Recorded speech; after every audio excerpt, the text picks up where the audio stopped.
Deep in the dead of night, an abandoned factory is ripped apart by a blood-curdling scream. A sound that signals something absolutely twisted is about to go down. Our boy Zhang Xiaoyong is dangling like a puppet over a pit of death with a ravenous horde of zombies at the bottom, just waiting for their next meal to drop. The one pulling the strings, the Wicked Witch herself, Kui Jing, who just lets out this cold, mocking laugh. She even throws down proof that she offed his comrade twisting the knife and sending a fresh wave of agony through his soul. Zhang Xiaoyong lets out a desperate roar, screaming a bitter curse against that backstabbing snake of a woman. Kui Jing then gets all cozy next to her new man Li Xiaoxiong, and the two of them get their kicks planning exactly how to make their victim suffer. Li Xiaoxiong flashes this grimy smile, thanking him for the stolen supplies, before mercilessly hitting the button to seal our hero's fate. The rope snaps, and Zhang Xiaoyong plummets right into a steel cage, officially serving himself up as a 5-star meal for the monster horde. The zombies' eyes blaze like high beams, their mouths wide open as they roar and rush forward to tear apart the fresh meat that's been served to them. A spray of fresh blood erupts as dozens of mouths rip into Zhang Xiaoyong all at once, his agonized screams echoing into nothingness. But with his last breath, Zhang Xiaoyong's eyes snap open, and he swears that if he gets another chance, that traitorous couple, Kui Jing and Li Xiaoxiong, will pay a price they can't even imagine. And just like that, he gets his wish. Zhang Xiaoyong jolts awake, drenched in a cold sweat as a familiar nagging voice drills into his ears. He looks up stunned at Kui Jing's legs, his mind reeling from her ridiculous demand to add her name to his property deed. Zhang Xiaoyong shoots up from the sofa, absolutely refusing to believe what he's seeing. Somehow, someway, he's been reborn in the time before the world went to hell. Rage absolutely explodes inside him as he remembers his past life, how this gold-digging snake blew through his entire inheritance and left him homeless on the streets. And right after that, all hell broke loose when the pandemic hit, turning the entire planet into a bloody playground for flesh-hungry zombies. Back then, he was a total badass, grabbing a gun and fighting alongside his comrades to build a safe zone. He was a survivor built different and held his own against the monster hordes. But who could have guessed that the treacherous Kui Jing would play the damsel in distress, putting on a whole pity-me act just to get inside their sanctuary? And it was her, the ultimate traitor, who opened the gates to let the enemy pour in, getting every single one of his brothers-in-arms killed. Snapping back to the present, Zhang Xiaoyong's eyes are pure daggers as he hears her demand. 400,000 yuan for a dowry, not 1 cent less. Kui Jing's got her chin up, her tone dripping with entitlement, with no clue that in his eyes she's nothing more than a dead woman walking. Zhang Xiaoyong shoves down his rage and gives the girl in front of him a cold, hard ultimatum. She has exactly 1 week to get the hell out of his sight for good. He doesn't even give her a chance to argue, literally shoving Kui Jing out the door like he's exorcising a demon. His zero-chill attitude leaves her completely stunned. The door slams shut in her face, leaving Kui Jing totally confused, wondering how the doormat she had wrapped around her finger suddenly grew a spine. With the problem taken care of, Zhang Xiaoyong stands alone in the now empty room. His back might look lonely, but it's radiating pure, unshakable resolve. He glances at the digital clock. The date reads May 7th, 2030. It finally hits him. He's only got 1 golden month to get ready for the end of the world. As he was plotting his next move, a bizarre light suddenly flashed, making Zhang Xiaoyong's eyes go wide with absolute shock. A game-like system notification board popped up out of nowhere, displaying a mission apocalypse preparation. The system demanded he acquire a plot of land and hoard enough food to last for an entire year. He stared at the magical interface just floating there in midair. A smirk full of wicked interest spread across Zhang Xiaoyong's face. He knew no cap that he was holding the VIP ticket to this whole disaster. The system store was showing off tons of OP items, like physical enhancement potions and massive supply crates. But bruh, everything cost reward points to redeem, and Zhang Xiaoyong was standing there at ground zero. Still, he could feel it in his bones. His destiny was about to get a massive upgrade, all thanks to the cracked game cheat that just fell into his lap. Zhang Xiaoyong paced around his huge apartment, grinning at what an absolute fool he'd been. In his past life, he'd starved and struggled until he was practically a skeleton just to scrape together a dowry. And all for that gold digger. With newfound determination, he grabbed the phone on the table, ready to completely ditch that life. He was done with that pointless suffering and was going to enjoy these last few days of peace on Earth. His eyes landed on the food delivery app on his screen. Zhang Xiaoyong told himself he had to seize this chance to charge up his energy levels big time. because in just one short month, the zombies were going to turn this entire place into a living hellscape. The quiet night draped over the city's towering skyscrapers, hiding a fake sense of peace before the apocalyptic storm would hit and just obliterate everything.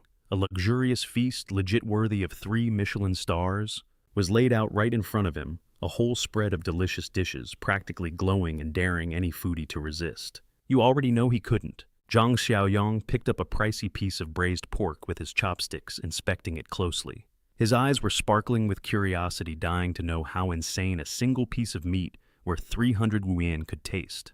He slowly placed the pork in his mouth, feeling the rich and savory flavor just melt on his tongue. It was a luxury that in his past life he could only dream about. That flavor bomb sent a wave of pure, unadulterated pleasure through Zhang Xiaoyong. The electrifying feeling shot down his spine, making him feel so hyped he wanted to rip his shirt right off. The excitement was just too much. With zero chill, he dove into the feast like a starving tiger attacking the spread. He stuffed his face with all kinds of amazing food, finally filling the stomach that had been empty for way too long. He was halfway through devouring a crab when his phone suddenly blasted at full volume, making Zhang Xiaoyong jump. It totally broke his foodie vibe. He stared at the screen, a look of pure confusion on his face. The phone's screen lit up with the name Wen Shuya, his ex-girlfriend's best friend. He just knew another useless morality lecture was coming. The woman's voice on the other end was sour, demanding a house and 1 million yuan in cash to make up for his mistake. Seriously, birds of a feather flocked together.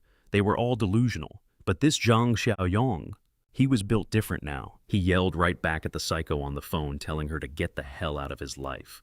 Then he slammed the end call button, kicking those parasites out of his world for good. He leaned back on the sofa and let out a huge sigh, feeling as relieved as if he'd just thrown out a bag of stinking garbage. Now it was time to get down to business. He needed a piece of land, one with its own forest and water source, so he could build the ultimate fortress before the apocalypse arrived. With his mind made up, Zhang Xiaoyong walked straight into the nearest real estate agency, rocking the vibe of a secret billionaire.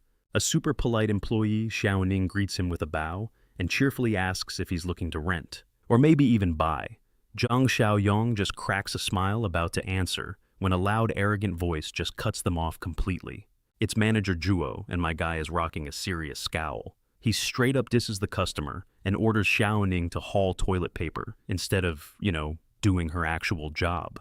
With a flick of his wrist, Manager Zhuo dismisses Xiaoning, sending her off to do some menial chore.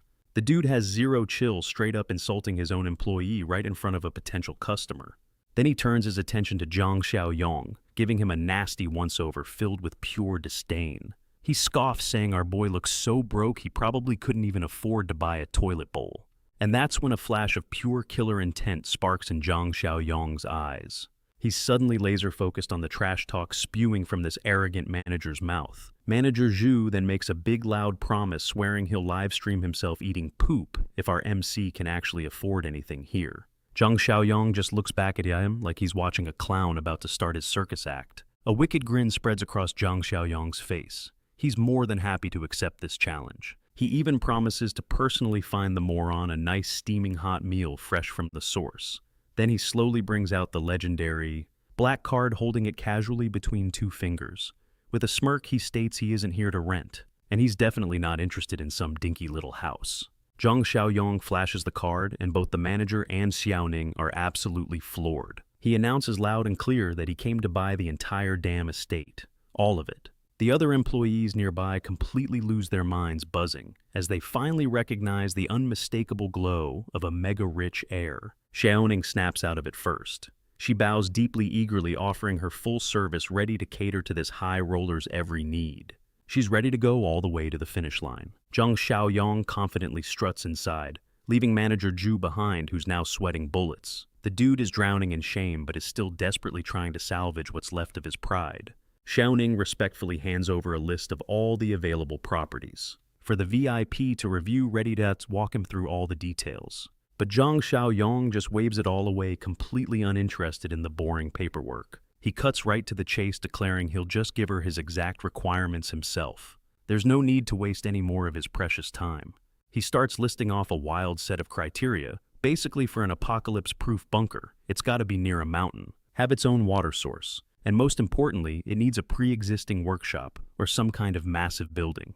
Xiaoning is stumped for a second, racking her brain to see if a weird property like that even exists, all while the manager is eavesdropping from the back. That's when manager Juo chimes in, a greasy smirk plastered on his face. He brings up the eastern plot of land, but immediately talks it down, calling it a dead project, littered with a bunch of half-finished workshops. The manager smirks, convinced this country bumpkin is just making up impossible demands, just to mess with them, since there's no way he actually has the cash to buy anything. Zhang Xiaoyong completely ignores the clown's taunts and starts firing questions at Xiaoning about the property. She nervously admits that, yeah, the original contractor did just up and vanish. He gives the map a quick, sharp look and instantly sees the potential. Those unfinished factories are basically pre-built fortresses, perfect for setting up cheap barbed wire defenses. This is a no-brainer. Without a single second of doubt, Zhang Xiaoyong decides to close the deal, telling them to draw up the contract for payment right now. Xiaoning is left completely stunned, and even blurts out an apology for her earlier hesitation. The employee's jaw was practically on the floor. She was so shook she couldn't believe this customer just decided to buy an entire abandoned lot in the blink of an eye. Zhang Xiaoyong didn't waste a second closing the deal and rushing Xiaoning to get the paperwork done ASAP. After all, someone was waiting to taste some hot, fresh dirt. Manager Ju's eyes bugged out, and his mouth hung open when he saw the receipt for the 300,000 yuan deposit. He let out a cry of pure despair, unable to process that this kid actually spent a huge bag of cash on a literal pile of garbage. With a cocky attitude, Zhang Xiaoyong clapped the chubby manager's shoulder, declaring the payment was done, and now it was the manager's turn to make good on his promise to eat dirt in front of everyone. As Zhang Xiaoyong walked away looking like an absolute god, the employees started a live stream of the scene showing manager Ju desperately trying to squirm his way out of the humiliating bet. The apocalypse system pinged, announcing the land ownership mission was complete, but Zhang Xiaoyong was already getting a headache. He'd already burned through his cash and still needed a lot more to stockpile food. Suddenly, a large man in a white blouse spotted Zhang Xiaoyong's familiar figure in the crowd. He secretly wondered what on earth he was doing there. The man in the white shirt just stood there sweating bullets as he watched Zhang Xiaoyong's back with a face full of doubt and worry. Back in the office, manager Ju's colleagues pinned him to the floor and started shoving something warm in his mouth, making him scream for mercy. But it was no use. The scene then cuts to a luxurious apartment. The gold digger Kui Jing was sitting with her legs crossed, smoking seductively, when suddenly, the ringing of her phone shattered the silence. Kui Jing answered the call with a sweet, syrupy voice, recognizing Li Shuxiong, but she instantly froze when she heard the gossip that Zhang Xiaoyong had just gone to a real estate company to buy land. With a crash, Kui Jing slammed her hand down on her vanity table. She was fuming, convinced that the 300,000 yuan Zhang Xiaoyong used to buy the land was her money. She screamed into the phone like a wild animal, ordering them to find Zhang Xiaoyong and get back the money she felt belonged to her. Meanwhile, Zhang Xiaoyong was sitting in his apartment deep in thought, racking his brain, trying to figure out where he could get enough cash to build a fortified shelter. A loud knock on the door violently interrupted his strategic planning, startling him as he went to open it. Zhang Xiaoyong was immediately blocked by Kui Jing and her best friend. The gold digger stormed in, questioning how he dared to spend her money. He put on an innocent face and shot back, asking what the hell these two women were on about, causing a scene at his place. Kui Jing shoved a finger right in his face and yelled, spouting some absolute nonsense that his money was her money, so the land he bought was obviously hers too. Zhang Xiaoyong just looked at her with pure contempt, like she was some kind of alien. He was left speechless by this woman's limitless delusion and absolute lack of shame. He grabbed a thick stack of cash and slapped her with it, declaring he had plenty of money, but she wasn't touching a single cent of it, because he already knew she was cheating on him with Li Shangshong. Kui Jing was completely frozen, breaking out in a cold sweat as she realized her dirty little secret was out. Instead of listening to her bestie whine about some misunderstanding, Zhang Xiaoyong dropped a truth bomb on both of them, exposing Kui Jing's affair right then and there. With old Li Shaqiong, it was a whole different story. She straight up threw the trash out of her house, and by trash I mean her daughter-in-law and her bestie. Kui Jing was totally bugging out, wondering how the hell the old lady found out about their secret trips to the hotel. The second the elevator doors closed, her so-called best friend immediately started blaming Kui Jing for being so stupid. She pressed her to fess up about her sketchy relationship with Li Shuxiang, and Kui Jing just messed up her hair, absolutely fuming. She just lost her personal gold mine after all. For now, the two women had to retreat in defeat and come up with a new plan, but the ding of the elevator bell was basically the opening scene for a brand new drama of betrayal that was about to unfold. Her best friend's mask finally dropped, showing the face of a stone-cold predator. Her eyes glinted with a new ambition to take out Kui Jing and have Zhang Xiaoyong all to herself. Meanwhile, at an abandoned factory site, Zhang Xiaoyong was ordering a construction team to turn the place into an impenetrable fortress. We're talking steel walls and watchtowers, the works. The nosy foreman got shut down real quick by Zhang Xiaoyong, who insisted the project had to be done in just 1 month. When the foreman started to whine and complain about how hard it would be, Zhang Xiao just threatened to hire another crew, which made the guy break out in a cold sweat and immediately back down. Turns out money was the only thing he really cared about, and the foreman's whole attitude did a complete 180. He started laughing, hinting that for a little extra pay, they could make the impossible happen, and fast. The foreman's eyes lit up like a Christmas tree when he heard the offer of 20 million, but he still pushed his luck. He insisted on a 5 million yuan down payment before they'd even start the job. Without even blinking, Zhang Xiaoyong sealed the deal. He promised to wire the money next week and told him to get started right now, which clearly caught the foreman off guard. And to make sure the foreman would work his ass off, Zhang Xiaoyong clapped him on the shoulder and declared that if he fails to deliver, this very plot of land would become his final resting place. But just as they were discussing this heavy business, a sickly sweet voice echoed through the area. His ex-girlfriend's bestie suddenly appeared with a totally fake smile. Before Zhang Xiaoyong could even react, she rushed over and latched onto his arm, pressing her chest against him like they were super close. This shameless woman was sticking to him like a leech. She kept calling him Big Brother in this sweet voice, trying to figure out why he was out in this desolate place. The memories of pure hatred came flooding back. Zhang Xiaoyong gritted his teeth, remembering that in his past life, this snake of a woman and Kui Jing were the ones who stripped him of everything he owned. Despite his ice-cold attitude, she just kept complimenting the scenery, living in a fantasy where he had bought this land to build them a private resort villa. He couldn't stand another second of this disgusting plastic act. Zhang Xiaoyong violently yanked his arm away and flat-out banned her from ever meddling in his business again. She was completely shook, secretly cursing him out. The loser who used to turn bright red at her slightest touch was now as cold as ice. With zero chill, Zhang Xiaoyong turned his back and started ordering the workers to make the construction site gate even bigger. He was treating the snake standing right there like she was thin air. But instead of leaving all hurt, this greedy woman cooked up a new plan to cut Kui Jing out of the picture for good. She was going to claim her personal gold mine, Zhang Xiaoyong, all for her. Back at his luxurious apartment, Zhang Xiaoyong was getting a major headache from running the numbers. The 3 million yuan from selling his house was like a drop in the ocean compared to the cost of building his apocalypse-proof fortress. Suddenly he had a realization. The end of the world was coming, and when it did, this fancy apartment would just become a useless pile of broken bricks. So the real pro-gamer move was to sell it to as many people as possible to collect a mountain of cash. And Zhang Xiaoyong's eyes lit up. His eyes were sharp and filled with a chilling determination. He was ready to pull off a genius-level grift, a plan he'd been cooking up to max out his profits. Suddenly, a heavy banging at the door echoed through the room, sounding like a debt collector from hell, and he let out an annoyed sigh. He already knew it was that nosy old neighbor again, always looking to start trouble. He crept to the door, already fuming at the old man from downstairs, who'd been using every dirty trick in the book to harass him. His whole goal was to pressure our MC into selling the apartment on the cheap. The second he opened the door, Old Man Lee's eyes went wide, and he just started shouting. He accused Zhang Xiaoyong of throwing a wild party all night, making a ton of noise, basically just trying to find any excuse to mess with him. Zhang Xiaoyong tried to shut down the old man's ridiculous claims, insisting he'd been asleep early. But the geezer wasn't having it. He just kept yelling, totally talking over him. Done wasting his breath, Zhang Xiaoyong just held up a hand, cutting the old man off mid-rant. Then he dropped a bombshell he was selling the apartment. That shut the old guy up real quick. Old Man Lee's jaw was practically on the floor. He was just staring, completely shook that this kid actually agreed to sell the place. Zhang Xiaoyong stood there looking smug, arms crossed, and declared that, yeah, he'd sell, but he had one condition.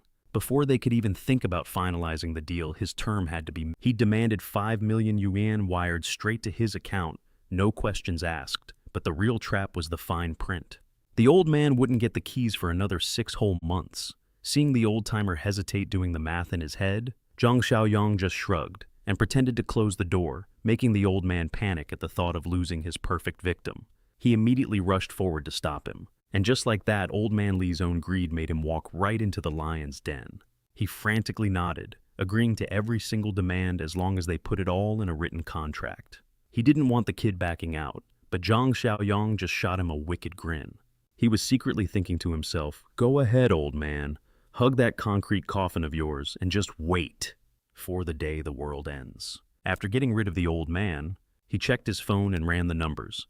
The 5 million from the deal plus a 3 million yuan loan he'd taken out instantly gave him a whopping 8 million yuan in cold hard cash. A system notification immediately pinged announcing the land ownership mission was complete. He didn't waste a second hitting claim reward to unlock the next level of support features. When you've got that kind of cash, you don't let it sit around. He headed straight for the biggest shopping mall in the city. It was time to start his massive resource gathering campaign. Zhang Xiaoyang was pushing a shopping cart like an Olympic sprinter. He blitzed through the food section at the speed of light, determined to stock up enough supplies for 365 days. The other shoppers were just staring at him like he was some kind of alien. You could hear them whispering, telling each other to stay away from the crazy guy hoarding all the supplies. But Zhang Xiaoyang couldn't care less about their stares. He was a man on a mission handling business all by himself. He lined up an entire fleet of shopping carts, packed to the brim, a massive train of food snaking through the supermarket. Bro looked like a god. All the clueless NPCs just started laughing and mocking him, calling him a lunatic who actually believed the doomsday rumors. They had no idea that death was about to slide into their DMs. The system beeped again, reporting his mission complete and instantly dropping 10 points into his account. This was the exact price for a super hot item in the system shop, the main character supply box. Being a total risk-taker, Zhang Xiaoyang decided to bet everything on his luck. With zero hesitation, he cashed in all his points to crack open that mysterious box. The transaction was successful. His point balance was back to 0, but in its place a glowing box popped up, promising a straight-up god-tier item.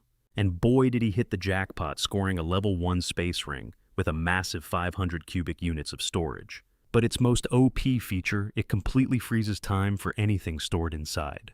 Zhang Xiaoyang carefully held the purple ring, just busting out laughing with pure joy. Just as he figured the system's first ever drop is always something legendary.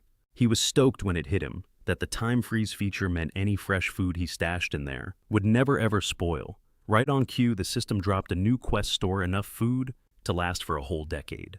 But before he could even process that, a loud shout totally shattered his train of thought. Some dude in a fancy vest leading a squad of security guards stormed in and started yelling his head off, demanding to know who the hell was causing a scene on his turf.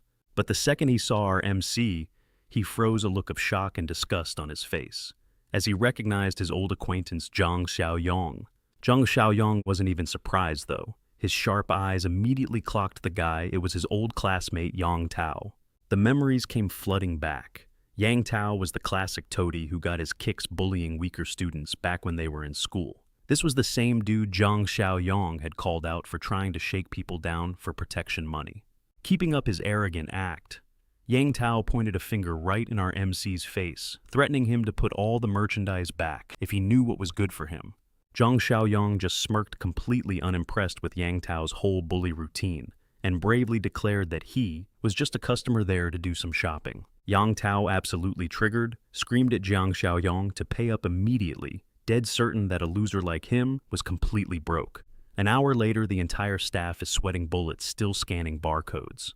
The receipt just keeps getting longer and longer, while Zhang Xiaoyang calmly bags up his haul.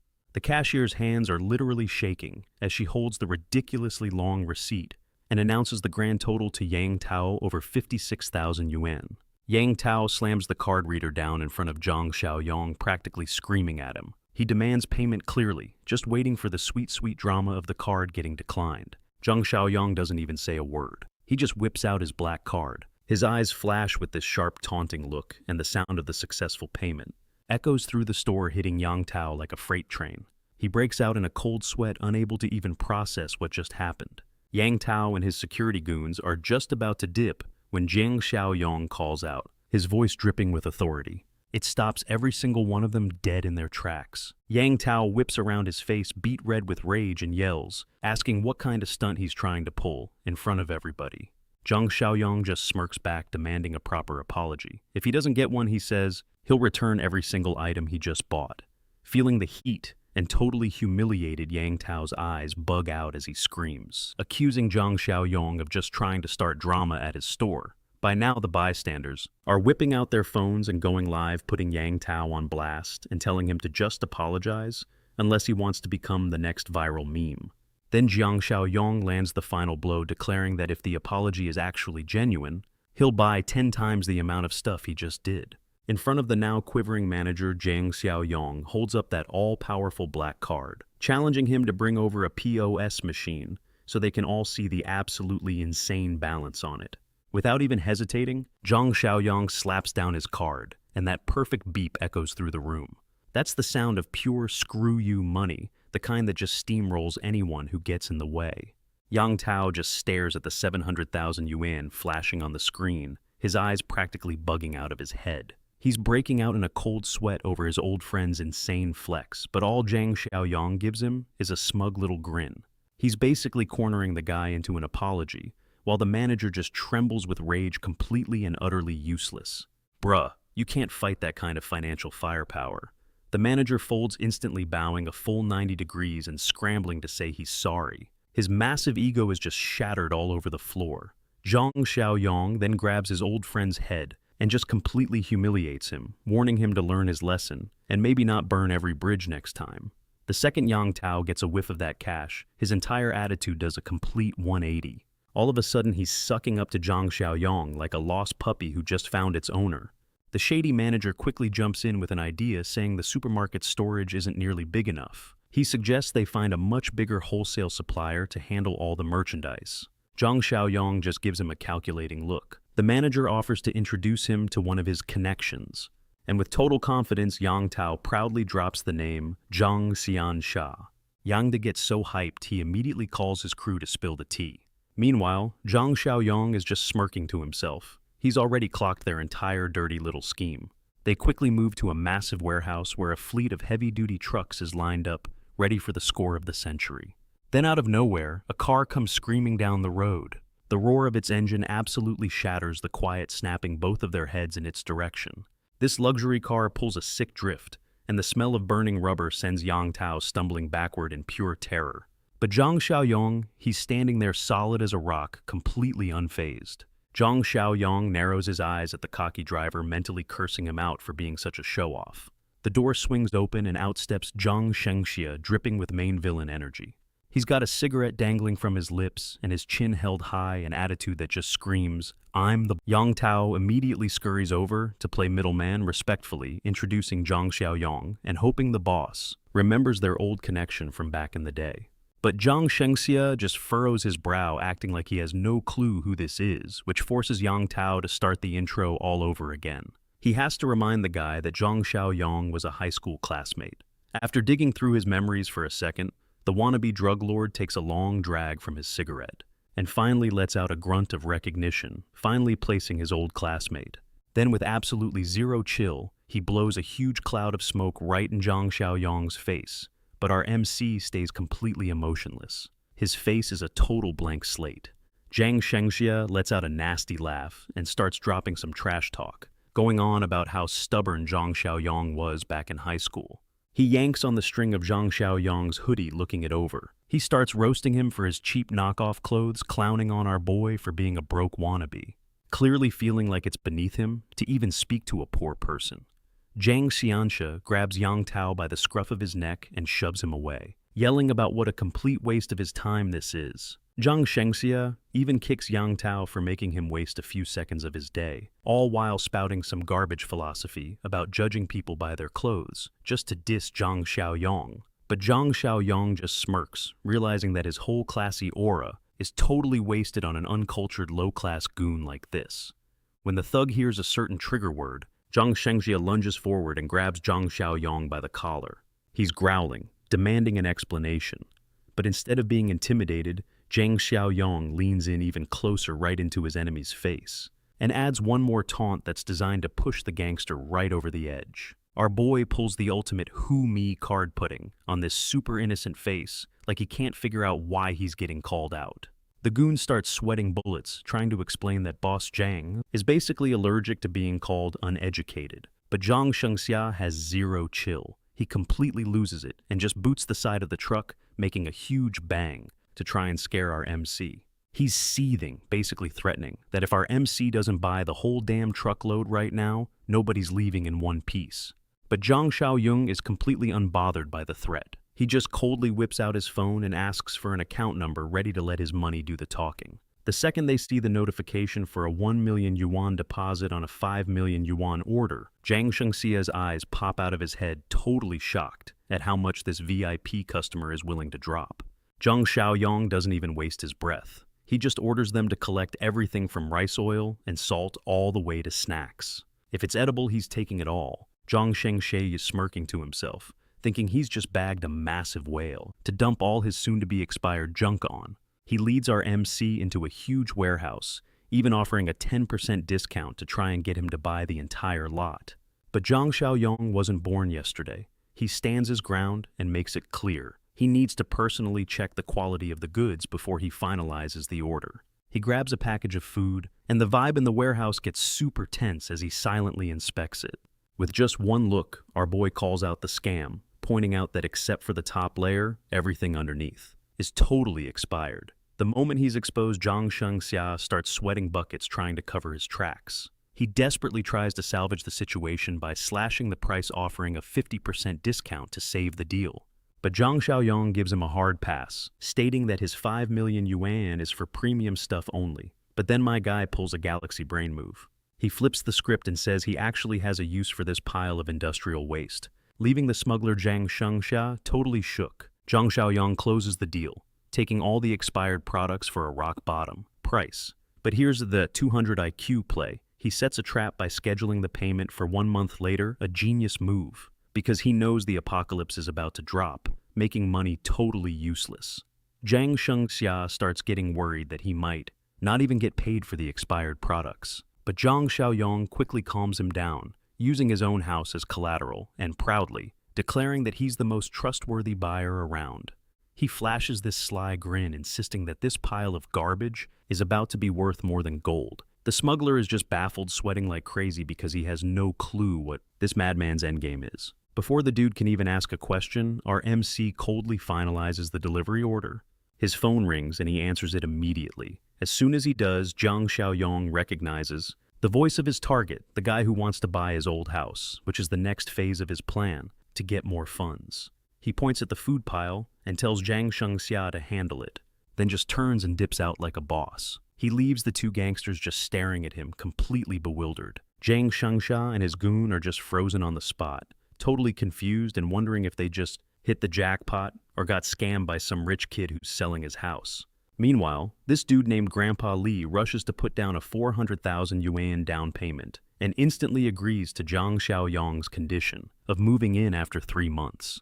The old guy signs the contract so fast he doesn't even bother to check out the place. Xiaoyong got suspicious and straight up called out the old dude for being in such a weird hurry. Instantly, old man Li puts on this total sob story face. He spins this yarn about his granddaughter, Shan, needing a household registration just to get into school, basically begging Xiaoyong not to flake on the deal at the last second. But Xiaoyong just smirks that grin, basically screaming, "I see right through your BS, old man." He then threatens to jack up the price of the house just to see how this sly old fox would react. Old man Li's jaw hit the floor, and he started whining that this amount was his entire life savings. He was laying it on thick, playing the broke old man card so Xiaoyong wouldn't change his mind. Xiaoyong flashes a quick smile to chill him out, then just coldly watches the old man sign the contract without a moment's hesitation. Clutching the signed papers, old man Li was practically glowing, his wrinkled face beaming, because he thought he'd just pulled a fast one on his young neighbor. Mission accomplished, the old dude politely dips out, leaving Xiaoyong standing there with this deep, unreadable expression as he saw his guest off. He follows the old man's retreating figure with his eyes, thinking that with that level of fake-ass kindness, his entire family was going to get wiped out within the first month of the apocalypse. Suddenly, an idea hits Xiaoyong. He calls the old guy back and asks for his current address, which totally throws the old man for a loop since he has no clue what's going on. After squaring away the house sale, he immediately heads over to the construction site to check on the progress, where a crew of workers is busy building his personal fortress under the watchful eye of Foreman Lee. As they walk, Foreman Lee cautiously brings up the topic of the second payment. But Xiaoyong keeps that cool, authoritative boss vibe, promising to wire the cash right away. Super proud Foreman Lee points up to the sky, bragging about how solid the structure is and confirming that the most critical warehouse is officially ready for use. Pleased with the rapid progress, Xiaoyong grins and immediately calls up Zhang Xiansha, ordering him to get that massive haul of high-demand goods over to their rendezvous point. While they're loading everything in, the workers are praising their boss for being so generous, paying them crazy high wages to turn a warehouse into a fortress. Though deep down, they're all secretly laughing at the rich kid's delusion. Xiaoyong personally oversees the site, yelling at the workers to carefully separate the fresh foods without a single mistake. Slowly, the massive warehouse door rolls shut, and the workers one by one head home after completing the insane amount of work. Standing all alone amidst literal mountains of supplies stacked to the ceiling, Xiaoyong breaks into a satisfied grin and shouts, "It's done!"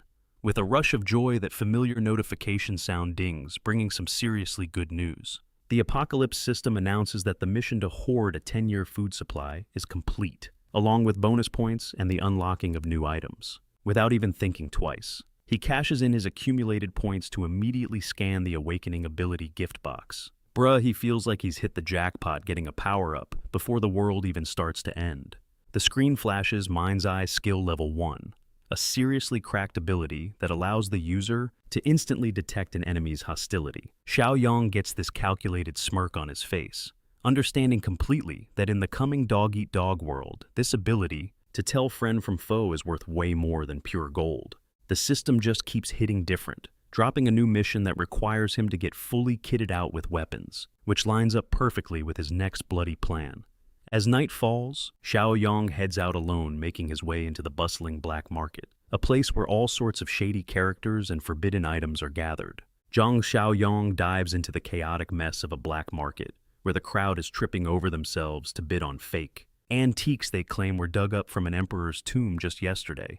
He can't help but smirk at the cringy bidding war. He spots some newbie trying to haggle over a worthless piece of junk, trying to get it for a measly 300 yuan. And what do you know? It's an old acquaintance.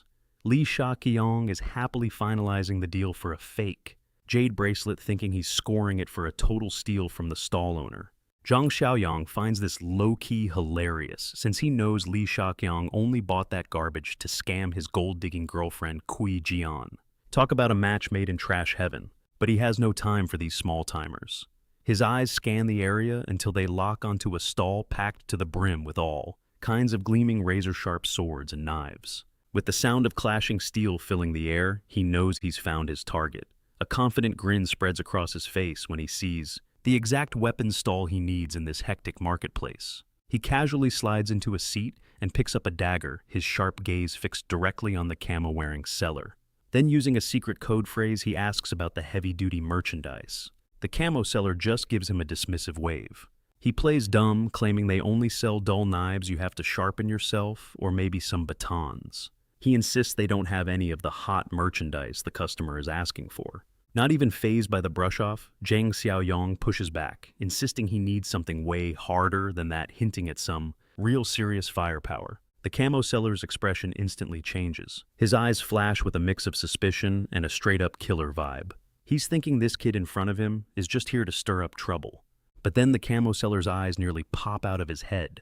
His phone buzzes, and his account balance shows a new deposit of 200,000 yuan. The guy is completely floored for a few seconds. Zhang Xiaoyong shows him the successful transfer notification on his own screen, smirks, and tells him not to get ahead of himself. He makes it clear he's dead serious about business and isn't here to play games. The second he smells that money, the camo seller scrambles, calling some guy named Xiao Xiang to watch the stall so he can personally handle this new VIP client. The seller leads Zhang Xiaoyong to a secluded corner, chatting him up the whole time, saying it's way better to show the hot merchandise to a big spender, somewhere a little more private. The two of them stop in front of a rundown brick house that's hidden away in a back alley. This is clearly where he keeps the dangerous toys he can't exactly sell out in the open. He pulls out an ugly homemade gun that fires steel balls and shouts 2,000 yuan, but Zhang Xiaoyong coldly calls it a piece of junk, straight up dissing the guy's merchandise to his face. The camo seller goes quiet.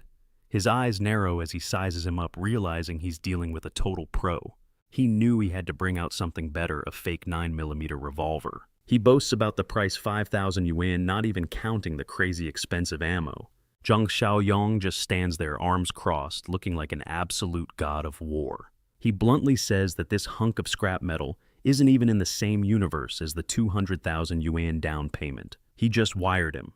The camo seller starts sweating buckets, his voice shaking, as he plays dumb, asking what down payment he's talking about. Bruh is actually planning to scam him and just pocket the cash right in front of this absolute menace. But Zhang Xiaoyong drops the final bombshell, declaring that the money was just a 10% down payment for an arms order, totaling 2 million yuan, which leaves the seller absolutely shell-shocked. The camo seller is sweating like crazy, wondering who the hell this big-time buyer is, but Zhang Xiaoyong coldly cuts him off, demanding to know if he can even handle a supply order of that magnitude. Stunned by how much this VIP is willing to spend, the camo seller quickly apologizes and says he needs to step out for a moment, bracing himself for the next big move. With a loud creak, the old wooden door swung open, signaling the camo-clad seller was back in business. After composing himself, he cautiously scanned the area, making damn sure no one was eavesdropping on the billion yuan deal he was about to close. He returned with a dead serious expression and a gaze that could cut glass, smugly declaring that Zhang Xiaoyong had definitely come to the right spot if he was looking to burn through some serious cash. Leaning in close to Zhang Xiaoyong, he whispered the top-secret plan, a midnight exchange the day after tomorrow. And he didn't forget to add that our boy needed to bring cold, hard cash to seal the deal. The seller's entire vibe did a complete 180. He was practically bowing as he escorted his new god of wealth out, constantly reminding him to watch his step, like a long-lost uncle worried about his favorite nephew. As Zhang Xiaoyong was walking away from the black market, he suddenly froze, a look of surprise flashing across his face when he heard someone call out his name from behind. It was some guy in a white coat rocking a smirk that just screamed, "I'm here to cause problems." He started mocking our MC, saying the only reason he could spend so lavishly in Ghost Kui Jian was that he was obviously selling off his family's antiques. The white-coated clown sauntered over, dropping insults left and right, and asked if Zhang Xiaoyong had sold off every last thing he owned just so he could crawl back to the countryside to raise fish and plant vegetables. But Zhang Xiaoyong just brushed off the trash talk. He was actually grinning with confidence, 'cause he'd just found the perfect punching bag to test out his brand new ability. He activated his mind's eye, and a glowing blue sigil flared to life in his vision, letting him see the absolute darkness in his opponent's heart, which was radiating pure crimson-red hatred. Without missing a beat, Zhang Xiaoyong called the guy out for peddling fakes to scam people. Then he twisted the knife, mocking him that Kui Jing was nothing but a cheap second-hand item, which is exactly what a clown like him does. Oof, that one Loki hit a nerve. The rich hater's face flushed beet red with fury. He clutched his bag and just sputtered, completely losing his cool. Seeing his VIP customer getting harassed, the camo seller instantly materialized behind him. He let out a small cough and asked, "Boss, you know this lunatic?" The seller eagerly asked for permission to teach the disrespectful punk a lesson, and with a cold nod, Zhang Xiaoyong agreed, but reminded him not to unalive the guy because he had other plans for him. Once the order was given, the seller's goons immediately swarmed the rich hater from all sides, making him freak out completely. He tried to run his mouth, thinking he could actually intimidate these gangsters. But faced with the cold steel in the camo seller's hand, the rich guy's bravado just evaporated. He threw his hands up in surrender, begging for a chance to talk things out nicely. Before he could even finish his sentence, a heavy thud echoed as he was slammed to the ground, officially getting his first taste of a black market beatdown. The rich hater was left sprawled on the dirt, his face swollen with a fresh shoe print on it, and he was still screaming Zhang Xiaoyong's name, swearing he'd make him pay for this humiliation. 2 days later, under the cover of a quiet night, heavy trucks were secretly converging on a massive warehouse, a rendezvous point for some seriously illicit goods. And there, standing proudly in front of an open container truck, was our man, Zhang Xiaoyong. He was satisfied inspecting the insane amount of merchandise that had just arrived, all going according to his master plan. Suddenly, a loud chime rang out from the system, confirming that the armed-to-the-teeth mission was now complete, unlocking a whole freaking military-grade arsenal for him, along with the sizzling hot reward of a physical strength enhancement. He glanced down, a satisfied smirk on his face, as a virtual item materialized in his hand. A proud grin stretched across his face when he saw the system generously hook him up with another top-tier strengthening potion. Bruh, this wasn't just any regular potion. It was a level 2 enhancer packing double the punch compared to the trash-tier items. The system shop was peddling. With zero hesitation, Zhang Xiaoyong wasted no time flicking his wrist and jamming the syringe straight into his neck, ready to mainline this insane power right into his system. The liquid surged through him, making him seize up. He gritted his teeth hard, his eyes practically glowing with raw energy, as his muscles began to twist and morph violently underneath his skin. Just as quickly as it came, the pain vanished, leaving behind a wave of pure, electrifying pleasure. He balled his hand into a tight fist, feeling that brand new power pumping through his veins. When you've got points, you spend them. He immediately pulled up the system shop interface, trying to decide if he should cop the enhancer or grab a survival kit for the next phase. Zhang Xiaoyong gripped the now empty syringe in his hand, his eyes sharp and filled with a fierce resolve to press every last advantage his newfound strength gave him. A golden aura erupted around his entire body. He was absolutely stoked to see his physical stats hit 8 points, and he immediately started scanning for a target to test out this insane power. His eyes lit up when he spotted a massive pile of materials tucked away in the warehouse corner, and a cocky grin spread across his face. He'd just found the perfect test dummy. With a cold look, Zhang Xiaoyong grabbed a thick steel rebar. His gaze became laser-focused, and he channeled all his strength, pouring that new energy straight into his arm. Letting out a fierce yell, he swung the rebar straight at the wall, creating a powerful whoosh that seemed to shake the entire space. The impact was so insane that the solid steel bar buckled and warped on contact, sending a shower of dazzling sparks everywhere as it slammed into the hard surface. Seeing the rebar bent like a wet noodle, he just threw his head back and let out a loud, arrogant laugh. He confidently declared that with this level of power, the early-stage zombies were basically just cannon fodder, not even worth a second thought. After his little strength test, he walked back to the truck piled high with military-grade weapons and decided to stash the whole lot in his space ring. You know, for maximum security and easy mobility. With a simple wave of his hand to activate the space ring, every single supply and weapon was instantly sucked into the void, vanishing in the blink of an eye. Standing all alone in the now empty warehouse, Zhang Xiaoyong was mentally running through his plans one last time when he realized there were only 2 days left, before the world went to hell. That's when he remembered Grandpa Lee practically begging him. The old man had spun some story about his granddaughter Shan needing to transfer schools, just to pressure him into buying a house. It was an excuse that was no cap a total lie. He ran a hand over his face and let out a bitter smile. He told himself that even though he was used to how twisted people become during the apocalypse, he still couldn't bring himself to watch someone he knew starve to death without lifting a finger. So, Zhang Xiaoyong stepped out of the warehouse, having made up his mind. He was going to give the old man some much-needed supplies to get by, considering it a repayment for a past debt. His luxury car glided smoothly into the old, beat-down apartment complex.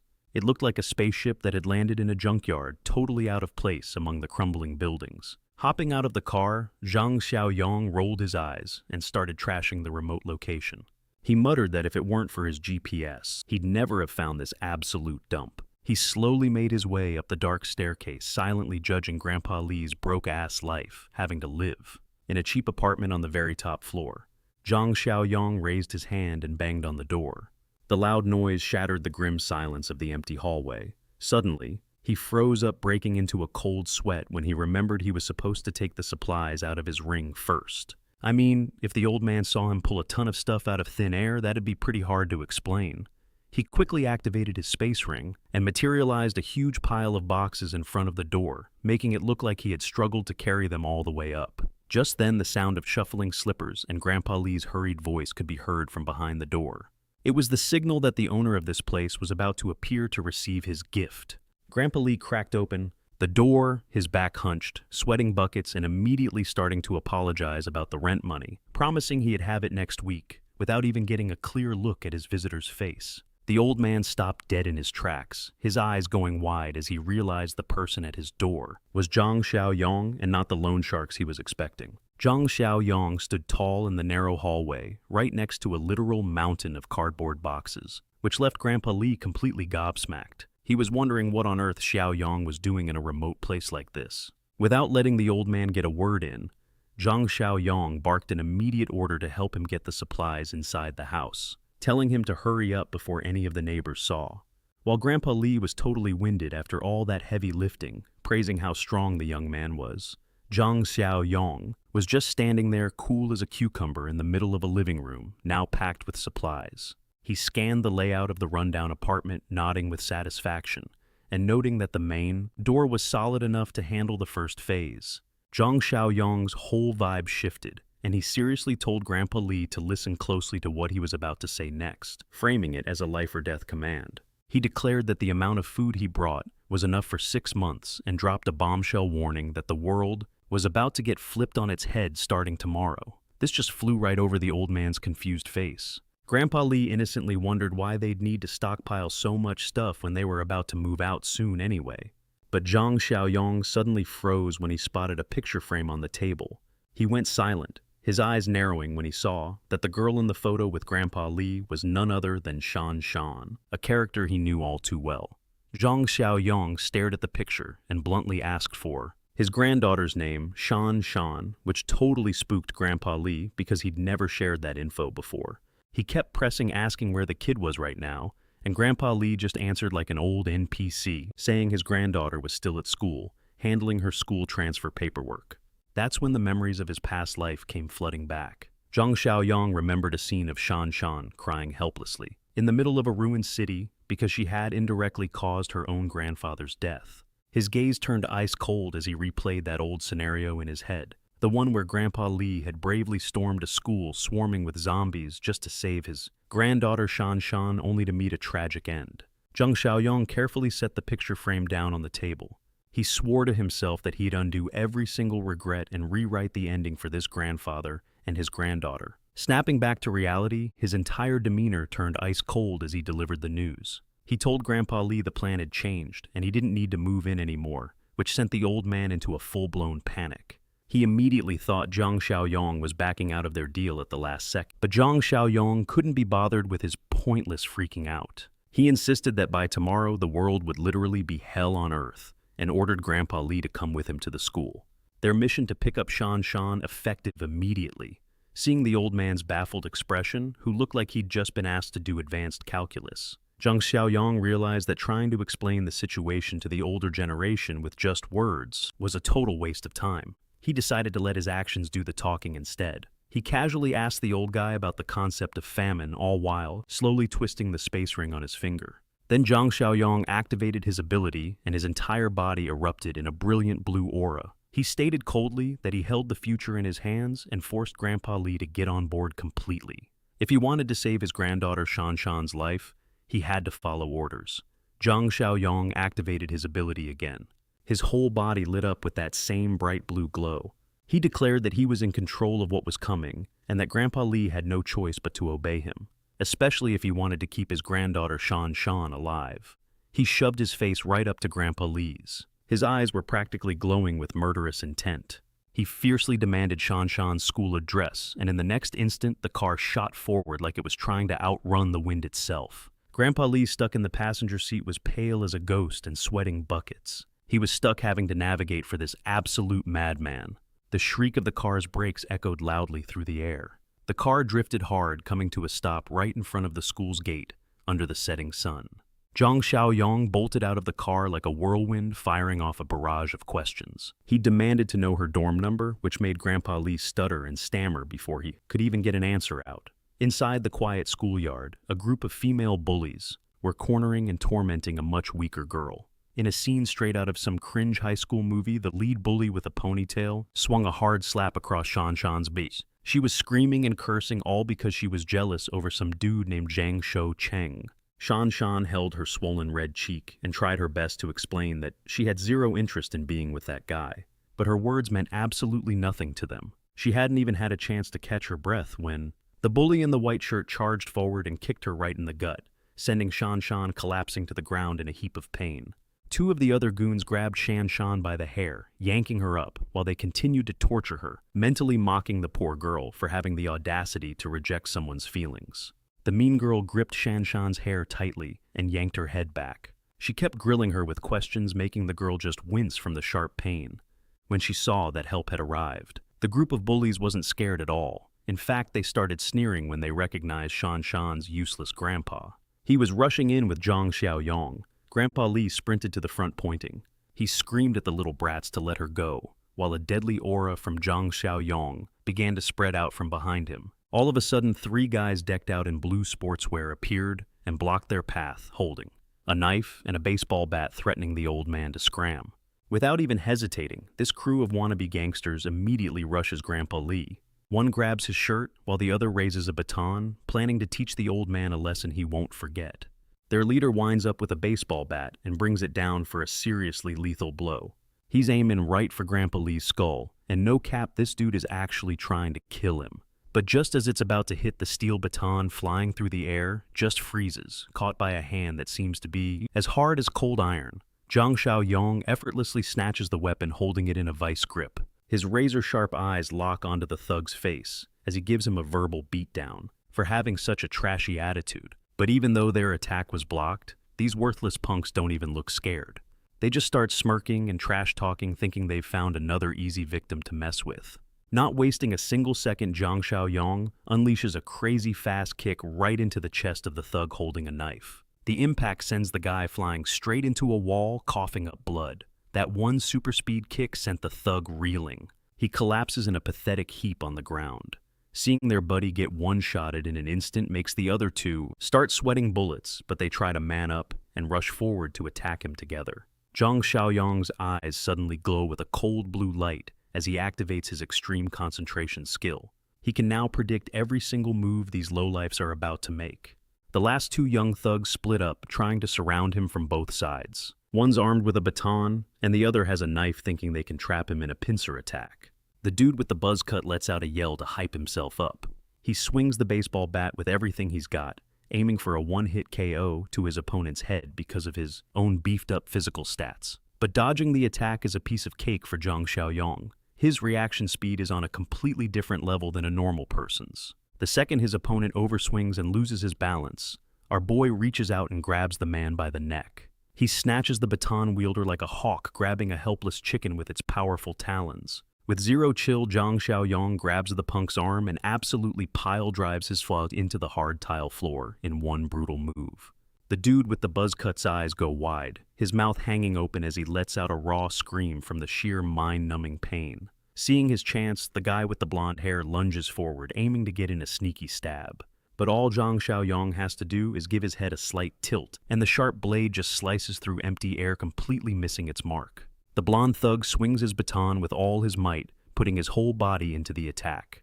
But Zhang Xiaoyong stays perfectly calm, completely unfazed by the pathetic attempt. The guy's moves are just too slow. In a blur, a lightning-fast kick shoots out, connecting with the attacker's weapon mid-air and stopping it dead. The kick lands square in his stomach, sending the punk flying backwards and giving him a brutal taste of his own medicine. That's what you get for trying to mess with a predator who's on a whole other level. He slams onto the floor hard, his face twisting in agony. And with that, he officially joins his buddies in the Knocked Out on the Floor Club.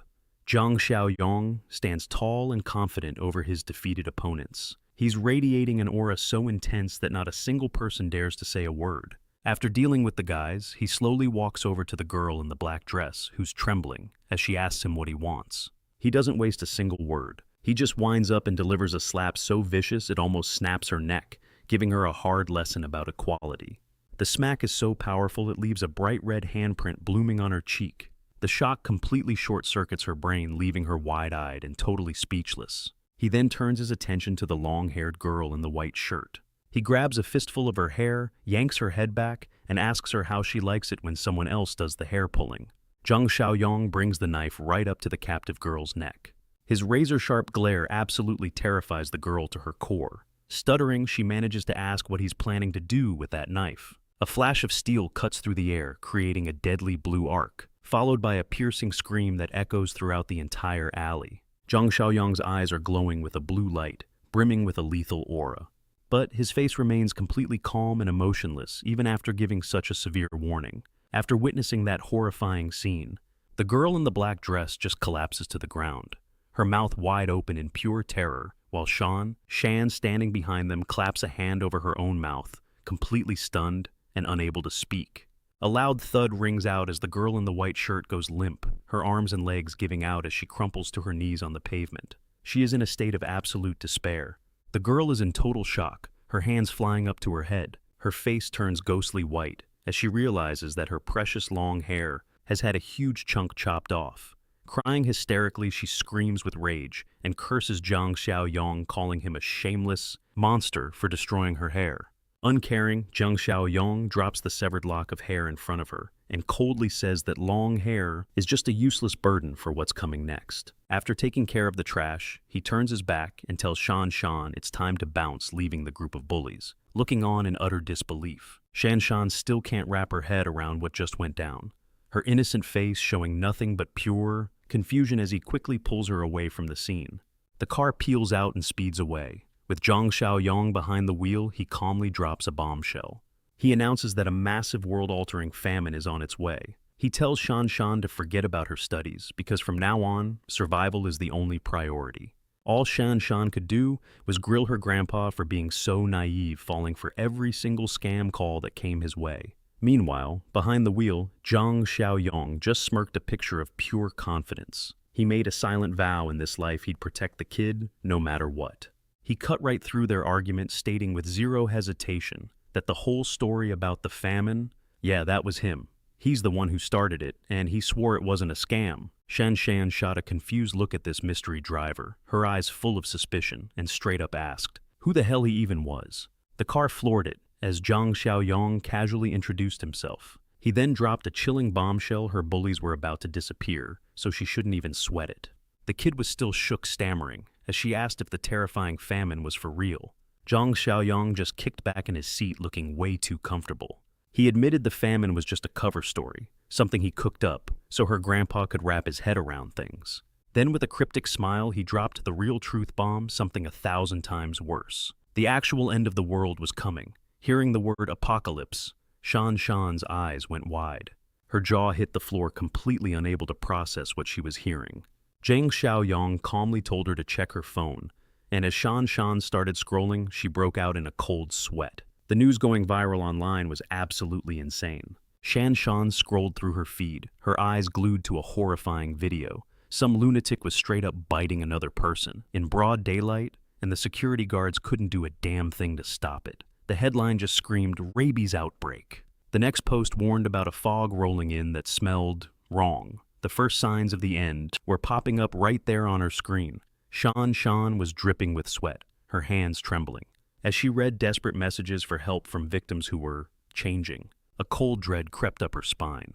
The kid turned to him, her face completely blank, and asked if the apocalypse was actually happening. Zhang Xiaoyong just kept driving calmly, confirming that all the signs were appearing right on schedule. As planned, their luxury car cruised down the highway while he coldly announced that tomorrow, a deadly toxic fog would blanket several provinces, unleashing a literal hell on Earth. He painted a brutal picture where this toxic fog would seep in, transforming a massive chunk of the population into bloodthirsty, raging zombies. These things would hunt down any living person they could find on the streets. And anyone who didn't turn right away, they didn't escape either. They faced a gruesome end, torn apart and eaten alive by their former neighbors on streets that were basically on fire.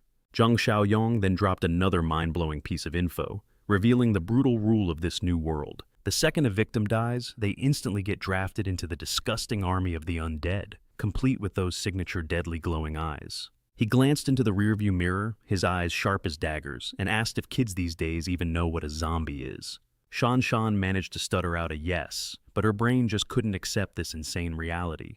He looked at the traffic still moving normally up ahead, smirked, and told her to just wait. By tomorrow, or maybe next week, she'd see just how pointless the word unbelievable would become. Zhang Xiaoyong glanced at the bumper-to-bumper traffic ahead with total disgust, cursing the gridlock.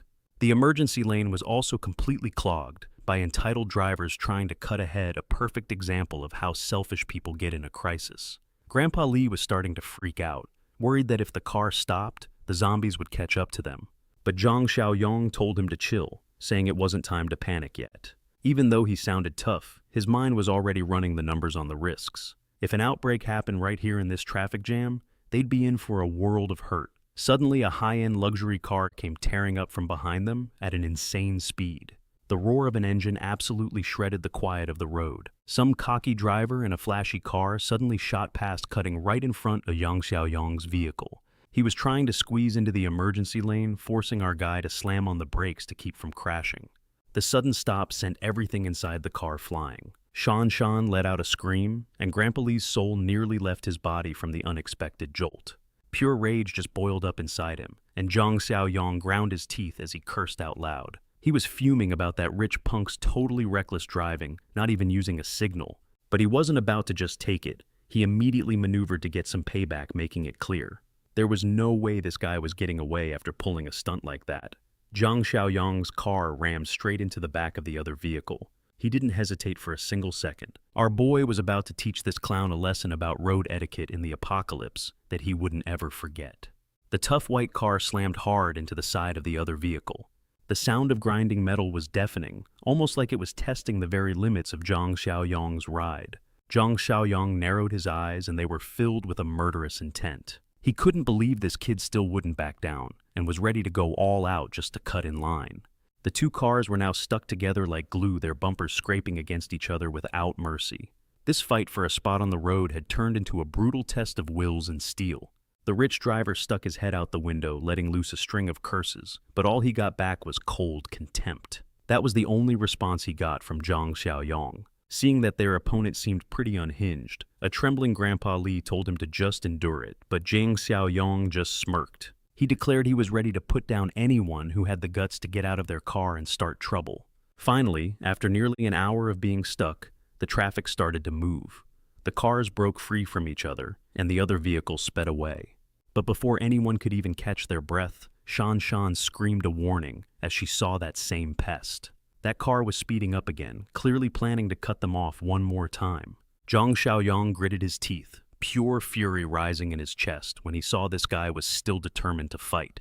He was dead set on taking this all the way to the end. He yanked the steering wheel hard, making the car roar to life like a wild beast. It pulled off a sick drift to dodge the enemy's push. Meanwhile, Grandpa Lee was in full panic mode, yelling at him to stop. But Zhang Xiaoyong was completely locked in. He was determined that nobody was going to walk all over him. Zhang Xiaoyong's eyes were sharp as a razor. He said it out loud: if the apocalypse is going to happen tomorrow, then why in the world?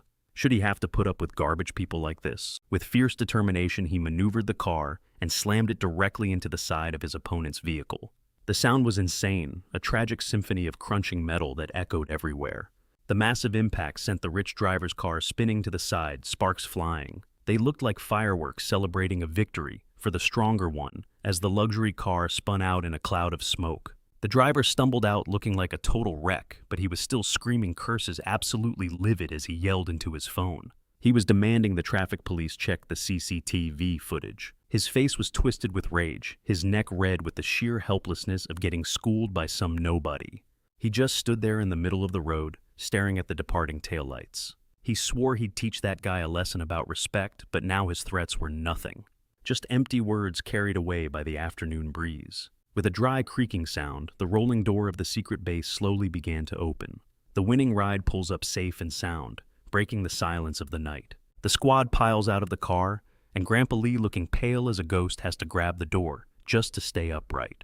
He's trying to get his bearings after that absolutely insane death race. Shan is completely shook her jaw on the floor as she takes in the massive fortress looming over them, complete with towering watchtowers.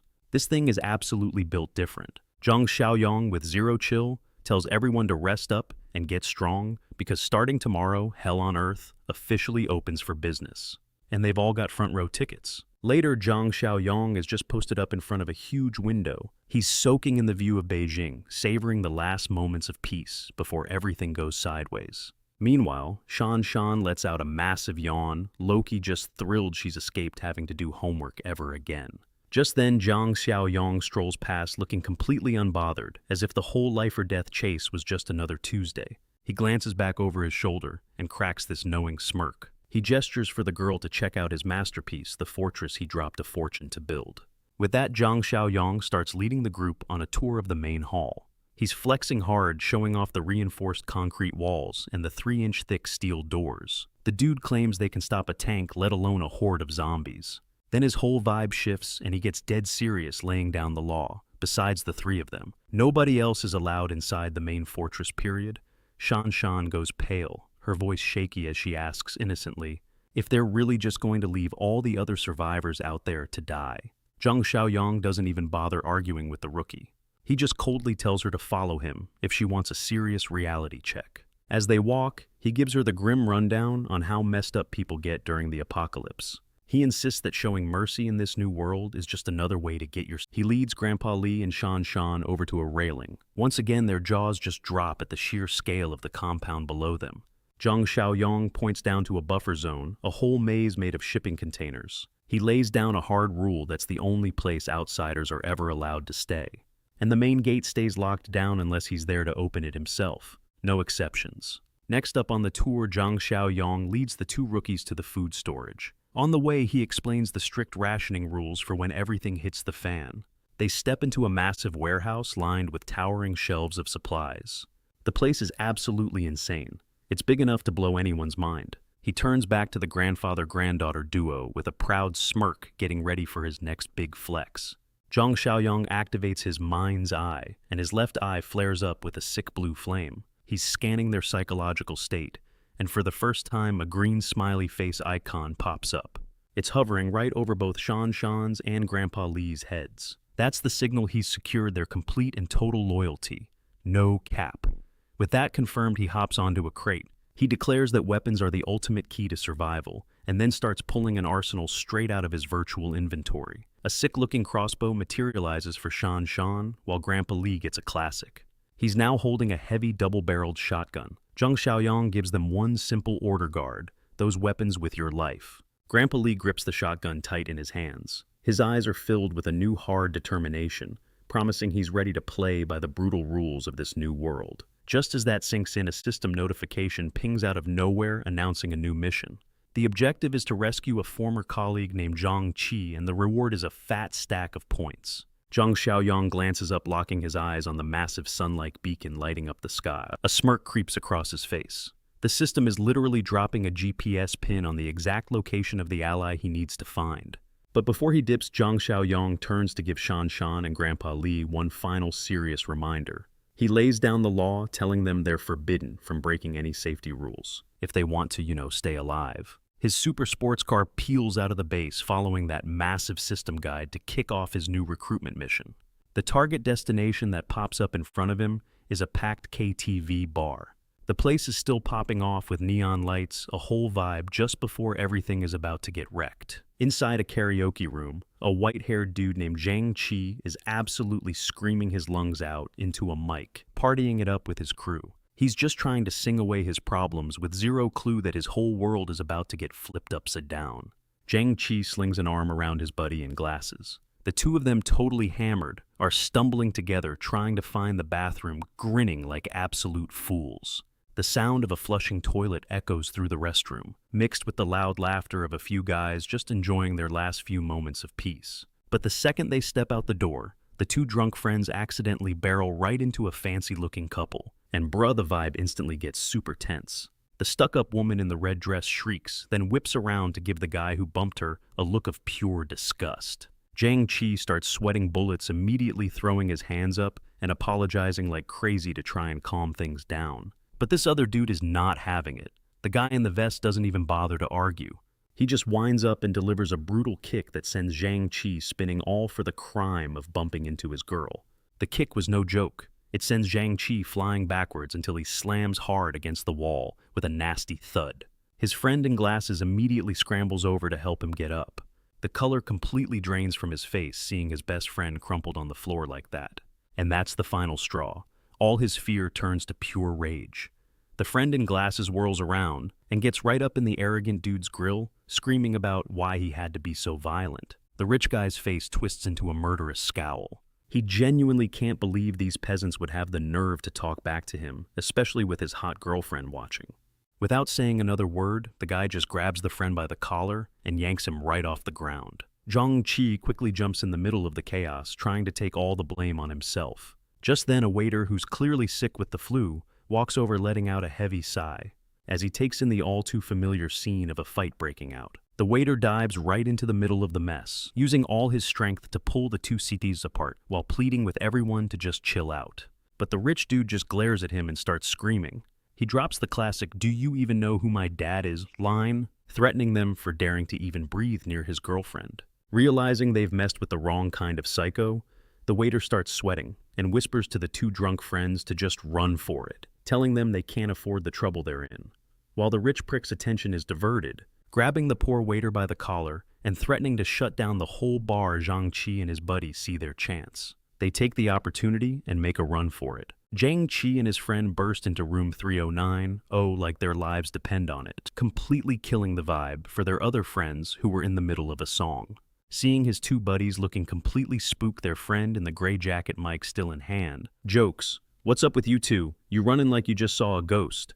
As he tries to catch his breath, Zhang Qi begins to explain everything. And so this showdown with the local thugs begins. Meanwhile, his buddy with the glasses is shaking like a leaf, trying to act tough about how lucky he was that the waiter took the fall for him.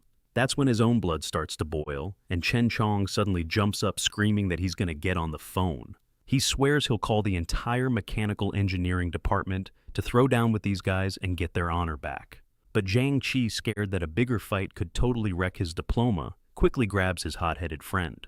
He tells him to just let it slide so they can go back to their party, even if it means being total cowards about it. Boom! The door to their private room suddenly gets kicked clean off its hinges, shocking everyone and signaling that their night is officially ruined. The arrogant rich kid leads the charge, his whole crew rolling in with some seriously bad intentions. His goons are dragging the poor waiter who's already beaten black and blue as a little warning. The moment they see these grim reapers show up at their door, Zhang Qi's group, especially Chen Chong, go pale and freeze up. The pressure is just that intense. The rich kid just points and orders his goons to snatch them up. His crew immediately moves in to surround them, and one dude holding a baseball bat looks ready to crack anyone who even thinks about fighting back. What follows is just a pathetic scene. The students are forced to their knees, covering their heads in shame, while the poor waiter gets punched over and over again in the stomach by one of the thugs. The guy is clearly in agony. Chen Chong ducks his head, trying to shrink down, as one of the goons gets in his face. They're making damn sure none of these terrified students even thinks about calling for help. Without warning, the dude in the black vest smashes a bottle right over the guy's head. The move is punctuated by a loud, powerful shout. Blood just explodes from the wound. Chen Chong lets out a gut-wrenching scream as the blinding pain hits him, warm blood instantly clouding his vision. Just outside the entertainment club, Zhang Xiaoyang's sports car pulls up, executing a flawless tire-burning drift before coming to a perfect stop. Zhang Xiaoyang steps out of the car with a mocking smirk on his face, already throwing out insults about how naive these students are for picking a place like this to party. He shoves his hands in his pockets and casually walks up the stairs straight into the lion's den. His confident and downright scary presence is so intense that the two bouncers at the door just bow their heads. Inside the room, the scene is an absolute bloodbath. Chen Chong is lying on the floor covered in blood, while his attacker still clutches the jagged, broken bottleneck. The thug turns around and tries to comfort a girl in a red dress, but she just coldly replies that the useless trash bleeding out on the floor isn't the one who bumped into her. Hearing this, he immediately shoves a microphone right into Zhang Qi's face, who's shaking with fear. He tries to force the coward to identify the person they're actually looking for. At this critical moment, a hand darts out and grabs a heavy glass ashtray from the table, clearly planning to go down swinging. It's a last-ditch effort. But the goons are all over Chen Chong, pinning him down, while he's still desperately trying to fight back. The arrogant young master just scoffs with total contempt, spitting out some nasty words about how pathetic it is when weak, broke students try to act brave. Then, without saying another word, he smashes the wine bottle straight over Chen Chong's head. The impact makes a sickening crack, sending shards of glass flying everywhere. A fresh wave of blood bursts out, and Chen Chong collapses to the floor right in front of the horrified faces of Zhang Qi and his glasses-wearing friend. He just can't stand to watch his friend be tortured like this. Zhang Qi lets out a war cry and dives headfirst into a swarm of goons, ready to throw down, while his buddy with the glasses is just frozen solid. The dude is completely paralyzed with fear, practically glued to his seat. The young punk in charge orders his goons to make an example of one of them as a warning, but things go sideways when Lao-san, one of the henchmen, suddenly clutches his chest. He's gasping for air, drenched in sweat and shaking uncontrollably. Zhang Qi unleashes a monster punch on the first thug blocking his path, showing some serious guts. But Lao-san's transformation is complete, his eyes now glowing a terrifying bright white. His buddies, who were just calling him a coward, don't even know what they're looking at. The creature lets out a savage roar and lunges into the crowd, officially kicking off a total bloodbath. Lao-san charges forward and sinks his teeth into the shoulder of a thug in a black shirt who howls in pure agony. A woman with blonde hair lets out a piercing scream, while the thug desperately curses his lungs out, getting mauled by this thing that's acting like a rabid dog. The friend in glasses just grabs his head, screaming in terror. He can't handle it, completely blacking out from the gruesome bloody scene unfolding in front. A henchman in a gray vest rushes in to try and pull Lao-san off, but he's completely floored by the monster's raw strength. The creature whips around and chomps down hard on the guy who interrupted it, its red eyes gleaming with a thirst for blood. With one powerful shove, Lawson slams the man in the gray vest onto the floor, with a sickening thud, completely dominating his helpless victim. Suddenly, a hand that moves like a steel trap appears from behind, clamping down on the zombie's neck. It's Zhang Xiaoyong, and he lifts Lao-san into the air with one hand, like he weighs nothing, leaving all the surrounding thugs completely stunned. Boom! He swings his arm and smashes the monster clean through a glass table, sending shards flying everywhere with absolutely insane power. Zhang Xiaoyong pins the struggling corpse against a cracked wall, and with zero chill orders these worthless punks to stand down immediately. One of the goons in a white shirt is sweating buckets, absolutely terrified after seeing some kid just use one hand to take down a monster that had the strength of a raging bull. The leader in the black vest screams in pure rage, his eyes wide as he demands to know who the hell this stranger is that just crashed his party. Zhang Xiaoyong doesn't even spare the boss a glance. He turns to Zhang Qi with a dead serious look and asks if he got bit. A confused Zhang Qi looks up quickly, denying he has any wounds, his face a total mask of bewilderment and worry. Zhang Xiaoyong doesn't bother explaining anything. He just tells Zhang Qi to follow him right now.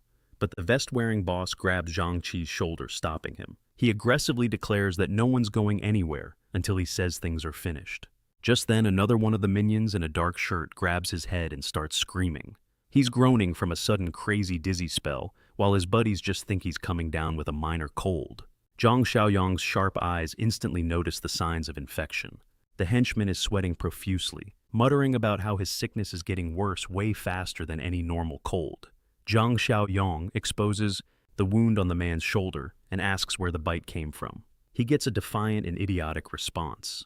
Zhang Xiaoyong coldly assesses that, with the bite being so close to the brain, this guy is about to turn into a zombie any second now. Without a moment's hesitation, he grabs the infected goon by the neck and starts dragging him toward the door like he's just taking out the trash.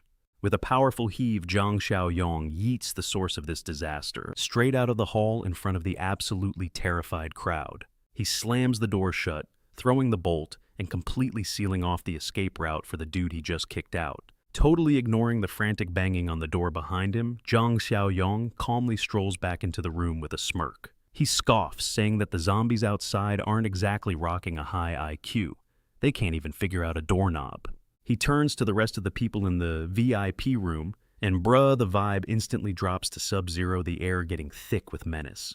With a nasty glint in his eyes, Zhang Xiaoyong cracks his knuckles and looks straight at Zhang Qi. He asks him point-blank which one of these clowns he needs to take out the trash for. Zhang Qi just stands there completely frozen. He's still trying to process what in the world is even happening. Meanwhile, the arrogant-looking dude starts sweating bullets from the sheer pressure rolling off Xiaoyong. Unable to handle the disrespect, the guy snaps, shouting that our boy is getting way too cocky as he lunges forward. He throws a punch, but before it can even get close, he's stopped dead in his tracks. Xiaoyong's massive hand just engulfs his face, halting his attack instantly. Then with zero chill, boom, Xiaoyong grabs the arrogant guy's head and smashes it straight through the glass table, shattering it into a million pieces. His goons just watch completely frozen in terror. Seeing their boss getting absolutely demolished, one of his lackeys decides he has a death wish. A thug in a black shirt rushes forward, cursing out Xiaoyong as a shameless punk. He screams that he's asking to die, but before the words can even leave his mouth, Wham! Xiaoyong lands a brutal punch right on the loudmouth's jaw so hard it snaps his head back. A spray of blood explodes from his mouth. Zhang Xiaoyong stands tall, looking down at the first arrogant dude sprawled on the ground with pure contempt. As for the thug in the black shirt he just decked, he's now twitching uncontrollably on the floor. His eyes are rolled back into his head, and he's foaming at the mouth like he's having a full-on seizure. The damage from that single punch was no joke. His buddies rush over to check on him, their bravado gone. They go pale seeing their friend got completely wrecked by a single punch from Zhang Xiaoyong. Xiaoyong clenches his fist, radiating some serious killing intent, and basically challenges anyone else who isn't on board. He says if anyone else wants a taste of his fist, they should step right up. Then he turns to Zhang Qi and orders him to take his friends and wait outside. His tone is so commanding that the guy can only nod in obedience. Zhang Qi and his friend with the glasses hurry to help up the injured Chen Chong getting out of the tense room as fast as possible. The place was practically buzzing with hostility. The first arrogant guy, his face already swelling up painfully, pushes himself to his feet. He's helped by his crew whispering for them to retreat utterly humiliated. But then some other rich punk blocks their path planning to show off and lecture Xiaoyong for some reason. He does this right in front of the woman in the red dress trying to look cool. He starts yapping on about how Zhang Xiaoyong almost killed his friends. But all he gets in response is a look of pure disgust, like Xiaoyong is staring at a pile of actual garbage. Not about to waste his breath on a dead man walking, Xiaoyong doesn't even bother with a reply. He just unleashes a savage kick right to the chatterbox's chest, sending the guy flying. The sheer force of the kick sends him skidding across the floor before he slams hard into the VIP room door, the same door where a nightmare is waiting for him. He frantically pounds on the glass door, screaming to be let out, his face twisted in a mask of pure rage. But that rage quickly turns to absolute terror as he realizes he's trapped. At that moment, Lao San's humanity completely evaporates. His eyes turn bloodshot, and dark veins pop out all over his face, a telltale sign of his thirst for blood. The monster lets out a blood-curdling roar before lunging straight for its trapped, terrified prey. With a rich kid inside shaking like a leaf, Zhang Xiaoyong grabs the door handle from the outside, his grip colder than a morgue slab. He completely ignores the frantic pounding and the terrified screams for help coming from the other side. The lobby manager rushes over, totally freaking out, but Zhang Xiaoyong, with zero chill, just orders him to lock the door and call the cops. He tells him to report a dangerously aggressive rabies case. The second he heard outbreak, the manager went pale and started sweating buckets falling for the lie, hook, line, and sinker. With a death glare, Zhang Xiaoyong screams at the manager to get a move on, leaving absolutely no room for argument. The manager is so terrified he just stammers, "Yes, sir," all while those blood-curdling screams keep ripping through the hallway. But that ice-cold hand on the outside turns the lock, sealing the deal for good. That room just became a custom-made coffin for a couple of arrogant rich punks. With the trash officially taken care of, Zhang Xiaoyong glances back at his stunned friends and gives them the signal to bounce. They needed to get out of there, like right now, before their whole operation. Meanwhile, the two staff members in the hallway start breaking out in a cold sweat as they hear the sickening groans. That and the sound of bones snapping coming from the VIP room made them low-key doubt the whole rabies story the guest had spun. But a deep primal fear started to creep into their bones thanks to those gnarly sounds. Curiosity got the better of them, and one staffer convinced the other to check the live security feed to find out what was actually going down. In the control room, the three of them went ghost white, their eyes bugging out in pure horror as they witnessed a literal hellscape unfolding on the screen. On the grainy security footage, Lawson was absolutely tearing into the arrogant dude. All the while, the girl in the red dress was just lying in a growing pool of her own blood. Her last act of desperation, a frantic, useless call to the police. Completely ignoring the chaos he'd just kicked off, Zhang Xiaoyong starts the car and tells his buddies to hop in. He urged them to ditch this death trap immediately because the whole house of cards was about to collapse. The car tears through the darkness, leaving behind the karaoke bar as it slowly morphs into a total bloodbath. All thanks to the freaking zombie outbreak. Zhang Qi, still reeling in the back seat, can't quite process what just happened, and shyly manages to stammer out a thank you. Then he asks who this big bro who just saved all their asses really was. Zhang Xiaoyong coolly cooks up a story, claiming he was just a hired bodyguard assigned to protect a target. He conveniently left out the part where he's actually a regressor fresh from a rebirth. You know, after he almost kicked the bucket himself. But Zhangqi, bless his innocent soul, is still asking about dog rabies, saying that all the keyboard warriors online claim it's all just fake news. His buddy with the glasses, who's still shaking, chimes in too, with a flicker of hope on his face, asking if there's maybe a cure for this nightmare disease. Zhang Xiaoyang just shoots them a sharp look in the rearview mirror, and then he completely shatters their fantasy, telling them flat out that this is officially the end of the world. Right in the middle of their chat, a massive thud rocks the entire car. The kids in the back practically jump out of their skin as a zombie latches onto the front of the car, looking absolutely feral. It's howling and clawing at the windshield, which finally makes Zhangqi and his friends scream in terror as reality hits them like a freight train. But Zhang Xiaoyang is completely unfazed. He just slams on the gas to yeet the monster off the hood, explaining that this is only the beginning of the outbreak, and things are about to get way, way worse. He lays down the law, warning them that if they want to survive, they have to follow his orders, no questions asked. Scared stiff Zhang Qi and his friend just nod and respectfully start calling him Brother Yang. Just then, a system notification pops up, confirming his mission to rescue his old buddies is complete, and a smirk plays on Zhang Xiaoyang's face. He sees a fresh 20 reward points hit his account, ready to be spent on some new gear. With a plan already forming, Zhang Xiaoyang pulls up the system shop, eyeing the cultivation package. He's weighing his options, grab supplies and weapons now, or use his points to refresh the item list, thinking like a guy who knows exactly what's coming. But Zhang Xiaoyang decided, you know what? He was just going to buy all 3 of those sick items since they were so close to the safe zone anyway. He couldn't help but glance at them in the rearview mirror, a seed of doubt starting to sprout in his mind. He started questioning if he could really trust these classmates who were just chilling silently in the back. Then a flashback from his past life hits him like a ton of bricks. He sees this crystal clear image of Zhang Qi just bawling his eyes out because their entire dorm got wiped out by zombies, all thanks to a traitor. Zhang Xiaoyang's eyes narrowed to slits as he scanned every face in his memory, trying to pinpoint the snake in the grass. He's wondering which one of the people sitting right there is the scumbag who sold them out, especially that Yang Yun guy. The scene then cuts to a bougie apartment where you can hear a woman's sweet voice coming from a brightly lit unit. She's on the phone just checking in with the person on the other end of the line. It's Kui Jing, and she's on the phone putting on a whole performance. She's complaining about all the chaos outside, playing the damsel in distress, pretending she's too weak and scared to go to the supermarket.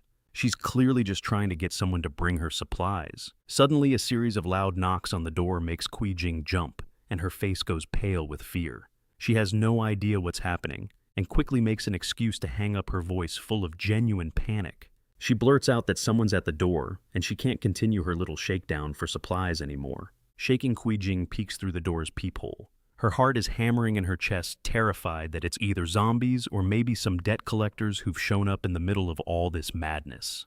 The door opens to reveal her best friend, who immediately starts rambling and complaining. Before long, she starts dishing the dirt on their unlucky neighbor, who got taken away just a little while ago. Kui Jing's friend is super dramatic, acting out the whole story of how the cops and an ambulance took the entire neighboring family away, describing their freaked out expressions.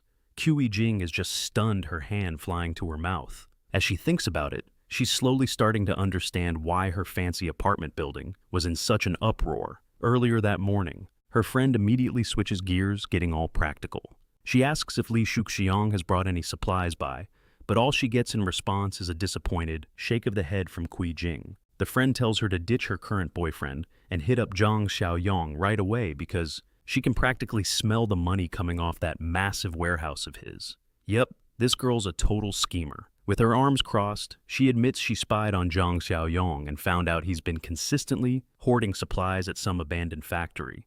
Kui Jing's eyes go wide in shock, and it finally clicks. Her slow-on-the-uptake brain finally gets it. The ex-boyfriend she dumped apparently knew all about the epidemic and had been prepping for it this whole time. Her friend's face is a picture of pure greed as she fantasizes about how much they could score from all of Zhang Xiaoyang's meticulous preparations. Meanwhile, the car is absolutely flying towards the base. The screech of its tires smoking in the dead of night signals that the crew has finally returned. The group slowly gets out of the car, except for Chen Chong, who's passed out so hard he's practically dead. So his teammates have to help carry him out. Zhang Qi's jaw hits the floor when he sees the insane size of the fortress. He can't stop gushing about how unbelievably sturdy the whole place looks. Zhang Xiaoyong just smirks proudly, admitting that, yeah, anyone who sees this place for the first time is bound to be completely floored. Sheng Bo rushes over to greet them, his face pale worriedly, asking if their boss got any scratches after that chaotic trip. Zhang Xiaoyong calms everyone down and then loudly introduces the new members to the core group. The dude on lookout duty points over to Zhang Qi's group and their classmates, announcing that from now on, they're all in the same boat together. Instantly, Sheng Bo and Shan Shan completely switch up their vibe, throwing on big smiles and giving the newbies a super warm welcome. Because Zhang Xiaoyong has complete faith in his own judgment for picking people, he has Sheng Bo lay down the law of the jungle. A story so intense it made Lao Duo practically evaporate with fear, thinking he had landed in a human trafficking den, somewhere in the sticks of northern Myanmar. In the middle of all this suffocating pressure, a trembling Lao Tuo raises his hand, his face a mask of pure terror, wanting to voice his opinion. With zero chill, Yiming boldly suggests they should all be given weapons immediately to help defend the fort. Jiang Xiaoyong just gives him a look sharp enough to cut glass, totally sizing up the new recruit's reckless and impulsive attitude. "Are you an idiot?" Lao Tuo mutters to his friend, advising him not to go around making demands when he hasn't even earned an ounce of their trust yet. Zhang Xiaoyong cools everyone down with a solid promise that they'll get their hands on some weapons within a couple of days. When he notices that Chen Chong's wound is looking pretty gnarly, Zhang Xiaoyong immediately orders him to be taken to the medical room for an urgent checkup. After getting cleaned up, Chen Chong is feeling way better, drying his hair with a towel, but Yiming is still over there looking pissed off. Yiming gets right in Lao Duo's face, grilling him on why he shut him down earlier about asking for guns. He gestures angrily at the ground, spitting that their current situation is basically a prison, disguised as some kind of safe haven. Lao Tuo quickly tries to chill his friend out, reminding him that Zhang Xiaoyong is still the guy who saved their asses. But Yiming isn't convinced one bit, and keeps pushing about the mysterious person who hired Zhang Xiaoyong. The whole time Zhang Qi just listens in silence. Gritting his teeth, Yiming starts planting this twisted idea in his crew's heads that the medical room is basically an impenetrable prison cell. He starts a rumor that Zhang Xiaoyong's real plan is to harvest Chen Chong's organs, trying to gaslight the group into attacking him. Before they can have second thoughts, Yiming pushes away their doubts, quoting some messed up philosophy from Cao about how it's better to betray than be betrayed, all to justify his plan to seize control of the fort. His inner beast comes out when he reveals his scheme to take advantage of the boss's absence, kidnap Sheng Bo, and do unspeakable things to Shan Shan. Both Zhang Qi and Lao Tuo are just stunned into silence, completely grossed out by the sheer level of depraved and disgusting cruelty coming from their supposed roommate. Seeing their horrified reactions, Yiming pulls a complete 180, smiling and waving his hands around, saying he was just messing around to test their loyalty.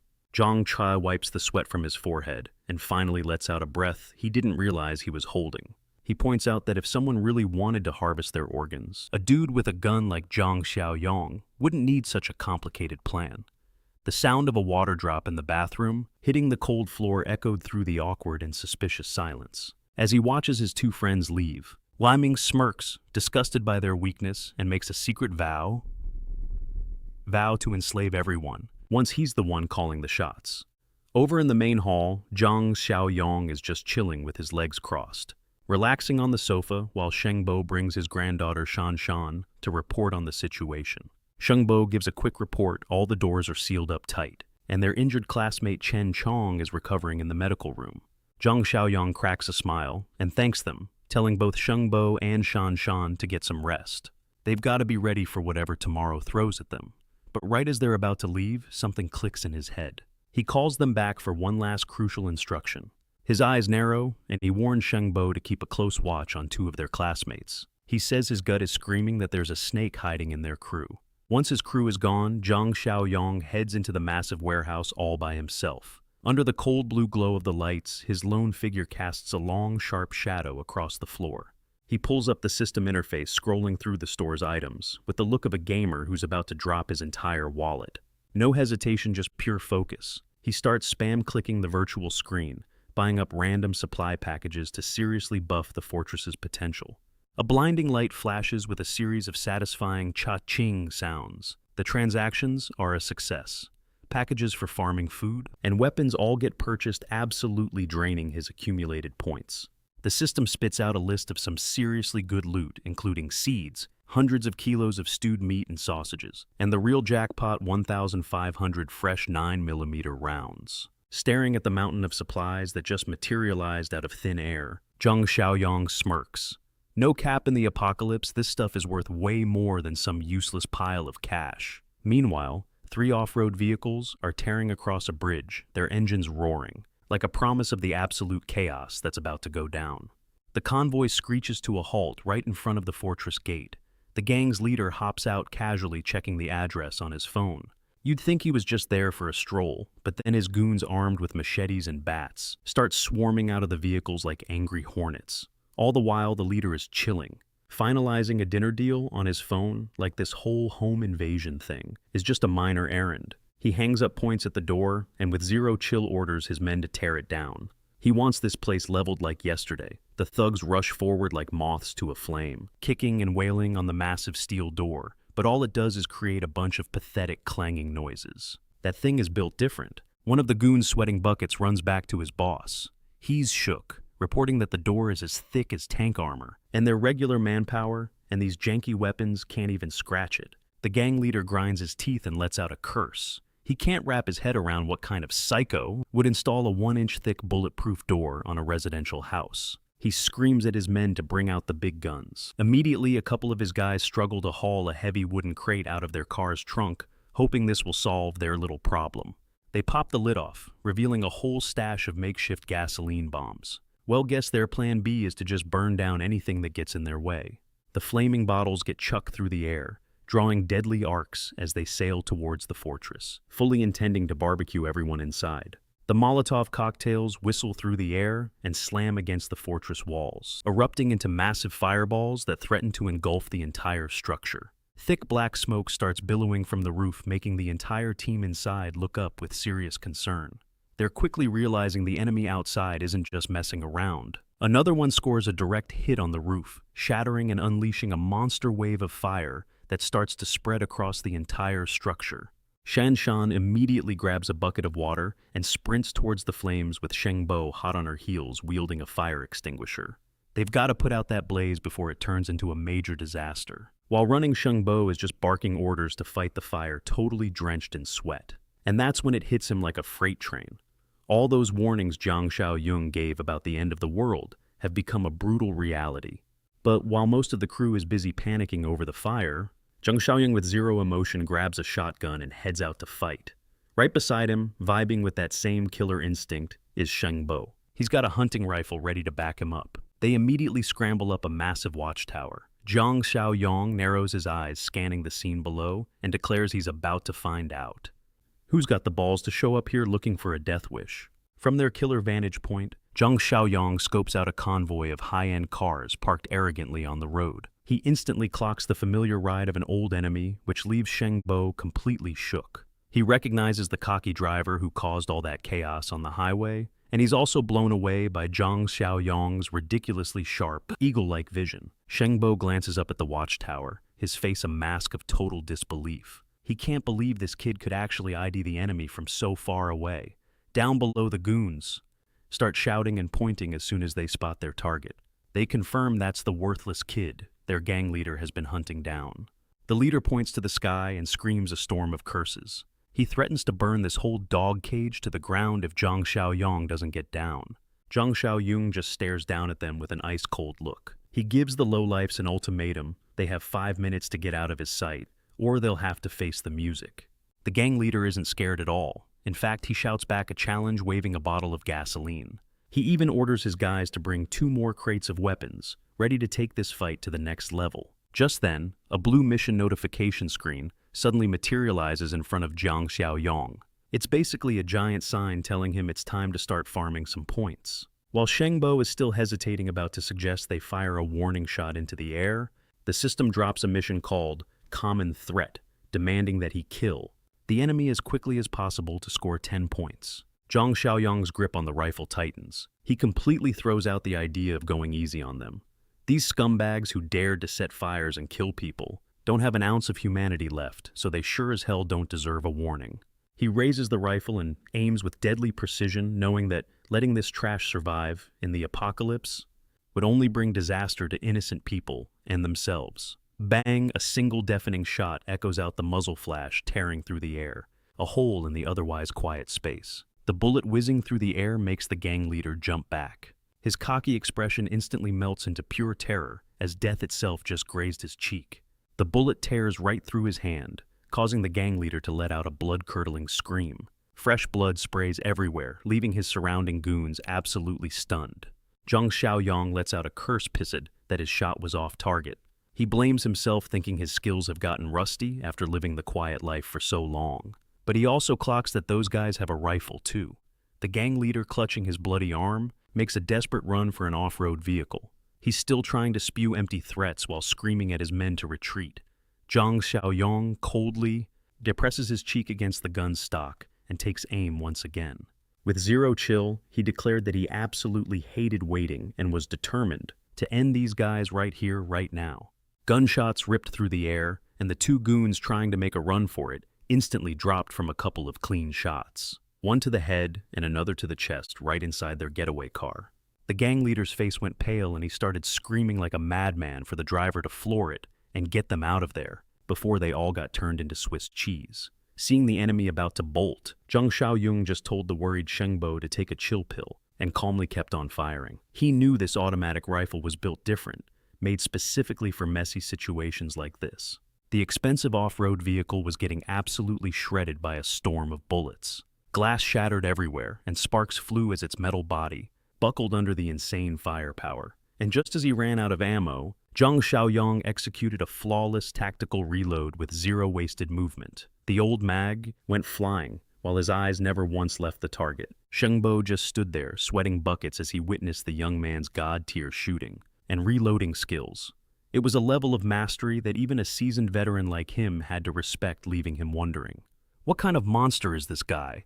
The loud cracks of the rifle echoed across the sky, taking out a few more lowlifes who dared to trespass on their territory. The thug's off-road vehicle managed to speed away, leaving their dead crewmates scattered on the pavement in front of the fortress gates. With his rifle in hand, Zhang Xiaoyang walked over, his expression as cold as ice. He told Shengbo to call Zhang Qi and the others to clean up the bloody battlefield. But then he stopped dead in his tracks, a cruel, calculating glint in his sharp eyes as he thought of something. A much more practical idea than just cleaning up the bodies. Zhang Xiaoyang decided to just leave them there, to turn into zombies, serving as live target practice for his crewmates. Hearing how ruthless his leader could be made a cold sweat run down Shengbo's back.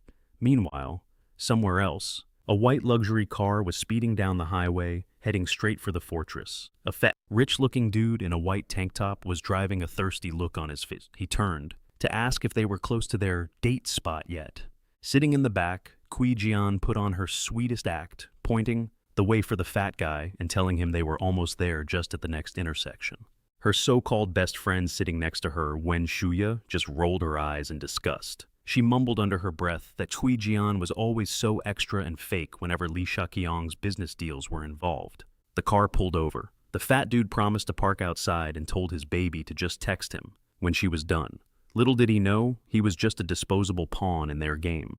Kui Jin got out of the car carrying herself with an elegant air and then gestured for Wen Shuya to follow her.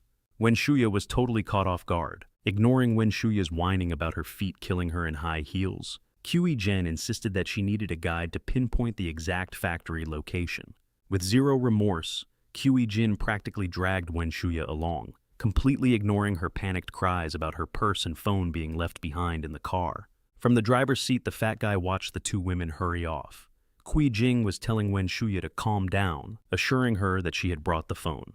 As soon as the two victims were out of sight, the rich fat guy's entire vibe shifted, revealing his true colors. He got on the phone, his face dead serious, and ordered his men to get ready to move in. It's go time. Zhang Xiaoyang's command vehicle, Zhang vehicle, was absolutely flying down the road. He's signaling the entire convoy, tailing him to keep it tight. They've got a cleanup mission waiting for them inside that truck. Over the radio, Foreman Li gives the all clear. Meanwhile, Zhang Qi and his crew are all business, gripping their machetes with stone-cold faces. They look absolutely ready to turn some zombies into ground meat. Back with the two ladies, Wen Shuya is whining non-stop, blaming Kui Jin for getting her tangled up in this whole mess. Then Wen Shuya drops the axe, smirking, as she admits she dolled up like this for a reason. She was trying to get Zhang Xiaoyang's attention, knowing all about the sketchy history between Kui Jin and Li Xiaochong. The catfight between these two schemers comes to a dead stop when they both just freeze in their tracks. Their eyes pop wide open at the absolute carnage laid out before them. Both Kui Jin and Wen Shuya are just stunned silent. They're staring at a total bloodbath, bodies scattered everywhere, and vehicles smashed to bits all over the road. Wen Shuya is shaking like a leaf, wanting to bail immediately, but Kui Jin just coldly walks right past the dead bodies. She guesses it was a turf war over supplies, glancing at the pathetic corpse of some gang leader. A nasty little smirk spreads across Kui Jin's face. She's pretty sure Zhang Xiaoyang is toast. Low-key, the only thing she actually cares about is whether the food stash is still good to go. She completely blows off Wen Shuya's half-hearted protests, shushing her as she creeps forward. She's inching her way towards the factory gate, trying to scope out the situation inside. A jacked-up face with bulging eyes suddenly pops into the gap, making both of them jump out of their skin. They nearly have a heart attack right there.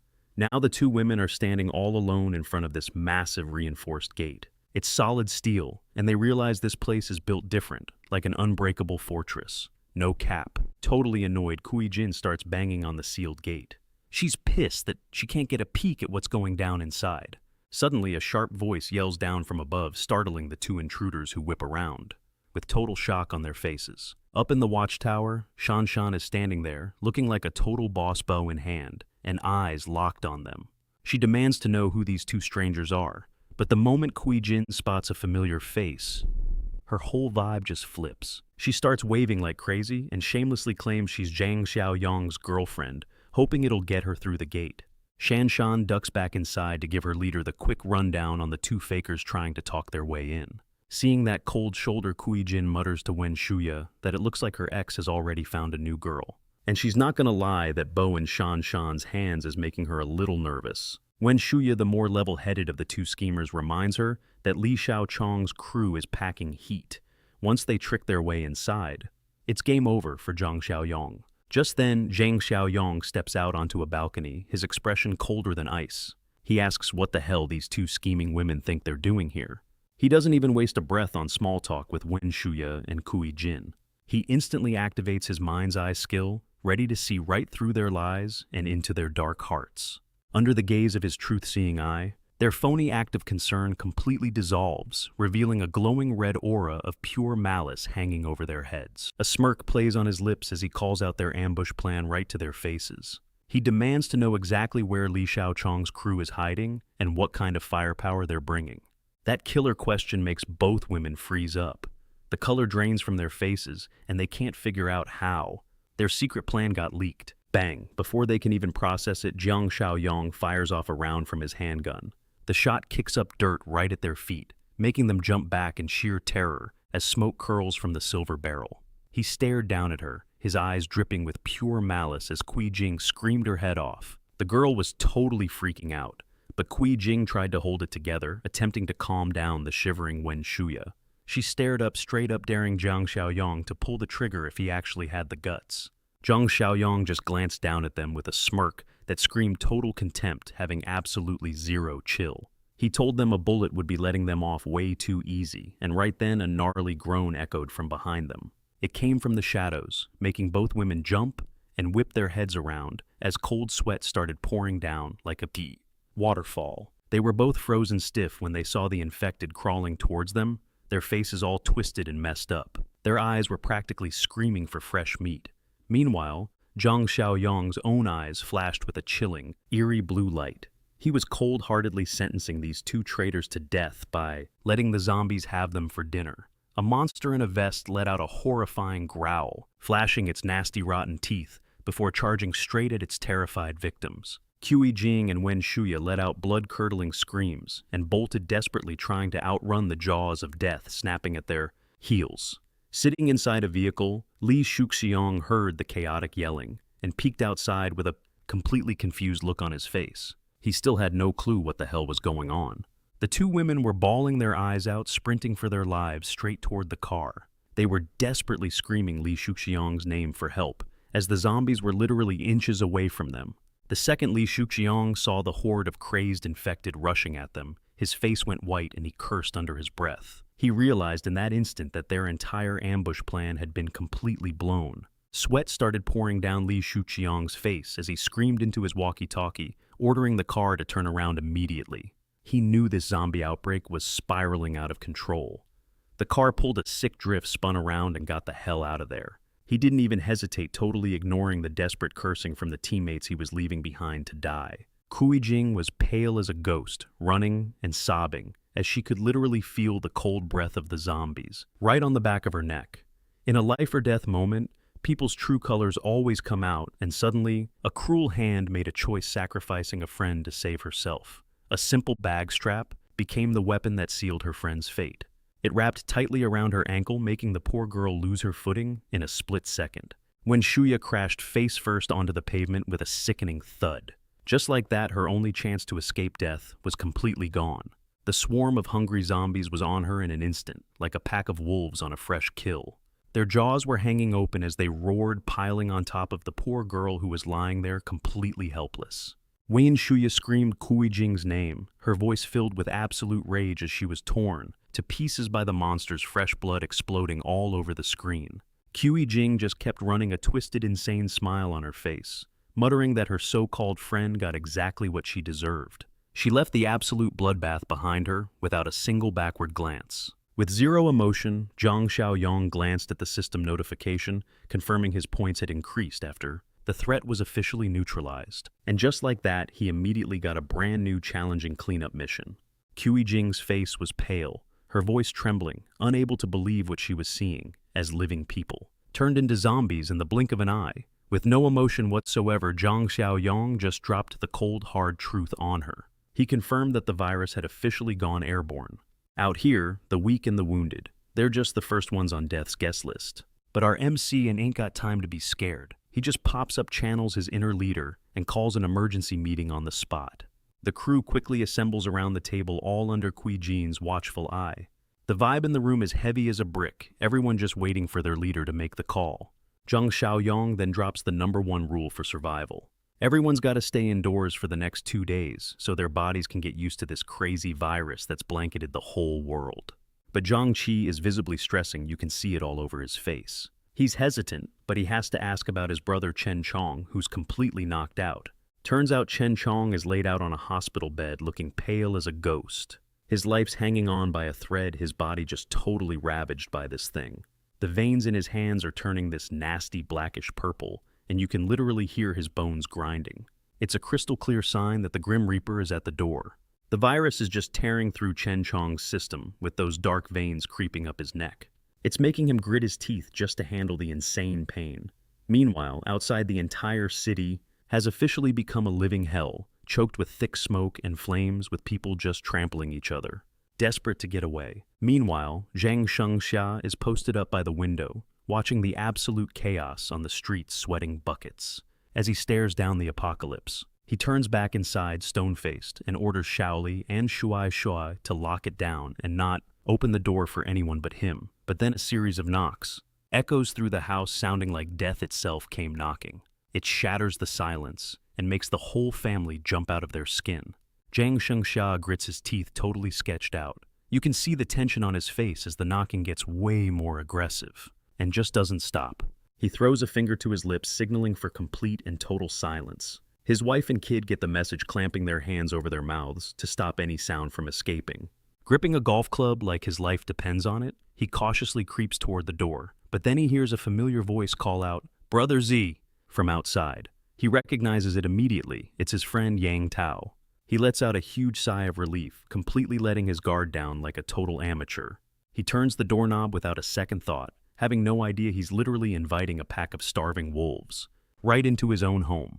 The second the door cracks open, a brutal kick slams into his chest, sending Zhang Shengxia flying backward. He yells out in agony as Yang Tao leads his crew swarming into the house like a plague of locusts to take down the homeowner. And just like that, Yang Tao shows his true colors, a snake of the highest order. He stands there all smug, like he's already won, ordering his goons to pin Zhang Shengxia to the cold, hard floor. As the homeowner screams for them to let him go, Zhang Shengxia's eyes go wide as he stares at the man he once called his brother. He roars with pure rage and betrayal, never imagining his own kindness would come back to bite him this hard. But Yang Tao just smirks, his face dripping with contempt, finally letting all his long-hidden jealousy and envy spill out. He whines about how he felt like nothing more than a servant in his big brother's eyes. Then with a greedy look in his eyes, he gestures wildly and screams, demanding Zhang Shengya hand over the warehouse key and the secret address. He claims it's payback for all the years he spent living in his shadow. But even pinned down, Zhang just grits his teeth. He stays silent, his eyes burning with enough hatred to answer the evil standing before him. Seeing that his torture tactics weren't getting him anywhere, the so-called friend just cracks this wicked grin. He then switches his focus to Xiao Li and her mom, who are just trembling in the corner, and without a second thought, he brutally yanks Xiao Li back by her hair. The sudden jolt forces a scream of pure agony out of her. Zhang Shengxia is forced to watch this whole brutal scene unfold completely helpless, as his wife gets tormented right in front of him. Unable to take it anymore, his young son Shuai Shuai pushes past his fear and charges straight at the villain, his eyes filled with tears. But his face shows nothing but pure determination. The kid uses every ounce of strength he has to chomp down on the man's leg, making the traitor shriek in pain and start cussing from the surprise attack. Seething with rage because of the bite, the man has absolutely zero chill. He just swings his arm and lands a massive slap that sends the little boy flying across the room. A bright red handprint is left on his cheek as his mother lets out a soul-crushing scream. Zhang Shengxia screams in total helplessness, challenging the man to a one-on-one fight if he just lets his wife and kid go.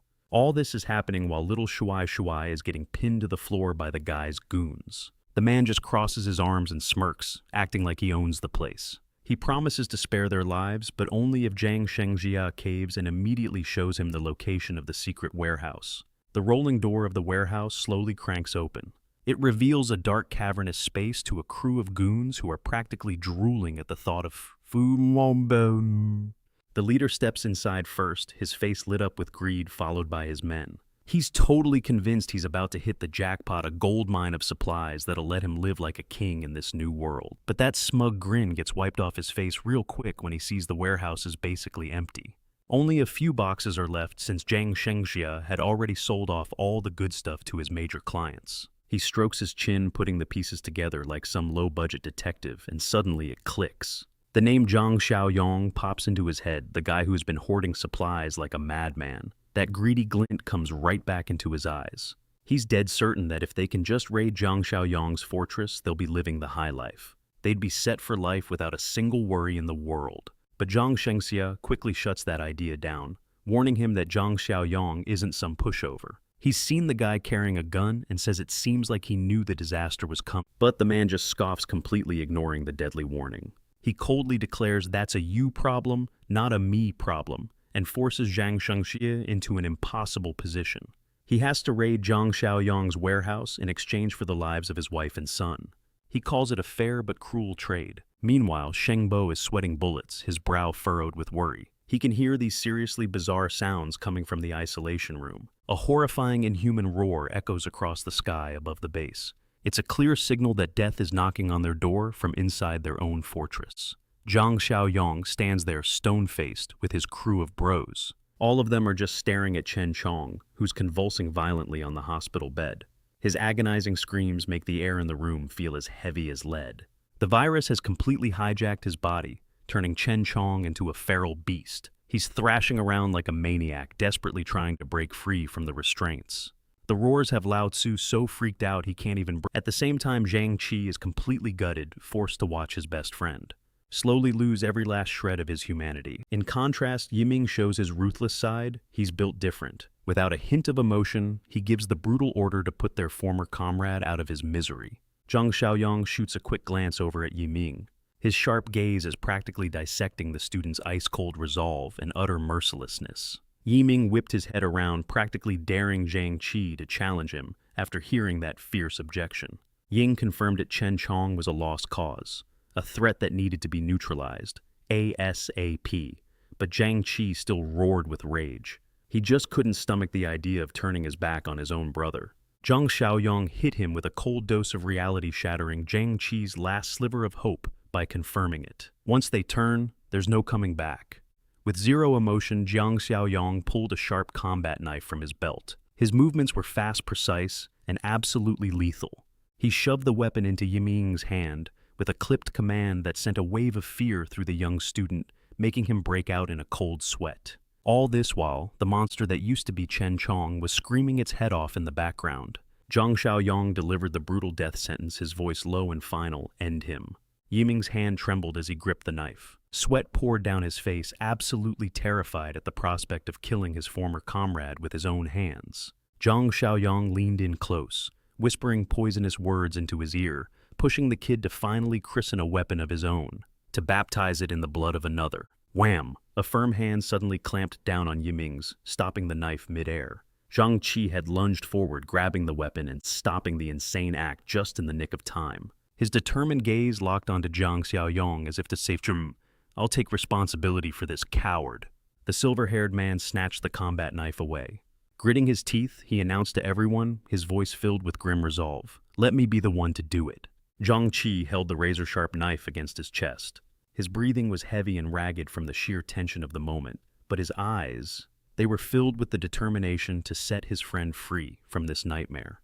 Zhang Xiaoyong narrowed his eyes, giving one last warning about the heavy price of taking a life. He was basically making this the ultimate test of Zhang Qi's humanity. But Zhang Qi tossed aside every last scrap of fear. His eyes were blazing as he turned to declare his absolute loyalty to Zhang Xiaoyong. Meanwhile, Yiming just stood in the back, sweating buckets while Zhang Qi completely owned the moment. A twisted smirk played on Zhang Xiaoyong's lips as he heard the blood-curdling screams of the restrained test subject behind him. Without a moment's hesitation, Zhang Qi moved in, raising the sharp knife. He approached the struggling body on the hospital bed, ready to carry out the grim order to clean up. Veins bulged on Zhang Qi's forehead as he braced the knife, preparing to bring it down for the final blow. Chen Chong's desperate screams ripped through the tense silence of the room. The blade of death sliced through the air, heading straight for the victim's screaming throat with unstoppable speed. Then, like a ghost, Zhang Xiaoyong was suddenly there, his hand a steel vise clamped around Zhang Qi's wrist. He stopped the blade just millimeters before it could even touch skin. Completely stunned, Zhang Qi whipped his head around to stare at his leader, totally bewildered by this. Why the hell did he change his mind at the very last second? Coldly, Zhang Xiaoyong ordered everyone else out of the room. He stated that this worthless piece of trash was a special case, and that he still had a use for it. A glowing red system notification popped up right in front of his eyes. It was confirming the discovery of an extremely rare and valuable mutated variant. The door to the medical room slammed shut, hiding the dark plans now brewing between the boss and his new monster. Chen Chong was screaming, thrashing wildly on the hospital bed, but Zhang Xiaoyong just stood there. He watched, on his face a mask of cold, calculating detachment. The veins on Chen Chong's face were popping, looking like a terrifying roadmap of his agony. He let out a beastly roar just as he heard his leader call out his name right in the middle of his horrifying transformation. Zhang Xiaoyong closes in on the monster, but those sharp eyes of his weren't just out for blood. They screamed purpose, a mission far more important than a simple kill. Up above the clear blue sky is dead silent, a stark contrast to the absolute. Carnage popping off down on the ground. Suddenly, a luxury car slams on its brakes, tires smoking. It fishtails hard down the debris-covered street, the driver desperately wrestling with the wheel in a total panic. With a sickening crunch, the car loses control and smashes into the curb as thick black smoke starts to billow out, a seriously bad sign for anyone inside. Li Shak-shong crawls out from the mangled steel, scratching his head and cursing his garbage tier luck that just won't quit. He actually thought he'd finally reached a safe zone. But nah, he was clueless about death itself, literally creeping up in his blind spot. A terrifying growl echoes right behind his neck, making Li Shak-shong freeze solid before whipping his head around. His face goes ghost white. Bruh, it's over. A zombie lunges forward and sinks its teeth deep into his arm. Li Shak-shong lets out a blood-curdling scream as the infection instantly starts ripping through his body, and he collapses onto the pavement. His eyes go wide with terror as the zombie barrels towards him to finish the job. There's no escape. He scrambles away from the wrecked car with the death hot on his heels. In a do-or-die moment, he manages to snag a crowbar from inside the car, a last-ditch move that saves his skin. With a rage-fueled scream, Li Shak-shong swings the crowbar with everything he's got, aiming straight for the monster's dome. In a desperate fight for his life, Crack the full-force swing absolutely demolishes the zombie's skull, splattering brains and gore all over the pavement, right next to his $1 million ride. He's left standing there breathing hard and just staring at the lifeless corpse at his feet, fear and anger making him curse up a storm at the insane streak of bad luck that's been tailing him.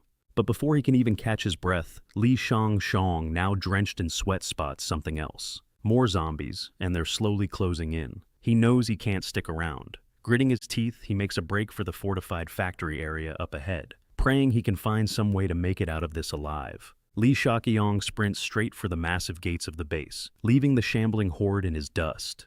Just then, the gate swings open, and out steps Zhang Xiaoyong, exuding pure main character energy, leading his armed-to-the-teeth zombie-slaying squad, all of them Murai ready to throw down. Meanwhile, Kui Jing is lagging behind, whining about how his protective gear is too tight and uncomfortable. This dude clearly hasn't learned a thing until he's actually had to face the heat. Zhang Xiaoyong immediately shuts that down, warning them that even if these zombies are brain-dead, they're still ridiculously strong. Any newbie running around without armor is just going to get themselves insta-killed. The squad moves cautiously along the factory wall, hugging the corner when they run into a single zombie just shambling around up ahead. Since they have already been spotted, Zhang Xiaoyong gives the signal to engage. Everyone's on edge, but you can see the fire in their eyes as they get ready to go all out. The creature hears them and instantly whips its decaying head around its milky white, eyes glowing with a ravenous hunger. It charges with insane speed, but Zhang Xiaoyong sidesteps it effortlessly like he's just dancing out of the way, all while reminding his team to watch their spacing and cover each other's six. With one clean technical kick, Zhang Xiaoyong completely shatters the zombie's balance, sending it sprawling awkwardly onto the concrete floor. Seizing the perfect opportunity while the enemy was down for the count, he roared, pointing out its weak spots, like the temple and the nape of its neck, giving his teammates the green light to end this thing for good. The dude with the glasses had to summon every ounce of courage he had, letting out a battle cry to steady his nerves, before bringing his weapon down with everything he's got. Bam! The clean strike lands dead center on the monster's skull, ending its miserable life and scoring the nerd his very first W. But right after the swing, our boy in glasses lets out a groan, his hands totally numb from the impact. And just like that, Zhang Xiaoyong schools him on a crucial lesson. Zombie skulls are basically built like concrete blocks. Turns out the monster wasn't quite done yet. It lurches back up and goes straight for the kill, ready to bite and tear. But thinking fast, the glasses-wearing dude throws up his arm, which he'd smartly wrapped in magazines to block the nasty attack.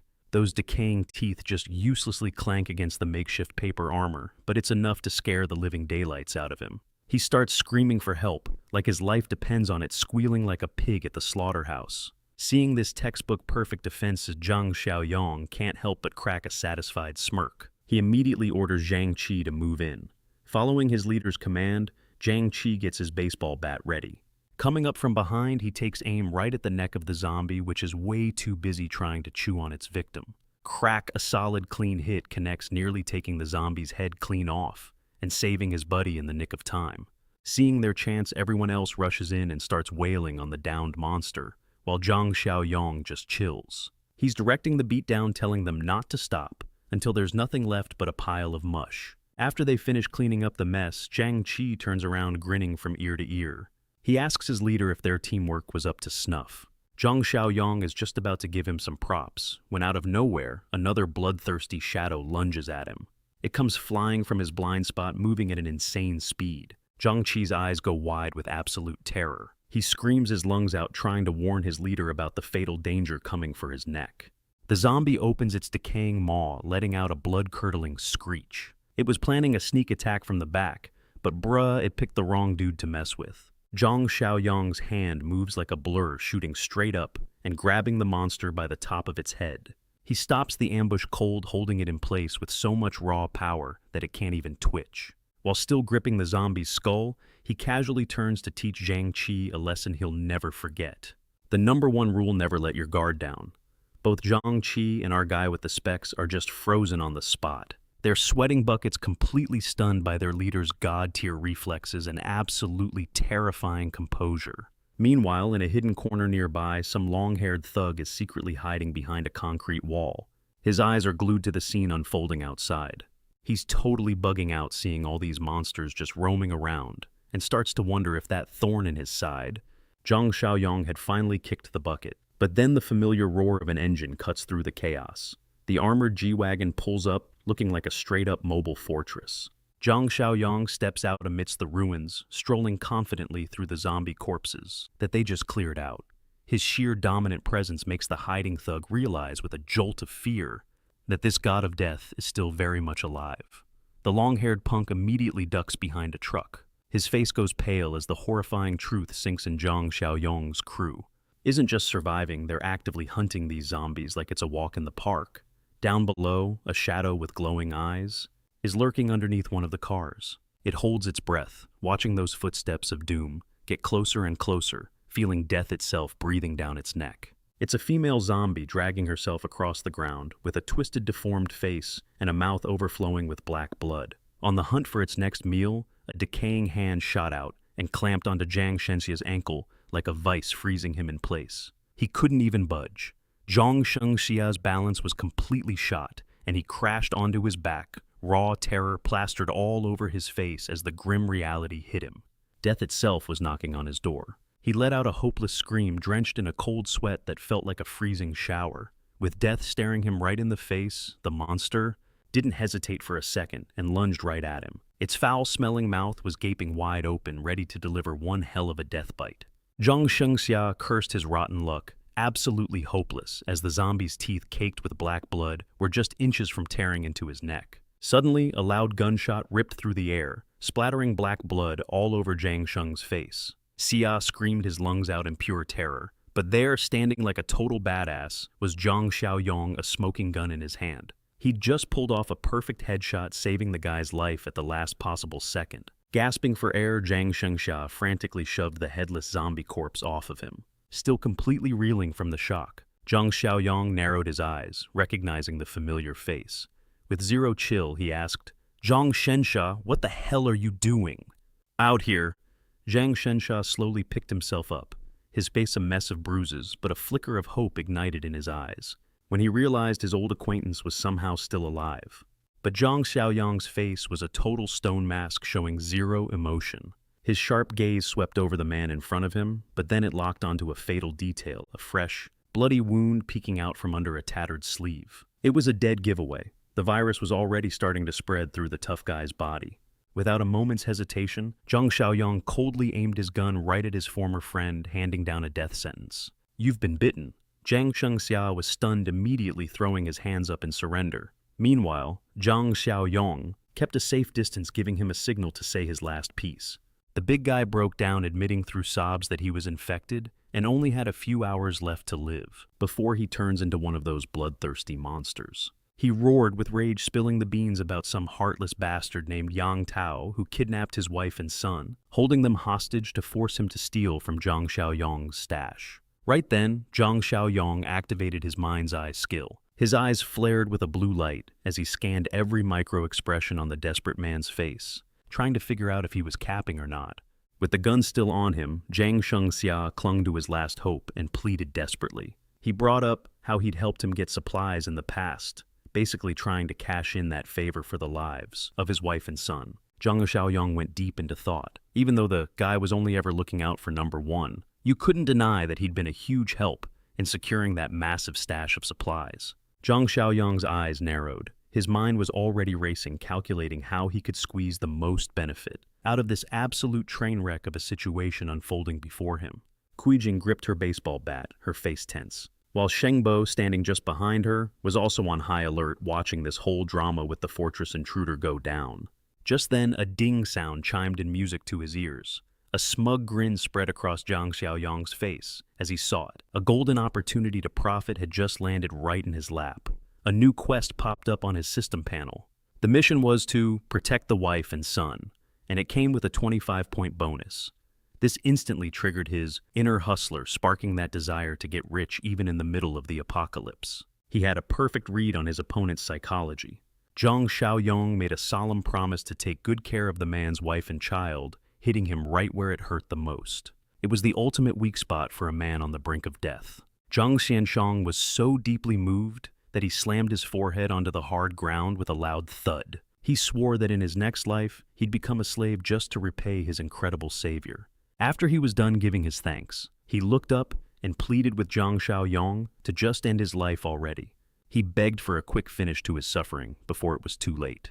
The hulking man was crying like a kid begging to die so he wouldn't turn into some mindless corpse. That could be a danger to his own family. But Zhang Xiaoyong ignored his pleas, quickly turning to order Qiu Jing to get a motorcycle from storage immediately for a plan he had cooked up. He waved his hand to dismiss Zhang Shengxia, heartlessly ordering him to drive as far away as possible to a remote deserted area instead of giving him a mercy kill.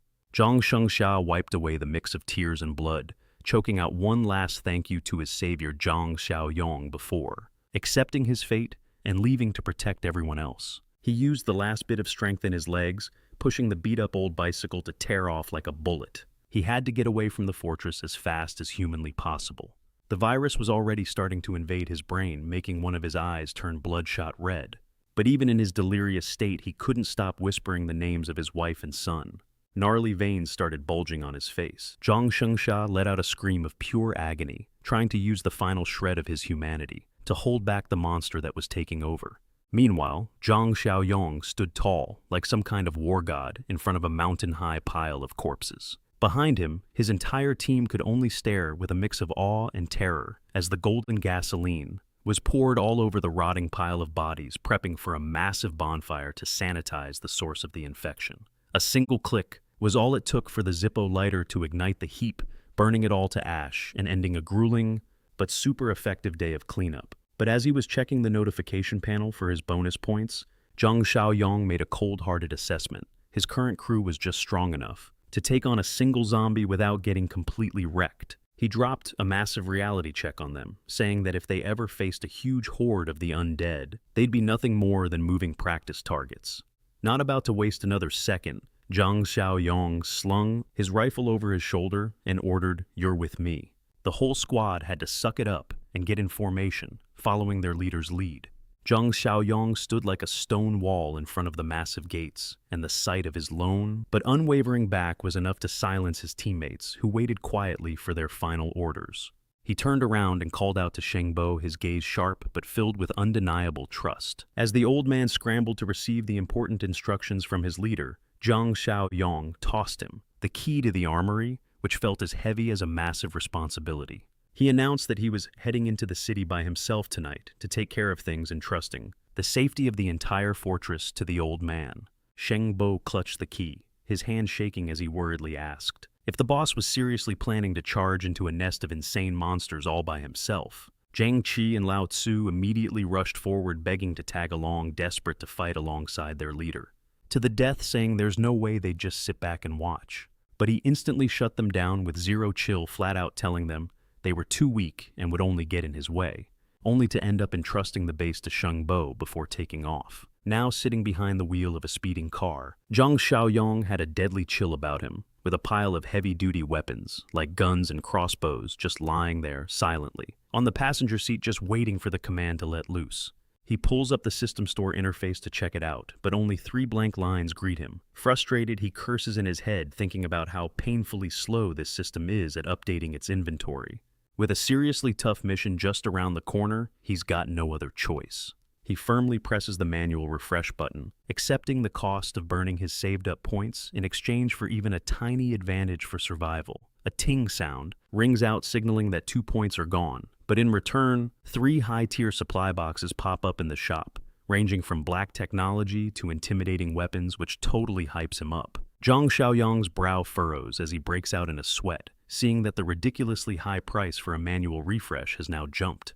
From 2 points all the way to 4, it forces him to seriously reconsider every single move. However, the temptation of those premium supply boxes is just too strong to resist. He peeks at his sufficient balance and decides to bet it all without any hesitation. The system dings. The level 1 black technology supply box has been successfully redeemed, instantly wiping out 20 of his precious accumulated points. In a flash, the car screeches to a halt on the side of the road, its headlights piercing through the darkness. This creates the silence he needs to inspect his newly acquired item. The item box opens, holding a seriously powerful reward, a physical enhancement serum that directly adds 5 points to his strength. It's the kind of item every gamer dreams of. A blinding light from the high-level item flares up so intensely that it forces Zhang Xiaoyong to cover his eyes. It felt like he just flashbanged himself in the face. Holding the syringe in his hand, his jaw is on the floor and his eyes are wide. He absolutely can't believe his insane luck getting his hands on an item that boosts stats by this much. Thanks to his decisive nature as a veteran, he immediately sticks the needle into his arm, wanting to mainline this insane power directly into his body right away. Zhang Xiaoyong lets out a massive cough, his eyes bulging and glowing pure white, as an explosive surge of energy begins to flow through every single one of his tensed-up muscles. On his status panel, the round number 13 appears, confirming that his physical strength is now 26 times that of a normal person. No cap, this officially turns him into a walking tank. The scene shifts to a tall apartment building where Zhang Shengxia lives, a concrete fortress standing elegantly under the blue sky. Inside the apartment, it's a peaceful world with shelves packed with toys and stuffed animals, a total contrast to the chaos raging outside. Xiaoli is hugging her trembling son, Shuai tightly, trying to calm the boy down by telling him his father will fix everything. Suddenly, the door is thrown open violently. Yang Tao barges in with a large crew looking down on them with the arrogant faces of hunters. Xiaoli turns pale and stammers, asking what these strangers are doing in her house. Yang Tao just smirks, grabs the weak woman's hand, and declares with zero chill that they're here to look for a little bit of physical pleasure. He mercilessly tears at Xiaoli's clothes while she screams, desperately pleading in absolute terror. With all hope lost, two burly thugs forced her onto the cold, hard floor. Meanwhile, a helpless Swai could only weep watching his mother get degraded right before his very eyes. Suddenly, a heavy footstep slammed onto the floor, cutting through the violent scene unfolding in the living room. Zhang Shengxia showed up, his face twisted into a deep frown. He was fixing his collar and complaining about this whole noisy crew disturbing his peace. His lackey brother Li immediately scurried over to play mediator, worried that this hothead was about to screw up the entire plan. If his boss went too far, everything would be ruined, and brother Li was sweating bullets just thinking about it. He tried to use his head analyzing the situation to make his boss understand something crucial. He told him they absolutely couldn't afford to act recklessly right now. He warned him with a grim look that if they pushed the wife to the point of suicide, she'd have nothing left to lose and would go full scorched earth, fighting them all to the bitter end. Shengxia let out an annoyed sigh, but ultimately caved, ordering his men to deal with the kid first before coming back to torture the wife. Just to get his final payback in before leaving. As he walked away, Shengxia glanced back, licked his lips, and gave her a sick, suggestive wink. His taunting and straight-up disgusting behavior was infuriating, but in a dark room, Xiaoli just clutched Swai tightly. The mother and son just shivered and cried, having barely escaped a fate worse than death. As night fell, the growl of a zombie echoed through the silent, cold streets, a clear signal of danger. Zhang Xiaoyong was driving like a man possessed. He could feel 13 points of raw power supercharging his reflexes and his control over his body. The car was a blur, drifting and weaving through the destroyed streets, like a scene straight out of an action movie, expertly dodging every single obstacle. Under the cold moonlight, the entire city had become a death trap, littered with zombies and abandoned cars everywhere you looked. The vehicle screeched to a halt in the middle of the road, and Zhang Xiaoyong stepped out with the determined swagger of a hunter. He realized the city center was just ahead, and if he kept driving his noisy car in there, he'd basically be ringing the dinner bell for a zombie buffet, so he decided to hoof it. His newly enhanced super-sharp senses allowed Zhang Xiaoyong to hear a bloodthirsty growl echoing way too close for comfort. It was almost right next to his ear.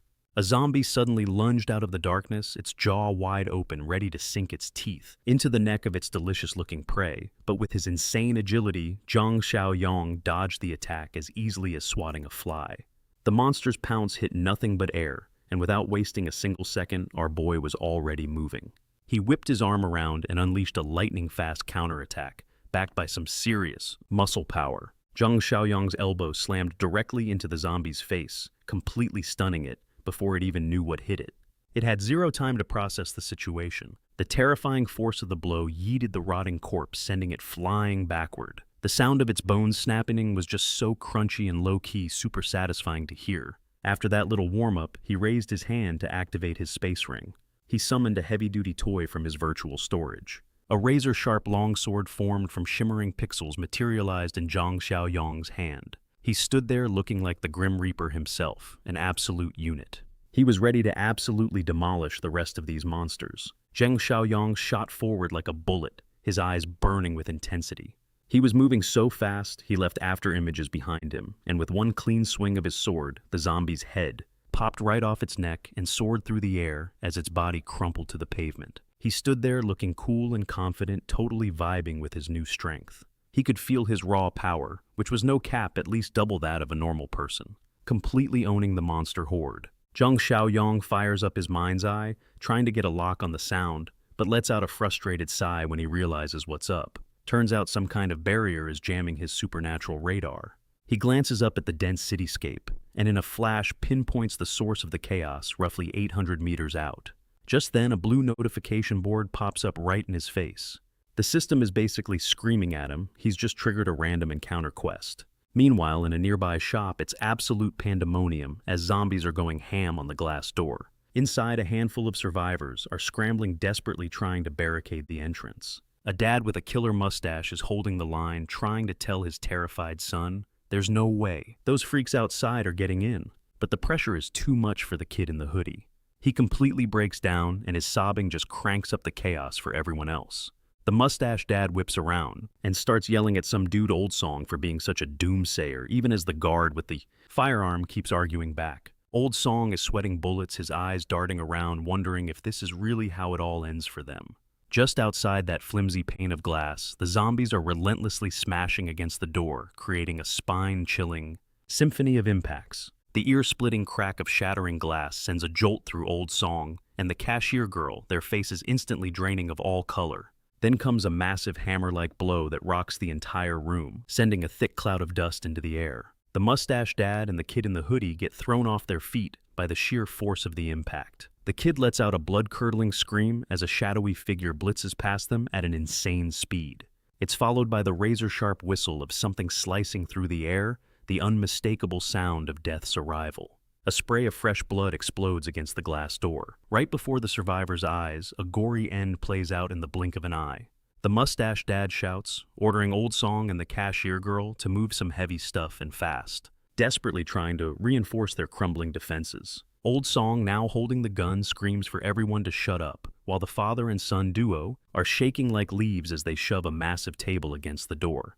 But outside the shop, the once frenzied zombies are now just lifeless heaps on the ground, taken out by someone without making a single peep. Old Song and the rest of the survivors just stare completely dumbfounded at the battlefield. They're all wondering who in the world could possibly wipe out that many zombies so damn fast. The gamer kid in the group goes pale and starts shaking, insisting it has to be the work of a crazy powerful mutated variant. He quickly starts explaining to Old Song that mutated variants are basically like those super OP bosses you see in games and web novels, the ones with insane speed and power. With his gun still raised just in case, Old Song can't resist taking a jab at the kid, saying no, wonder his grades suck with how much he games. Ignoring the kid's protests, a sweating Old Song gets an earful from the group to get his head in the game. They tell him to focus up and not give this so-called monster a chance to sneak up on them. The entire squad starts moving tactically towards their base, on high alert, scanning every direction in this deadly landscape littered with wrecked cars and bodies. Suddenly, Old Song throws up a hand, signaling for everyone to halt. His sharp eyes have spotted a figure blocking the corner just up ahead. There, standing cool as you like under the moonlight, is Zhang Xiaoyong, radiating a totally badass aura as his system panel flickers into view. Model. Announcing the rescue mission was complete, tacking on another 5 points for the effort. The moment the gamer student spotted the figure in the back, he completely lost it, screaming that it had to be the mutated variant. The very one he'd been terrified of earlier. Old Song narrowed his eyes, observing the situation carefully. His gut was telling him that the person standing there looked way more like an actual survivor than some kind of monster. Zhang Xiaoyong just laughed at the gamer's wild imagination, insisting that there's no way mutated variants could be popping up in hordes this early in the game. A wave of relief washed over Old Song when he confirmed it was a real survivor standing before him. His eyes lit up with excitement, like he'd just struck oil. Old Song lowered his rifle warmly, advising the young man not to wander around alone, and enthusiastically invited him to join their group to seriously up his chances of survival in this messed-up world. Zhang Xiaoyong calmly asked who exactly they were. Old Song quickly introduced them as a search party looking for supplies from the nearby Rongxiang residential area. He confirmed that Jinyu Mansion was just across the road, showing a familiarity with the area that low-key caught Old Song's crew by surprise. Old Song proudly started bragging about Captain Lee's firepower and his insane experience taking down zombies, promising their new friend he'd be completely safe with them. Zhang Xiaoyang just smirked a hidden agenda playing behind his eyes. He politely thanked the guy for his kindness, but in his head, he was already keeping them at arm's length, sticking to his own game plan. The group moved together down the silent moonlit street, with Zhang Xiaoyang temporarily tagging along with the patrol team to get a better read on the whole situation. One guy on the patrol squinted at him suspiciously, asking why he was so interested in Jinyu Mansion and if he was heading there to meet someone important. The nosy dude just kept prying into his personal business after seeing him nod.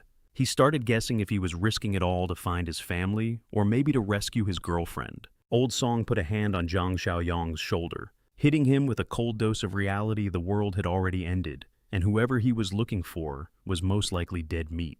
The guard gritted his teeth, his face contorted with rage as he mentioned the people who were even more terrifying than any zombie. Zhang Xiaoyang raised an eyebrow. His sharp eyes showed a flash of surprise when he heard the other guy use the word monsters to describe people. Old Song then spilled the details on the crimes of some thugs who had taken over the Bihag villa. He called them absolute scumbags who'd kill other humans without a second thought, just to survive. He waved his hand, dismissing the dark topic, and turned to remind the gamer student behind him to always be on high alert around strangers. Suddenly, the gamer's eyes went wide with terror, and he let out a massive scream. He warned Old Song to watch his six. A zombie shot out from the darkness like a freight train. Old Song's reaction time was insane. He snapped his gun up to block the attack just as it closed in, and bang, a single shot ripped through the night. The bullet found its mark right in the monster's skull, dropping it to the ground. Instant kill. Old Song stood over the fresh corpse, cursing bitterly, because he knew that gunshot was basically a dinner bell for every zombie nearby. The sound of the gunshot sent a shockwave through the nearby zombie horde. In perfect sync, every single one of them turned their eyes burning with hunger. As they zero in on the target's location, Old Song is drenched in a cold sweat, trying his best to keep his cool. He's desperately looking for a way out of this siege. Suddenly, his eyes light up like he just hit the jackpot when he spots a blue bus parked quietly. It's parked on the side of the road. This is their chance to survive, and there's no time to hesitate. Old Song screams, ordering everyone to sprint towards the bus and get inside for cover. As they're all running for their lives, Zhang Xiaoyang switches into his analysis mode. He rates this move a 70 out of 100. The bus's defense is solid, but if it gets breached, they'll be trapped in a metal coffin with no escape. He sees the gamer student falling behind with death practically breathing down his neck. Zhang Xiaoyang yells at the top of his lungs, telling the kid to run faster if he doesn't want to end up as Zombie Chow. The entire group makes a mad dash for their new safe zone. With Old Song's help, a shadow slips through the vehicle door at the very last second. Slam Old Song throws all his strength into shutting the door, then shouts for everyone to check every single seat to prevent an ambush from inside. As they're checking, the gamer student's face turns white as a sheet, reporting that the zombies outside still haven't given up. They're swarming the bus like an army of ants. A loud banging echoes against the door. Old Song grits his teeth as he sees the rotten faces pressing against the bus window. He realizes they were a step too slow. The constant pounding of zombie fists on the glass creates a deadly rhythm, turning the bus into a lone fortress in a sea of starving corpses. The zombies are swarming the outside of the bus, their hungry growls cranking up the tension in the air until it feels like a guitar string about to snap. Old Song grinds his teeth, using what's left of his strength to block the door, but feels hopeless when he sees one of the monsters baring its fangs and shoving its head through the gap. He lets out a desperate scream, but just as he's on the brink of death, a strong hand suddenly appears to help him hold the door. The old guard is totally shocked. Zhang Xiaoyang swoops in like a god-tier player, using his insane strength to slam the door shut and yeet the zombie outside in an instant. Old Song is sweating buckets, his eyes wide in disbelief. He just can't believe this kid is packing this much raw power. With a sharp glare, Zhang Xiaoyang orders Old Song to get everyone to smash the windows and fight the horde outside. He'll take care of holding the door himself. Old Song quickly nods and takes off like a machine, leaving Zhang Xiaoyang standing his ground like a total beast, one hand holding the door shut with absolute firmness. He's radiating an insane aura of power. Crash. The deafening sound of shattering glass rips through the bus. One by one, the bus windows are smashed from the inside, sending shards flying out like shrapnel. The raging zombies suddenly freeze, realizing the prey inside the vehicle are no longer helpless sheep waiting to be slaughtered, but are actually ready to fight back with everything they've got. A heavy pipe smashes through a window, completely caving in the face of one unlucky zombie. The bloody counterattack has officially kicked off. Manager Zhu channels all of his fear into his spear furiously, stabbing it right through the skull of a climbing zombie while letting out a savage roar for survival. Inside the chaotic vehicle, the gamer student and his buddies team up, using all their strength to shove a monster back out the window, while Old Song provides cover with his gun. Old Song is sweating bullets, realizing that the pistol in his hand feels like a pea shooter against this massive horde, and he's about to run out of ammo in the middle of all this chaos. Without warning, Zhang Xiaoyong hands a top-tier military crossbow over to the old guard, telling him to get ready to use it. Old Song is totally baffled holding the hefty weapon, while Zhang Xiaoyong just plays it cool, joking that he literally just found it lying around. It was a slick way to hide where he really got it from without missing a single beat. Zhang Xiaoyong lets out a commanding roar. He unleashes his full power to absolutely demolish the incoming zombies. The whole crew piles out onto the street, quickly locking into a battle formation. Zhang Xiaoyong takes point, drop-kicking a zombie like a soccer ball and instantly clearing the space around their bus. From a bird's-eye view, the survival team is working in perfect sync, creating a legit circle of death. Zombie corpses are already piling up at the feet of the survivors. After that near-death experience, the gamer student starts getting delusional, waving his stick around. He's screaming with joy, claiming they're basically fate's chosen ones for making it out alive. But Zhang Xiaoyong immediately shuts that hype down. He coldly reminds everyone to keep a level head. He makes it clear that making dumb mistakes like that again is absolutely forbidden. Night falls, wrapping the sturdy fortress in complete darkness. Somewhere inside, someone is quietly praying for Zhang Xiaoyong's safe return. Out of nowhere, Yiming volunteers to take the night shift, telling the group to get some sleep so he can handle watch duty all by himself. One of his teammates, a dude with glasses named Lao Tong, finds this sudden enthusiasm super sketchy, and Yiming shoots him a death glare for it. Feeling called out, Yiming shouts loudly to cover his own panic and try to scare the guy off. He storms off sweating bullets, leaving the other guy just standing there, completely baffled. He has no clue why his teammate just had a complete meltdown. But Shengbo, bless his naive heart, completely falls for the act. He agrees to let Yiming stand guard for the night, so the rest of them can get some much-needed rest. He even reminds him to be extra careful and stay vigilant. Little does he know, he just handed the keys to the kingdom to a snake. Up in the cold watchtower, Yiming sits all alone. He's just watching and waiting. He's biding his time, waiting for the perfect moment when everyone is dead asleep. He gets to his feet, a treacherous grin spreading across his face. He's hell-bent on pulling off his shady plan before the terrifying Zhang Xiaoyong gets back. Meanwhile, Shengbo is sleeping like a log. The armory key just lying there on the table is practically begging to be stolen by the traitor. Old man Shengbo is deep in sleep on his bed. He's totally oblivious to the danger that's literally creeping into his room. Yiming stands at the doorway, his expression cold as ice. His sharp eyes are locked onto his target as he carefully plots his next move. He slowly reaches out his hand, inching toward the precious armory key lying right next to the old man, who's snoring his head off. Yiming's greedy hand snatches the key in a flash, while Shengbo remains completely knocked out. But just then, Shengbo's eyes snap open. His survival instincts are screaming that someone's in the room. The old man shouts, demanding to know what he's doing. Busted Yiming grits his teeth and curses under his breath. Caught red-handed, Yiming doesn't even hesitate. He lands a solid punch right in the old man's face. His only goal is to shut him up and make a run for it. He immediately bolts down the hallway at top speed. He completely ignores Shengbo's screams for the key behind him. The racket startles Kui Jing, Zhang Qi and Lao Tu, waking them up in a state of total confusion. Shengbo is left clutching his swollen face. The whole place erupts into chaos as a guy starts screaming his lungs out, claiming Yiming just jacked the armory key and ordering everyone to tackle him on sight. And Yiming Hai bolts like he's got a hellhound on his tail. He's completely ignoring the shouts and curses from old man Shengbo and Kui Jin's crew hot on his heels. This absolute menace barrels down the stairs, kicking over a trash can just to be a jerk. It's a low-key dirty trick to block his pursuers. Meanwhile, up on the railing, Zhang Xiaoyong is watching the whole thing go down. He's just staring down, absolutely fuming and cursing up a storm. He can't believe that kid had the balls to pull a stunt like this, especially now. Yiming sprints straight for the medical room, but then he slams on the brakes right at the door. He peeks inside, and you can just see the gears turning. In his head, his face a mask of pure calculation. A wicked grin spreads across his face, his eyes flashing with a cruel light, as he decides to go all in on a massive gamble, betting it all against the entire crew. He shoves the door open and steps inside. And there he is, Chen Chong strapped down tight to a hospital bed. The guy is groaning like a maniac, totally consumed by bloodlust. This absolute unit of a monster is reaching out with his muscular arms, desperately clawing at the empty air, trying to find a victim.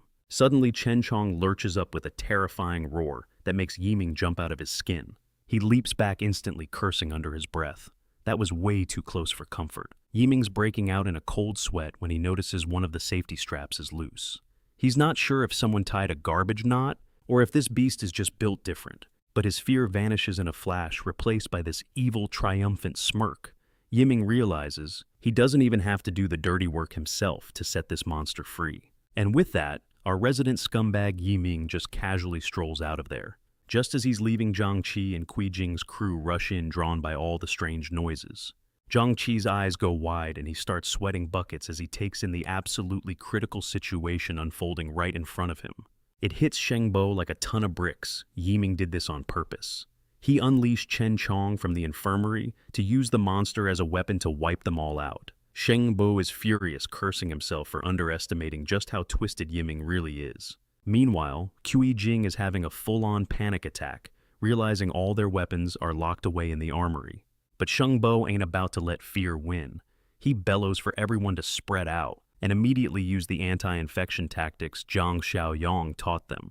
The crew immediately snaps into formation, creating a tight circle around Chen Chong, who's just standing there zoned out in the middle of the room, his skin looking pale and deathly. Seeing Chen Chong in a daze, Zhang Qi sees his opening. He moves like the wind lunging from behind. He lets out a battle cry and slaps on a crazy, powerful chokehold, squeezing the life out of Chen Chong.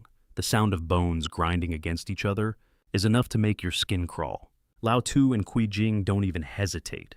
They jump in immediately to pin down both of Chen Chong's arms. The whole team works together to completely restrain their target, who's still groaning like a madman. Shengbo starts barking orders, telling them to tie Chen Chong up securely and drag him back to the infirmary stat. With a 1, 2, 3 heave, the team shoves Chen Chong into the isolation room to contain the infection risk. The sliding door slams shut with a heavy thud. Shengbo immediately grabs the handle, making damn sure Chen Chong isn't getting out. Dripping with sweat, Shengbo presses his face against the glass window on the door, anxiously watching what's happening inside. On the other side of the glass, Chen Chong is still roaring like a wild animal. But something's not right. Both Zhang Qi and Shengbo are frowning low-key suspicious. That was way too easy, almost like he let them catch him. Shengbo was grinding his teeth, absolutely pissed, as he realized they'd walked right into a trap set up just to buy time. It was all a diversion, so Yiming could sneak off and completely clean out their weapons cache. And just as he said that, Yiming himself stepped out from a corner, a smug-ass grin plastered on his face. But Yiming's victory lap was cut short. He started cursing up a storm when he realized just how cracked Zhang Xiaoyong was. The man had managed to hide every single gun. All that was left waiting for him in the armory was a single lonely pistol. Still, one gun in Yiming's hands was enough to flip the script entirely. He aimed the cold black muzzle and forced every last one of them into the room. Zhang Qi couldn't believe his eyes, shouting out and demanding to know how Yiming could possibly dare to betray their savior, the one man their entire group saw as their messiah.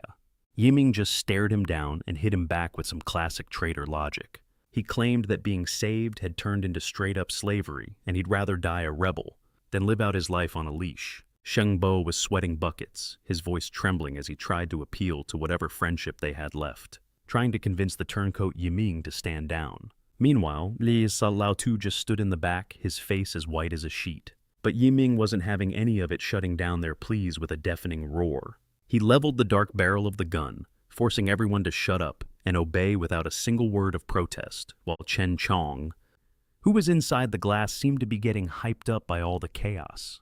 His pure white eyes were practically glowing with a deadly feral light. Completely ignoring the drama unfolding behind him, Zhang Xiaoyong kicked the door down and bolted out of there.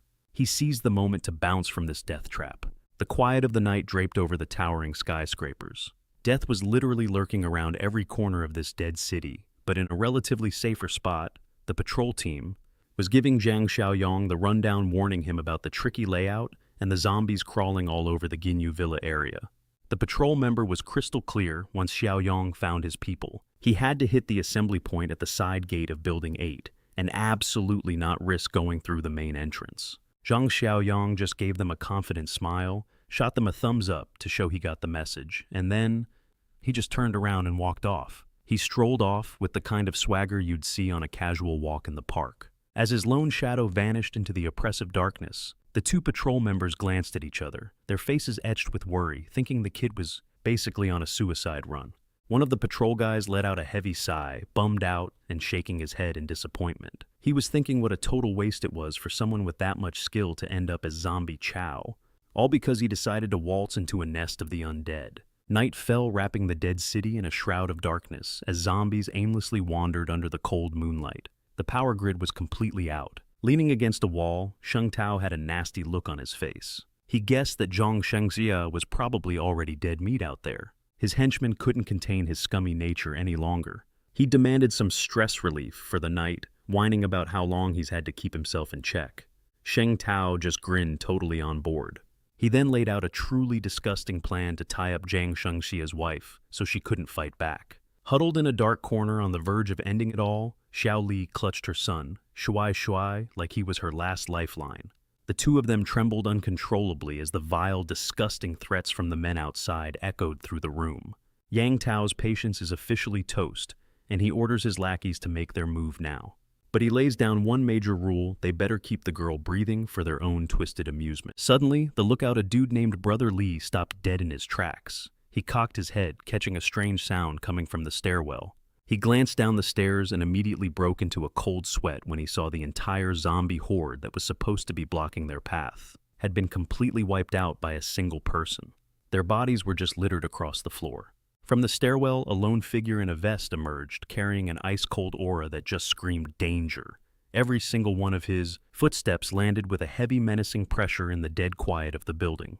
Brother Li's eyes went wide as he stared at the newcomer, and a tiny spark of hope ignited in his mind. Could this be the rescue team finally showing up to save them? Inside, one of the goons felt his eyes bulge in terror as an absolutely crushing killing intent started radiating from behind the door. In the blink of an eye, Zhang Shensha appeared in the doorway, his face a mask of pure murderous rage. His eyes, they burned with a look that promised to swallow his enemies whole. Boom! The door was violently kicked off its hinges. The sheer force of it sent a shiver down the spine of a nearby goon.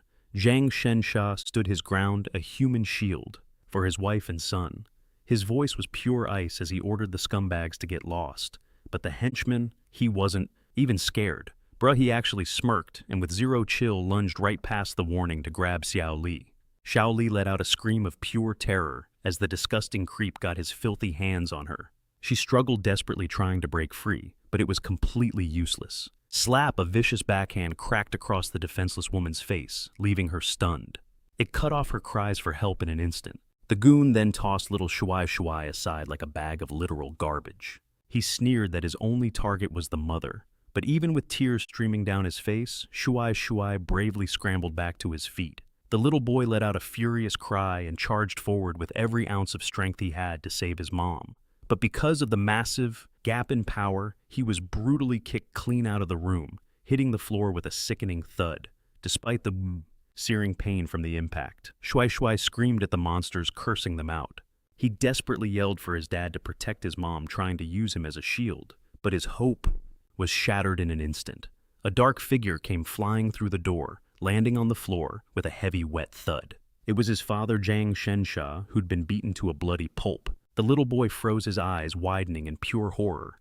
His hero, his only protector, was now lying completely motionless on the ground, looking like nothing more than a broken slab of meat. Then from the darkness of the doorway, a terrifyingly oppressive aura began to spread out, along with a pair of eyes that glowed an eerie green, sending a chill straight to Shuai Shuai's very soul. Zhang Xiaoyong stepped into view, his expression colder than the dark side of the moon. His gaze flickered to the terrified child, then landed on the broken man who'd just been tossed in like trash. Without wasting a single word, Zhang Xiaoyong walked right past the boy and straight into the scumbag's den. Inside, Xiao Li was curled up on the floor, her clothes torn desperately, trying to cover her trembling body, as shame burned in her eyes.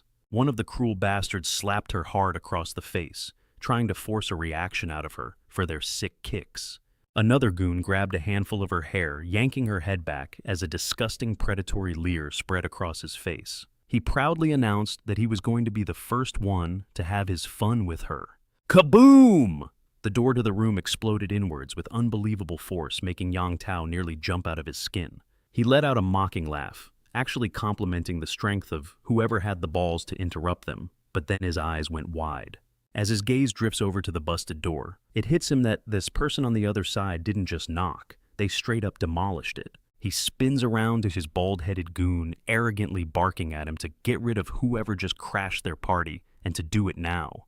But before the henchman can even flinch, boom, Jang has officially entered the chat. Sha Yung just exploded into action, like a human cyclone, unleashing a flurry of lightning-fast punches right into the middle of the enemy formation, leaving everyone completely stunned. The guy's face went white as a sheet sweat pouring down his face. He was totally shell-shocked and had no clue what was even happening.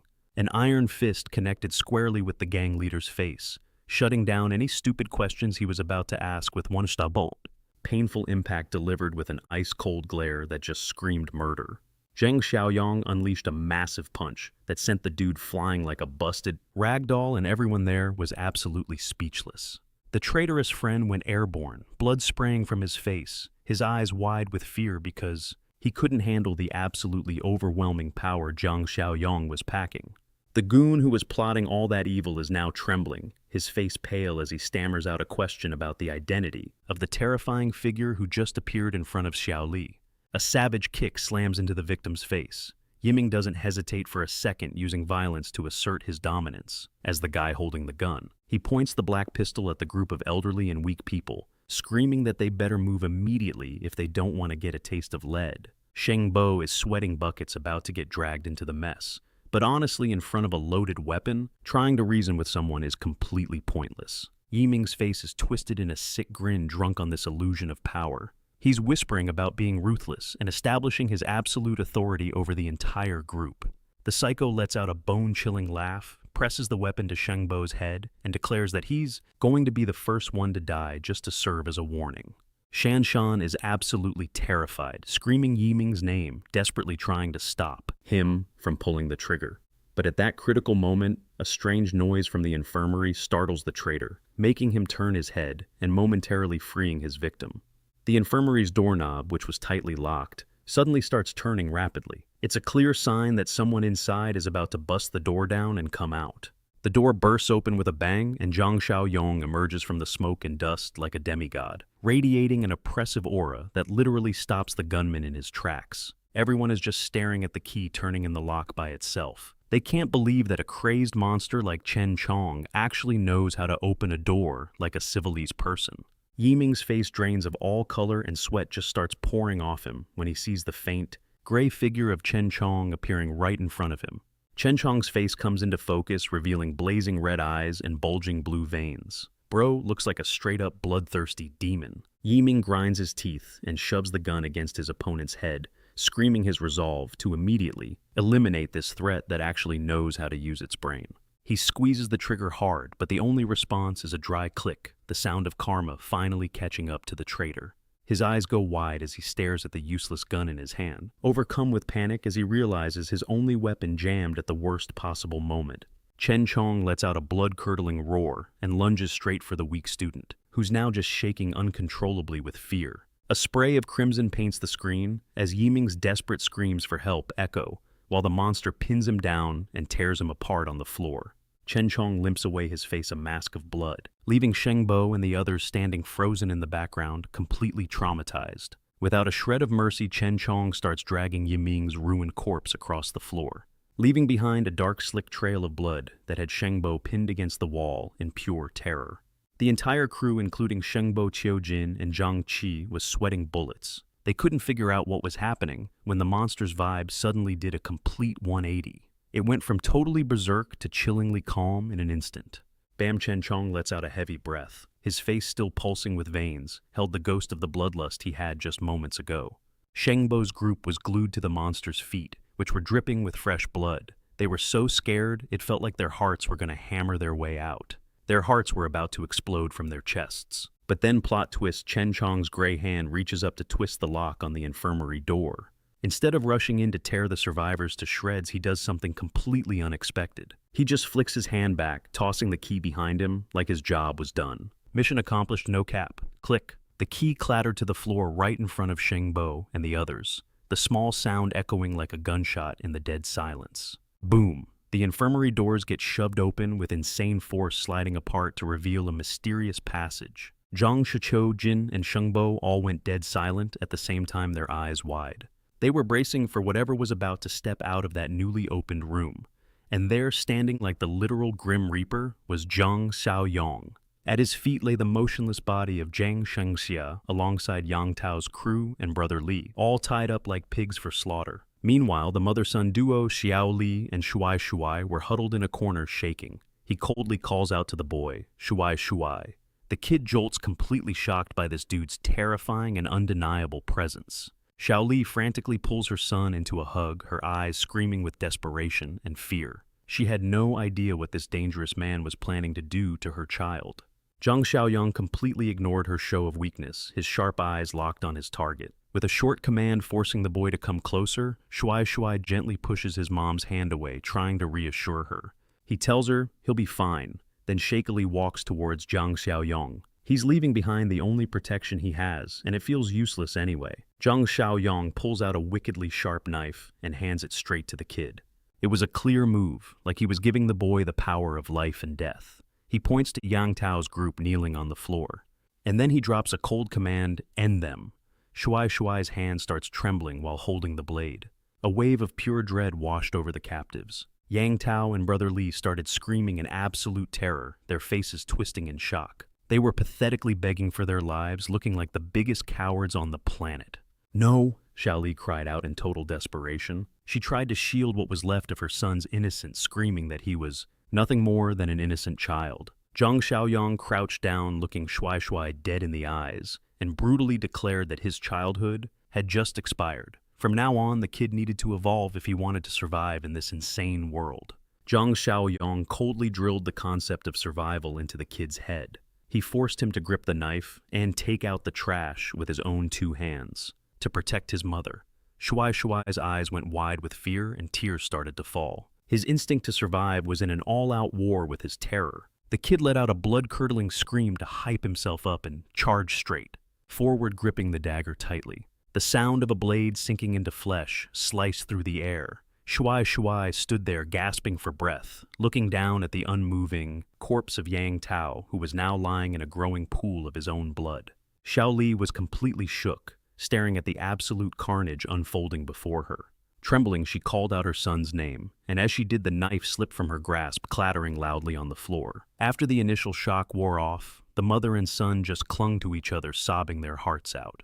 Shuai Shuai wiped away his tears, faced the man, and with a pain no kid should ever know, asked Zhang Xiaoyong directly about his father's death. He had to understand what happened. Zhang Xiaoyong didn't try to dodge the question, or offer some lame empty comfort. He just confirmed the brutal truth: the boy's father had been murdered. Desperate, Xiao Li pleaded with him to let her take her son away from all this. But Shuai Shuai flat out refused, saying he needed to stay. It was his responsibility now to protect his mother. Hearing this, Zhang Xiaoyong ordered them both. They were to come with him. He declared that he would fulfill his promise to protect the wife and child of his deceased friend, Zhang Shengxia. With an axe in his hand, Zhang Xiaoyong led the way. Right behind them, the mother-son duo Xiao Li and Shuai Shuai roll in completely stacked, with gear walking over a carpet of enemy corpses like they own the place. A student survivor hiding nearby is completely shook, trying to process the absolute carnage he's witnessing. What kind of absolute monster could possibly annihilate that terrifying group of zombies? The kid's jaw dropped in total shock. His eyes lit up when he heard Zhang Xiaoyong coolly admit that he was the one responsible for the entire massacre. Seeing this absolute god-tier warrior about to leave, the student survivor frantically raised his hand. He had to call out to him. This was his one shot at survival, and he wasn't about to let it slip away. Zhang Xiaoyong turned around, and his blue eyes were as sharp as a switchblade, sending a bone-deep chill through the guy. Then out of nowhere, he asked for directions to building number 8 in Banyan Garden. Xiao Li was stunned. That was the exact place they were trying to get to. She pointed ahead as it was right where they were headed. Meanwhile, in another location, a group of thugs was laying siege to a building, demanding a share of the supplies, and every woman under 40 years old. Inside the third-floor hallway was eerily silent, a stark contrast to the loud and menacing noise coming from the vultures outside. The group of defenders holed up inside was seriously on edge. A delivery man shaking uncontrollably asked the security leader if they should just give up. The security leader was sweating buckets but stood his ground, refusing. He insisted that the guys outside were nothing but animals who would kill everyone except for Yu Ran and Ho Fong. Yu Ran, completely losing hope, trembled as she suggested going out to beg those monsters for their lives. Ho Fong just screamed out loud. She'd rather die than ever become a plaything for those freaks. The security leader immediately calmed the panicking group, ordering them to fight to the death in the hallway because the guys outside still hadn't figured out a way to break into the building. Outside, the thugs were actually starting to hesitate, realizing the victims inside also had weapons and weren't the easy targets they'd imagined. The toothpick-chewing thug just smirked with pure evil in his eyes and gave an order. He told his men to cut off the water supply on the first floor. This would smoke out the rats inside, and they'd see just how long they could really last. Zhang Xiaoyong, now holding an AK, stood like a statue at the base of the building when he heard Shuai Shuai's innocent question. The boy asked if those men were the bad guys. Zhang Xiaoyong gave a short, cold yes, his sharp eyes showing absolutely zero hesitation for the cruelty he was about to unleash. Zhang Xiaoyong raised his rifle and opened fire. He finished with a cold statement that these guys were just trash, no different from the ones who had hurt the mother and son before. The security leader inside told his companions to keep a close watch on the staircase. He himself went downstairs to check on the enemy's situation. He squeezed himself next to a window, pistol in hand, listening intently in the suffocating tension for even the slightest movement outside. The toothpick thug started sweating bullets, realizing he was seriously outgunned and couldn't help but curse. He saw his opponent was packing 3 guns, and before he could even process it, he instinctively grabbed his head in disbelief. A terrifying whoosh zipped right past his ear, making every hair on his body stand on end. His goons in the back were just as shook, still wondering what the hell was going on right up until the moment death came knocking. A cold glint of steel sliced through the air. The goon standing right in front of the toothpick thug had his head explode into a red mist, leaving everyone completely stunned. Just like that, their entire formation dissolved into absolute chaos. They were getting picked off one by one like targets in a gallery, their panicked screams echoing as they cried out, demanding to know who was behind this. Shaking like a leaf, the toothpick thug's eyes desperately scanned the distance. A cold sweat drenched him the second he recognized that all too familiar silhouette of death itself. Zhang Xiaoyong strode forward with an aura of pure menace, an AK clutched in his hands. His ice-cold gaze alone was enough to make the thugs panic, yelling out that it was that kid again. Without breaking stride, he squeezed the trigger, unleashing a hail of bullets that chewed up the earth and ripped into the thugs, who were now scattering in every direction like headless chickens. One brave idiot actually tried to return fire, but Zhang Xiaoyong instantly served him a headshot, no questions asked. The guy let out a final yelp before dropping like a sack of bricks. Another thug, hiding behind a tree, went completely pale, his eyes glued to his buddy's corpse as it hit the dirt with a sickening thud. The toothpick thug started spraying bullets, blindly screaming like a cornered animal on the brink of death. But Zhang Xiaoyong weaved through the storm of lead with ease. His movements were so ridiculously fast, it was like trying to shoot a ghost, making all their return fire completely useless. He let out a cocky smirk, his eyes filled with absolute disdain for these small fry, low-key judging just how pathetic and amateur their skills really were. Hunkered down behind some cover, the toothpick thug found it almost impossible to even breathe. Sweat was pouring down his face like a waterfall. The pressure from this absolute monster was just too much to handle. Then the sharp crack of bullets started up again. Every single shot slammed into his cover, making him flinch. He let out a curse, feeling utterly powerless. He screamed at his remaining men, ordering them to charge forward, basically trying to use his own guys as meat shields so he could find an opening to escape. A kid in a hoodie actually obeyed his boss, popping out from the corner, cursing, as he raised his gun to try and set up an ambush. But Zhang Xiaoyong's reaction time was cracked. His eyes flickered towards the new threat, and in a blur, the barrel of his AK swiveled, to lock right onto the would-be ambusher. A clean double tap, 2 perfect shots right between the eyes dropped the ambusher on the spot. A spray of crimson painted the wall behind him. The moment the shooting stopped, the toothpick thug's face lit up. He cautiously peeked out, a smug grin spreading across his face, completely convinced his opponent was out of ammo. The toothpick thug charged out like a rabid dog, pistol raised and a triumphant smirk on his face. Bruh really thought this was going to be a walk in the park. He got right up behind his opponent and pointed the gun at the back of his head, but Zhang Xiaoyong just casually glanced over his shoulder with a calmness that was honestly terrifying. The thug let out a feral scream as a deafening gunshot ripped through the air, but the bullet went wide, finding nothing but empty air. In a flash, Zhang Xiaoyong had already deflected the pistol, shoving the barrel skyward and causing the thug's face to drain of all color in sheer terror. The distance between them closed to 0. The cold muzzle of a different gun was now pressed firmly under the chin of the guy who had been so aggressive just seconds before. A single sharp crack echoed as the bullet tore straight through. One shot from below sends this goon on a one-way trip to the afterlife. The thug's lifeless body hits the deck, and Zhang Xiaoyong is just standing there looking like a total badass, smoking gun and all. He casually leans down to check the body, 0 emotion on his face. In this messed up world, life is cheaper than dirt. The moment he steps into the main hall, Zhang Xiaoyong is greeted by a welcoming committee of 3 armed goons. They're lurking in the shadows, and the look in his eyes is pure, unadulterated contempt. He doesn't even spare these low-level mobs a glance, as 3 more hidden henchmen jump out to ambush him. But they seriously underestimated the reflexes of a dude who's already lived through the apocalypse once. Big mistake. In the blink of an eye, Zhang Xiaoyun smokes all of them and casually calls out to Sui that the threat's been handled. Sui immediately runs out for a high five, hyping up his super cool uncle. The adults, on the other hand, are still trying to process the absolute bloodbath they just witnessed. And right on schedule, the apocalypse system drops a new quest notification. He's got to recruit 5 survivors. He needs to find them in Rongxiang Gardens to snag the reward. Zhang Xiaoyong gestures at the bodies all over the floor, asking where this group of scumbags crawled out from.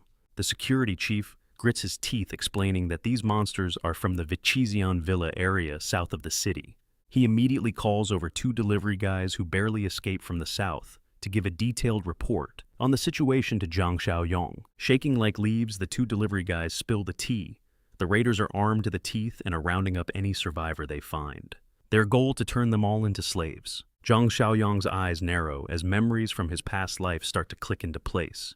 He realizes this is the old stomping ground of that traitorous couple, Li Shouxiong and Kui Zhan, and he asks a follow-up question. He wants to confirm if they're the only major crew running things in the southern region.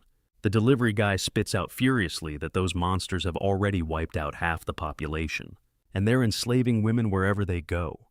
This just makes Zhang Xiaoyong crack a cold, dangerous smirk. He says with absolute certainty that the leaders are the exact people he's been hunting for, which leaves the security chief completely lost. The guy has no clue what's going on, but he can definitely feel the killer vibe just rolling off our boy. Zhang Xiaoyong points to the bodies on the floor and tells old Li to round up all their pistols and ammo so they can arm everyone. He then casually hands over a rifle and 5 full mags to the security chief, and the old-timer is just stunned, completely shook by this gesture. Zhang Xiaoyong tells them to chill out, explaining that with this much firepower, they can totally hold down the fort for a few days until he gets back. He's gonna go round up some backup and come back to clean house and wipe out those raiders for good. The delivery guy starts panicking, trying to stop him, warning him that the Vichizian crew has soldiers crawling everywhere like an anthill. There's no way they can take them on in a straight-up fight. The security chief gets cold feet too, suggesting they should just bail and find somewhere else to hide, instead of going on a suicide mission against those psychos. But Zhang Xiaoyong just brushes off their concerns, declaring that this is personal and promising he'll be back for them. He's gonna come get them soon and relocate everyone to the eastern part of the city. He lays out his master plan to build a fortress near the old city of Che, explaining the whole vision to the security chief. And just like that, the chief is totally sold on his leadership. So Zhang Xiaoyong leads the mother-son pair Xiaoli and Shui out of the safe zone, leaving the security crew with simple instructions: stay put and protect yourselves. As they head out, darkness falls, swallowing up the hidden grimy corners of the city.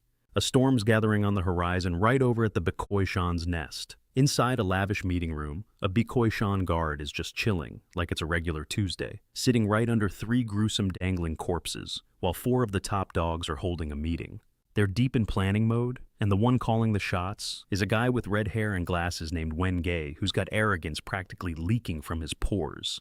Wenge takes a drag from his cigarette, his razor-sharp eyes demanding answers about a supply shipment for the Janu Entertainment Center that's gone MIA.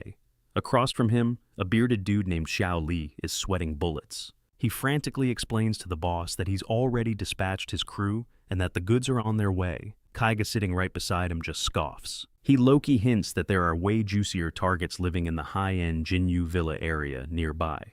The bearded Xiao Li forces a smile, trying to get back in their good graces. He boasts that he already told his men to snatch every last resident alive and haul them back. Wengo's eyes narrow into dangerous slits. He brutally reminds his henchmen that he's never actually managed to pull off a single mission properly. Xiao Li starts to panic, swearing up and down that he'll nail it this time. All the while, Kaige is just smirking behind him like he knows exactly how this is gonna end. Xiao Li and his lackey bolt back to headquarters. They're gasping for air, desperately asking for a sitrep. The fat chef's eyes go wide, asking about the 7-man squad he sent out. But the goon just sweats buckets and delivers the bad news. The whole team got completely annihilated.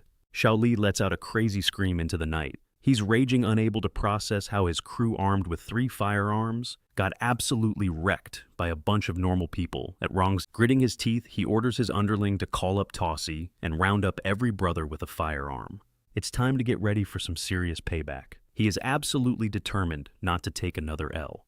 A car screeches into the base, slamming on its brakes as the headlights dance wildly in the dark, signaling the epic return of its owner. Kui Jing tenses up the second he hears that engine. He, Sheng Bo, and Zhang Qi know instantly that Zhang Xiaoyong is back. The car drifts into the garage with slick precision, triggering a mission complete notification from the system and instantly adding 20 sword, 5 easy points to his account. Zhang Xiaoyong steps out of the car with an aura so intense it gives you goosebumps making. Sheng Bo and Kui Jing light up like they just struck gold. They immediately rush over to greet him. He cracks a smirk, confidently declaring that every single move made by that traitor Liu Yiming was something he had already calculated. Kui Jing is just frozen in place, his expression pure shock. He never imagined this young leader of theirs had such a terrifyingly deep level of insight. Zhang Xiaoyong decisively orders Zhang Qi to get the mother and daughter, Xiao Li and Sui, settled into their room. To rest, then tells everyone to meet in the medical room down the hall. Old man Shen Bo is still in shock. He cautiously asks if Zhang Xiaoyong had seen Liu Yiming's treacherous ambitions from the very start. He bends down to pick up a nail gun, calmly admitting that he couldn't be 100% sure who the mole was from the get-go. However, he knew damn well that in a chaotic crew like Zhang Qi's and Lao Tu's, there were definitely going to be some bad apples. Zhang Xiaoyong's eyes turn sharp as knives as he remembers that piece of human garbage who he once called a brother, only for him to turn into a backstabbing scumbag. Meanwhile, Zhang Qi is holding the brand new sniper rifle he just scored. But his face goes ghost white when he discovers a shocking truth, and he starts breaking out in a cold sweat. He's just staring at the magazine in his hand, completely floored. He yells out in disbelief when he realizes they're all rubber bullets. We're talking fake, non-lethal rounds. Right behind him, Sheng Bo turns pale and starts sweating buckets when he hears Zhang Xiaoyong mention the student. He locked up in the medical room, and the tone he used was low-key terrifying. Zhang Xiaoyong walks straight to the room's door, coldly declaring that Chen Chong isn't some run-of-the-mill zombie, but an incredibly valuable rare variant. He gets right in the snarling monster's face, using this bone-chilling authority to command it to blink 3 times on a regular beat if it can still understand human words. Zhang Xiaoyong leans in close to the beast, coldly ordering it to blink again. This time to answer a simple multiplication problem, just to test what level of consciousness it still has. He explains that in this messed-up post-apocalyptic world, a very small number of infected people evolved to become rare variants who actually keep their intelligence. And they have potential powers that go way beyond what the mindless zombies can do. Zhang Xiaoyong turns to his crew with a cocky grin spreading across his face. He declares that they've basically won the lottery because Chen Chong is one of those priceless, rare individuals. And right on cue, Chen Chong puts his insane power on display by bringing his foot down, racking onto the head of a screaming dude on the floor, crushing the guy's feeble resistance Chen Chong's veiny face shows a flicker of surprise, but his pale eyes are still locked in with intense concentration, just waiting for the next order from his new master. Zhang Xiaoyong stands there with his arms crossed, looking completely unimpressed. He casually tells his new pet to stop messing around and quickly clean up that pile of garbage. Like a good boy, Chen Chong grabs the dead body's leg and drags it away like a sack of trash under the horrified and silent stares of Shenbo and Yu Yueran. The whole room is thick with some serious tension. Everyone is just watching this bloodthirsty monster now, acting like a perfectly obedient dog for Zhang Xiaoyong.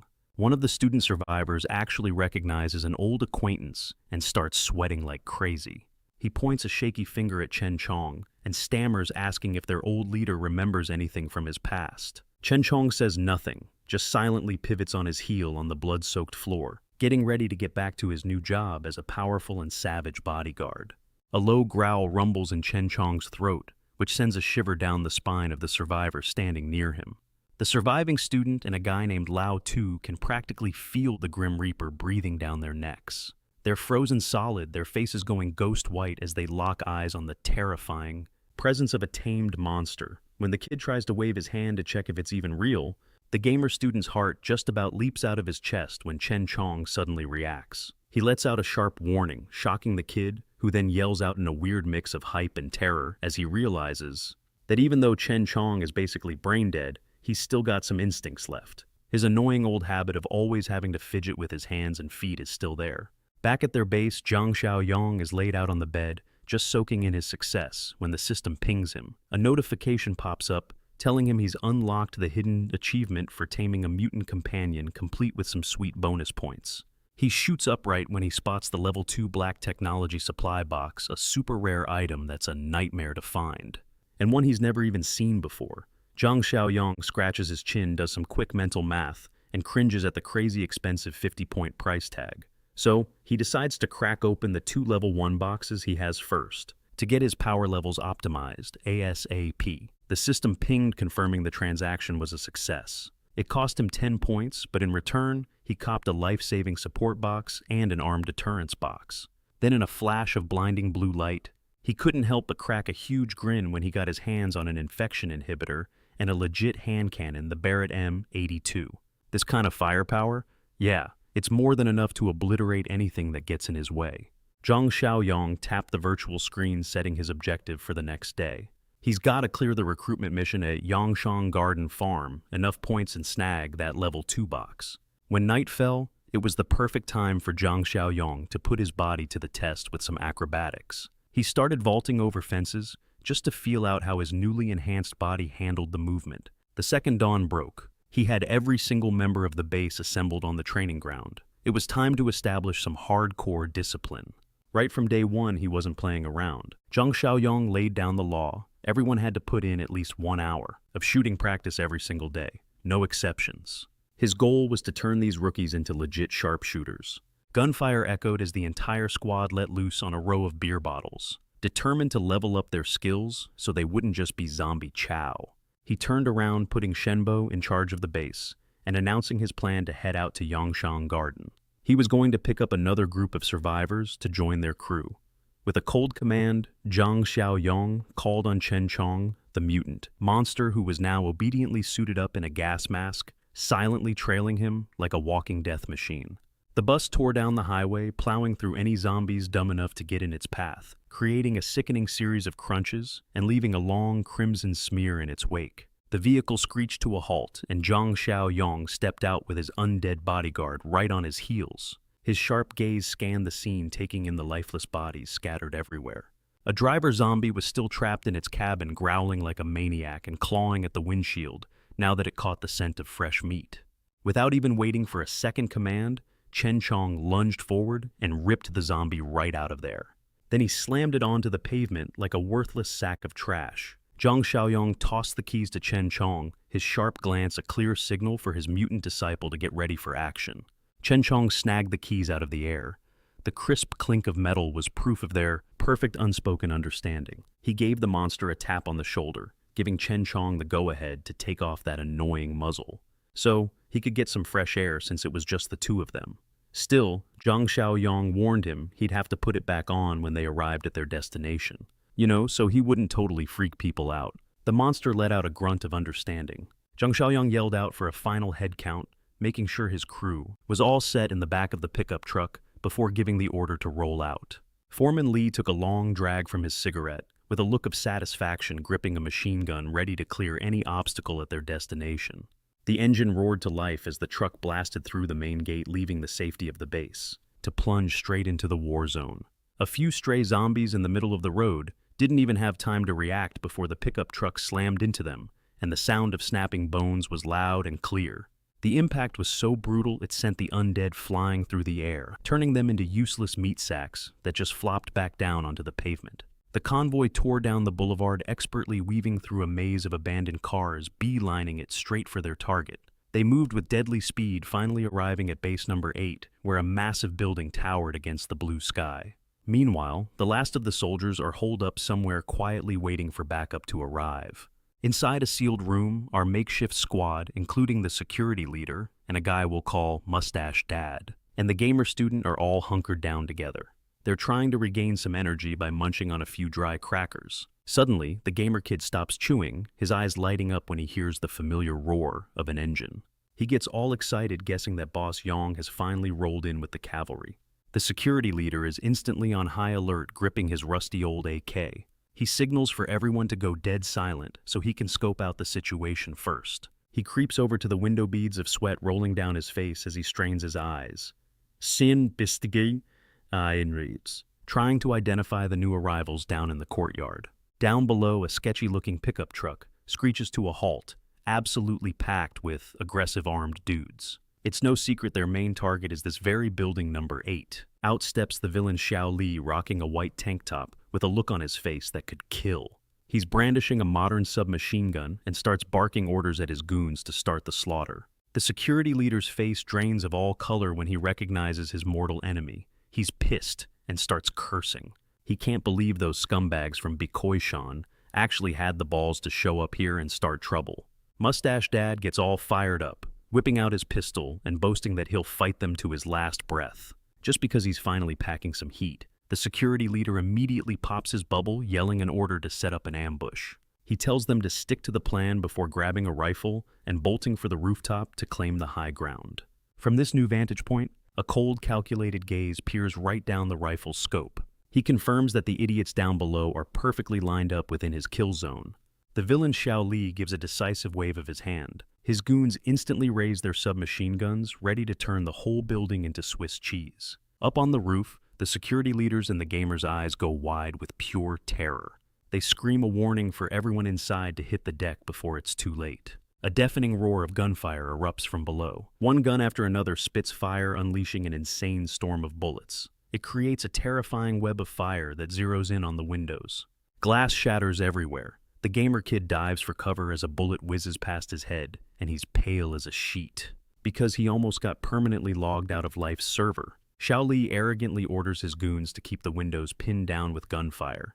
His command is to put a bullet in the head of anyone who dares to pop out and fight back. He lifts a red megaphone to his lips and starts taunting them, cranking up the psychological pressure on everyone trapped inside. Suddenly, a high-speed projectile zips out of nowhere, grazing Xiao Li's face and slamming directly into the head of the black-shirted thug standing right behind him. The thug in the black shirt hits the dirt dead. Xiao Li's face goes ghost white as it finally clicks. They've got a sniper. It's the enemy. Before he can even process it, a second shot tears through the air and slams into his thigh, making him scream his lungs out. He crumples to the ground, clutching his leg in agony, just as the barrel of an AK starts smoking from a warning shot. A frantic shout rips through the chaos, sending his men scrambling for whatever cover they can find. Our security leader immediately takes the high ground, unleashing a merciless hail of lead from his AK-47 down on the thugs. He yells out a warning about the automatic firepower they're up against. Xiao Li is absolutely losing it, screaming and cussing because his intel was total garbage. He never expected the other side was packing this much heat. The thug wearing a headband looks totally stunned, turning to his boss for orders, but Xiao Li is already cowering.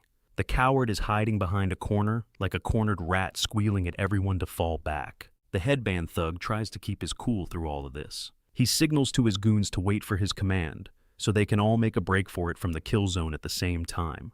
A single clean shot cracks the air. The headband guy gets domed, dropping like a sack of potatoes in front of his absolutely terrified crew. Sweat is pouring down Xiao Li's face as he counts down under his breath, a cold, cruel glint in his eyes as he decides he's about to use his own men as cannon fodder to save his sorry ass. He waves his hand and just screams, "Go!"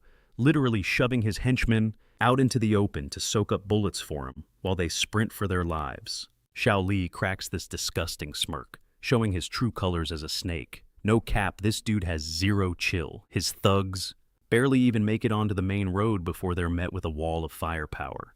Some get popped right in the head. Others just collapse onto the pavement like puppets with their strings cut. Meanwhile, as Xiao Li himself is booking it for dear life, he actually screams a lie to his men, telling them the enemy is out of ammo, just so those poor idiots will keep charging forward and act as a human shield for his getaway. Our security leader's expression is pure ice, the black muzzle of his rifle still trained on these scurrying rats. He's about to teach them the high price of stupidity as a pickup truck suddenly peels out. The few henchmen who were lucky enough to survive are scrambling to jump onto the back of the truck, climbing over each other like a barrel of monkeys. They're just desperate to escape the death zone. One poor schmuck gets left behind and he's running desperately, screaming for his boss to stop and wait for him, but the only reply he gets is the fading roar of the engine.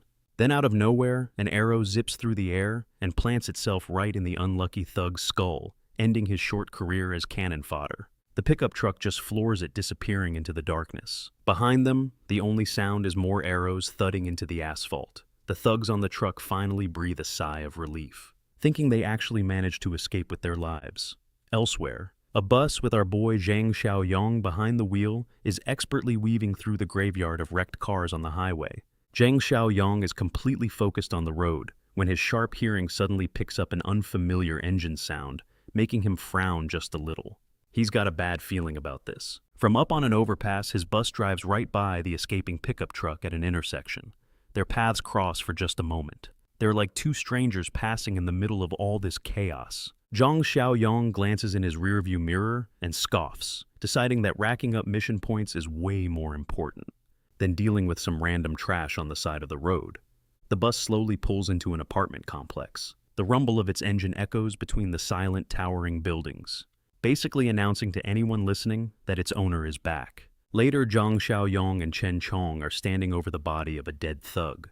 A huge grin spreads across his face when he realizes that their weapons, the mess he left behind, actually did the other side a huge favor by clearing out a ton of their trash. A primal instinct suddenly took over, and you could see Chen Chong grinding his teeth in pure rage. Bruh, he was literally drooling, looking absolutely feral with a bloodlust he just couldn't control.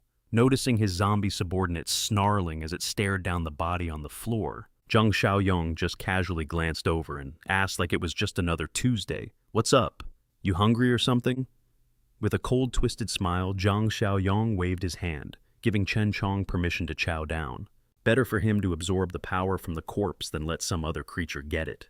The second he got the green light, a terrifying red glow ignited in his eyes. Chen Chong then cracked this absolutely horrifying grin. It flashes a row of razor-sharp teeth, totally ready to rip flesh from bone, as the monster lunges forward and makes quick work of the corpse. Meanwhile, Zhang Xiaoyong just coldly turns his back, ordering the creature to meet up at building number 8 afterward. As it eats, Chen Chong's shadow completely envelops the victim, accompanied by the horrifying sounds of munching and swallowing. Chomp chomp! Zhang Xiaoyong, on the other hand, just strolls on like nothing's happening. He's leaving a seriously bloody scene in his wake. After its fresh meal, Chen Chong lifts its head and lets out a foul-smelling breath, its red eyes glowing ominously in the dead of night, brimming with pure malice. Walking through a battlefield littered with bodies, gun in hand, Zhang Xiaoyong is low-key impressed by how ruthless Li Hongli was taking out her enemies without an ounce of pity. One of the group members sees a familiar face in a shattered mirror. He yells out with joy, confirming their leader made it back safe. Zhang Xiaoyong walks slowly, heading towards building number 8, like a king returning to his throne. Meanwhile, his teammates on the balcony are waving like crazy hype to welcome him back. The security leader takes his crew to greet him personally. He's totally shocked and amazed, asking if our boy really cleared out all those people. The security leader proudly shows off his rifle, bragging that he used to be a marksman who never missed a shot. That is before he retired. Suddenly, a loud roar echoes through the area, cutting off his boasting and startling everyone. They all spin around, their faces tense with alarm. Heavy footsteps are getting closer and closer. The security leader's team instantly gets into a defensive formation, bracing for a brand new threat. But then Chen Chong appears in its terrifying undead form, making the security leader and his men completely lose their minds. They scream at the top of their lungs, warning everyone that a zombie is attacking. But Zhang Xiaoyong just smirks AK in hand and calmly tells everyone to chill out. Turns out that so-called monster is his own personal pet. The security leader starts sweating bullets, his eyes wide with disbelief. He can't even process what he just heard, that the zombie is actually an ally. Zhang Xiaoyong completely ignores the collective shock from the group. He coldly points to a nearby corpse and orders Chen Chong to keep eating. It's all part of powering up. The security leader is dripping with sweat, his eyes bugging out in shock as he stammers, asking if Leader Zhang Xiaoyong is actually talking to the undead. Zhang Xiaoyong gives them a mysterious grin and tells everyone to get on the bus, saying it's a long story. He tells them to just get in, and he'll explain everything later. He then turns back to Chen Chong, ordering it to finish its meal quickly and get back to the group his movements, looking exactly like someone training a massive, powerful pet. Chen Chong obediently puts on its special muzzle. Its cold, glowing white eyes somehow look trustworthy as the beast slowly approaches the bus. The sheer pressure coming from its massive shadow makes everyone inside hold their breath in pure terror. The gamer student's eyes go wide with shock. He can't believe what he's seeing. A zombie putting on its own muzzle like it's a person. Zhang Xiaoyong smirks and leans into the kid's ear, telling him it's fine. To say the creature is cool, but if he insults it, it'll probably just smash his face in. Chen Chong climbs onto the bus, causing the whole thing to tilt to one side. The sheer weight of its enhanced body is no joke. The security leader was completely bugging out as the vehicle started to shake violently, absolutely terrified by the immense power coming from their unexpected guests. Chen Chong hands the key over to his master. The kid, their little trophy bringer, lets out an incoherent grunt that sounds just like one of those mercenary creatures. Zhang Xiaoyong's eyes go wide with shock when he sees Chen Chong starting to talk like a 3-year-old. For real, this evolution is way beyond what anyone expected. He clutches the key, his mind racing to figure out how to swap out those corpses for power points to level himself up to the next tier. The bus roars to life and peels out into the night, leaving the people inside still unable to recover from the shock of the totally unfair power of that mercenary zombie. The scene flips over to the enemy's den, where Kaigi is absolutely laying into Xiao Li, calling him useless for getting nothing done. Xiao Li is sweating bullets, trying to cover for his massive fail by claiming the enemy had automatic rifles. Winge pushes up his glasses, his eyes sharp and full of doubt, because he knows damn well a busted-up police station like that wouldn't have any heavy gear. Still, Xiao Li keeps arguing, swearing on anything and everything to get his boss to believe his completely made-up story. With absolutely zero chill, Kaigi unleashes a brutal kick that sends the big guy flying, making him smash face-first into the floor. As a comeback, Xiao Li slowly gets up, wiping blood from his mouth with a furious look. But he doesn't dare say a single word in front of his superiors. Kaigi just stares him down with pure contempt. You can literally see him plotting to get rid of this useless, dead weight as soon as possible. Kaigi's eyes narrow with a wicked idea brewing. He gestures like he's slitting a throat and suggests a dirty plan to take advantage of their recent loss of men. He grins like a total snake outing, Wenge's secret thirst for the girl on the other team, which causes the leader to blush and furiously deny it. Without even hesitating, Kaigi makes a sick suggestion to treat the woman like common property, a war trophy for all of them to share. Wenge pushes up his glasses, revealing the smile of a predator, saying they should take it slow and wait for the perfect chance to snatch their tasty little prey.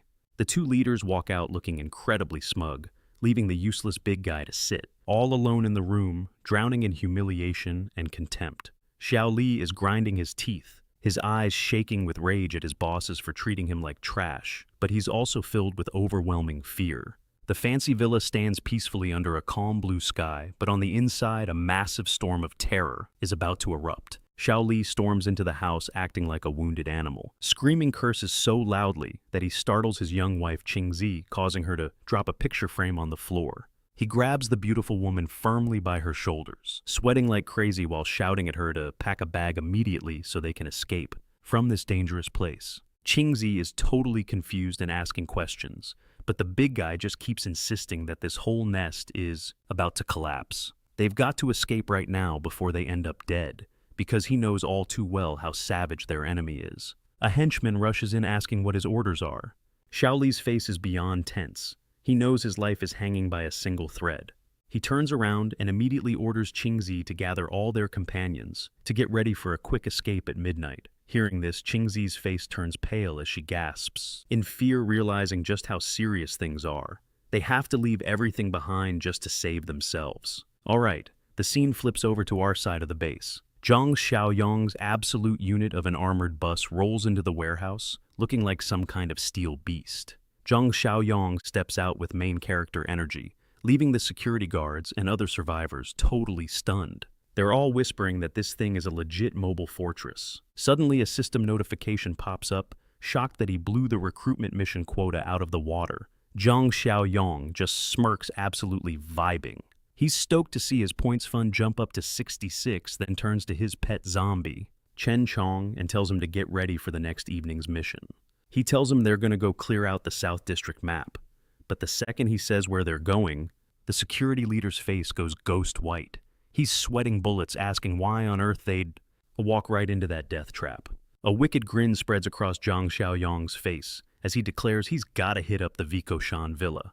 It's time to settle an old score with some enemies from his past, and he plans on paying that debt in blood. Back in his room, he casually pulls up the system interface and instantly cops the level 2 high-tech supply box for 50 points. Man's gotta upgrade his loadout.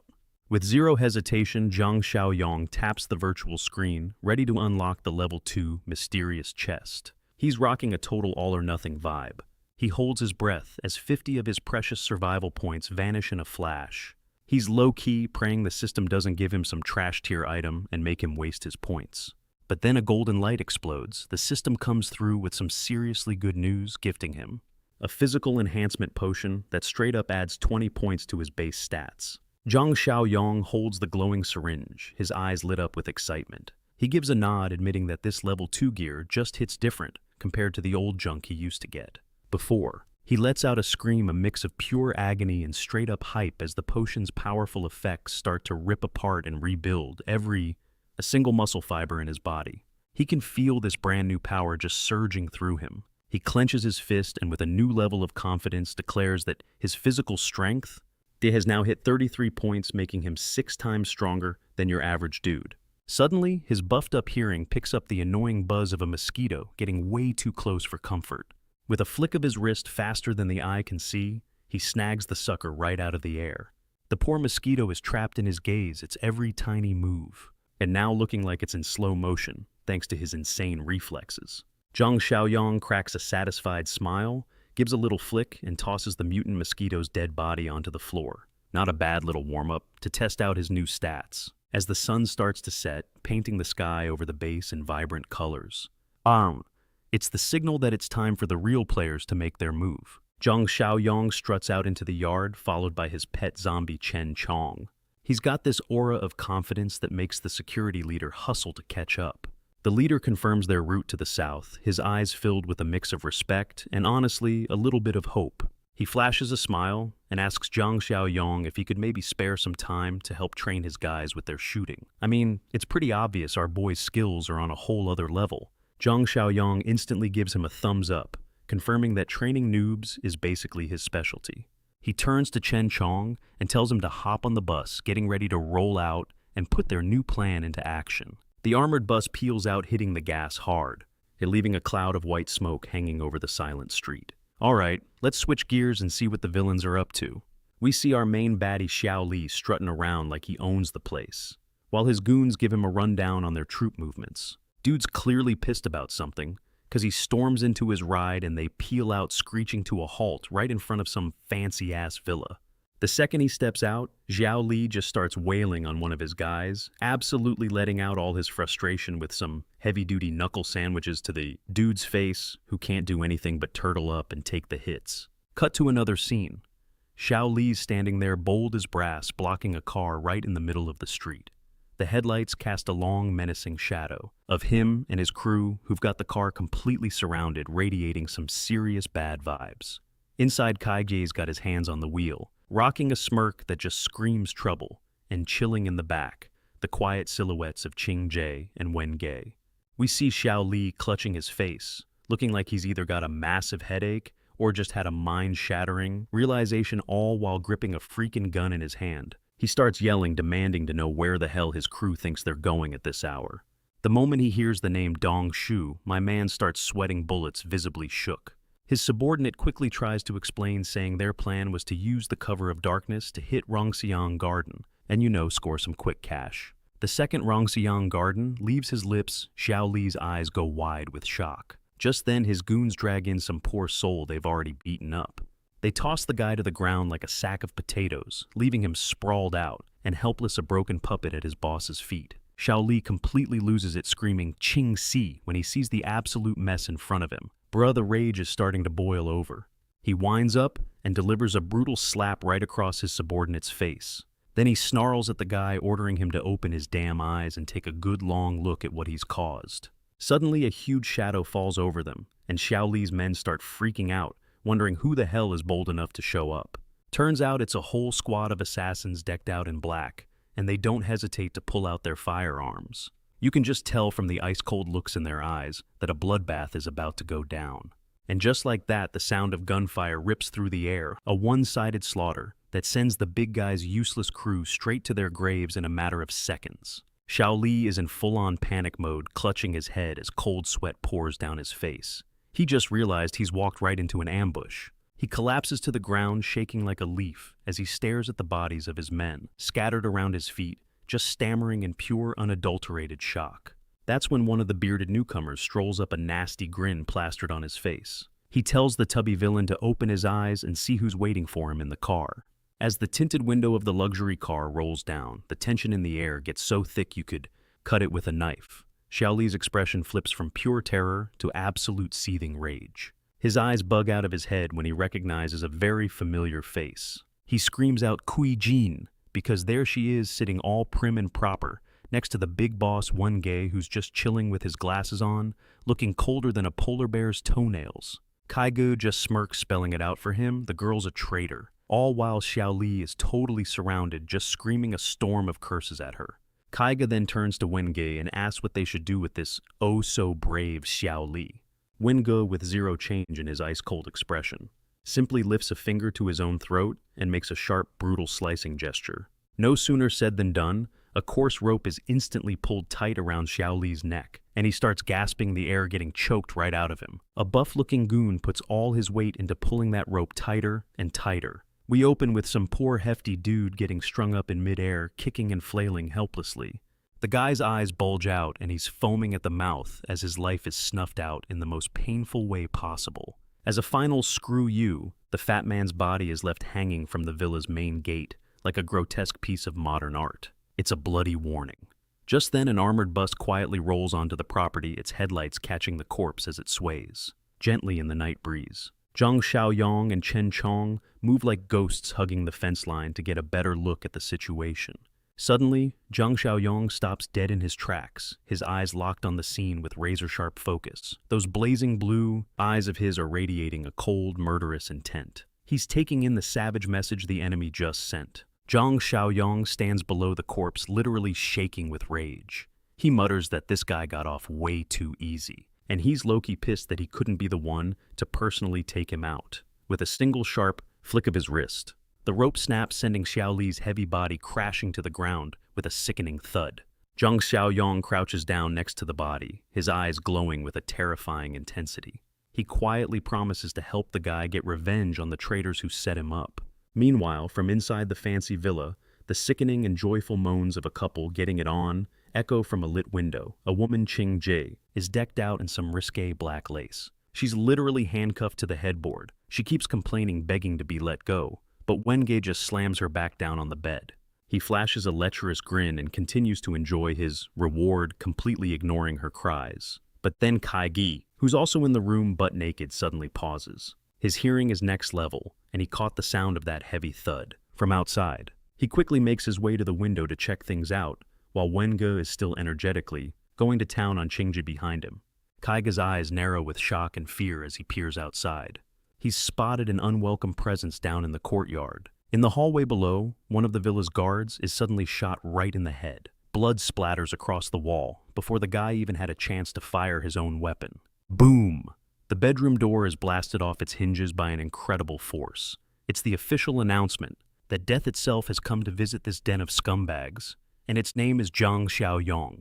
He materializes through the splintered doorway like a phantom. With a knife in hand, he leaps into the middle of the room, shocking Wenge and Kaige so badly they're frozen solid. Zhang Xiaoyong's blazing blue eyes are radiating pure, unfiltered malice. He activates his ability, instantly locking on to every single move his targets make. Before they can even blink, the cold, sharp edge of his blade is pressed against his enemy's throat. It's a promise of death that leaves the guy completely speechless. Kaige breaks out in a cold sweat. His face turns ghost white, and he swallows hard, feeling the Grim Reaper's scythe, practically kissing his skin from behind. Zhang Xiaoyong isn't wasting time on words. He unleashes a powerful kick that sends Kaige flying into the corner of the room, like a discarded sandbag just to clear the way. Wenge panics when he recognizes the familiar face. He screams in utter shock, realizing the person who dared to interrupt his good time is none other than Zhang Xiaoyong. Not even waiting for the bastard to finish his sentence, Zhang Xiaoyong surges forward with lightning speed. With a sick thwack, the knife blade slices through the air and digs deep into its target, followed by the wet gurgle of someone choking on their own blood. A choked gasp escapes as Wenge's eyes fly open, an explosion of white-hot pain hitting his chest as fresh blood pours from his mouth. The cocky leader just collapses onto the bed right next to Qingji. This whole bloody spectacle sends the girl into a full-blown meltdown, screaming her lungs out in pure terror. Qingji now, pale as a ghost, is still lying in bed, stammering as she asks Zhang Xiaoyong what the hell he wants, seeing him standing over her like the freaking Grim Reaper. Zhang Xiaoyong just smirks with pure contempt, mockingly asking the lovebirds if they were enjoying their little rendezvous before he so rudely crashed their party. He slowly places a hand on the smart doorknob and with zero chill asks a very pointed question. He wonders what that piece of trash Li Shaoxiong would think if he stumbled upon this interesting little scene. The second she hears Li Shaoxiong's name, Qingji's eyes shrink in absolute terror. She starts sweating bullets like she's been doused in ice water as she finally pieces together the fatal mistake she's just made. The door swings wide open, and the dude in the white vest, now a full-blown zombie, lets out a crazed roar and charges into the room. He's like a starved beast breaking out of its cage, while Zhang Xiaoyong just watches the chaos unfold, completely unfazed. The monster's rotting hand reaches out, and Qingji can only stare frozen at her impending doom. Tears of pure gut-wrenching despair stream down her face as she stares into the jaws of death itself. A spray of crimson explodes as the zombie sinks its teeth right into her throat. Qingji's desperate screams for mercy echo uselessly in the room, now thick with the metallic smell of blood. Completely ignoring the blood-curdling screams behind him, Zhang Xiaoyong makes his cold exit. He leaves the pitiful couple behind to become a 5-star meal for the ravenous undead. The door slams shut, trapping the desperate shrieks and the sickening, wet sounds of chewing inside, serving up some brutal but well-deserved revenge. Stepping out into the yard, Zhang Xiaoyong points to the pile of Bikushan thug corpses on the ground and tells Chen Chong it's an all-you-can-eat buffet. Time to power up. Chen Chong, rocking a gas mask, stands before the pile of bodies. He's about to follow his leader's orders to the letter, just grabbing a quick bite to get by. Zhang Xiaoyong is about to dip, but he suddenly freezes. His sharp blue eyes dart behind him as his gut instinct screams that something is seriously off. His enhanced hearing immediately kicks into overdrive. He zones in on some weird sounds coming from the sealed-off kitchen area. Inside, a room boarded up with Z-shaped wooden planks. Zhang Shengxie's family and a few other survivors are huddled together in a dark corner. The air is so thick with despair and fear you could cut it with a knife. The door creaks open and a fat chef waddles in with a smug look plastered on his face. His greedy eyes scan the group like a predator looking over the day's menu.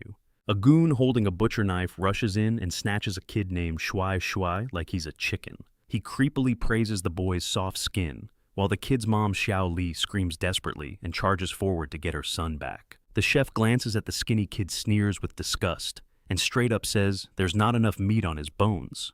No cap, he says the kid's not worth eating and doesn't meet his standards. He lets his gaze wander over the terrified survivors, then points his fat sausage finger at a bigger target, ordering his men to swap out the main course immediately. The chef grabs the hefty man by his collar. With absolutely no effort, he starts dragging the guy away like he's a sack of potatoes. He had zero chill, completely ignoring the victim's thrashing and Xiao Li's desperate pleas right behind them.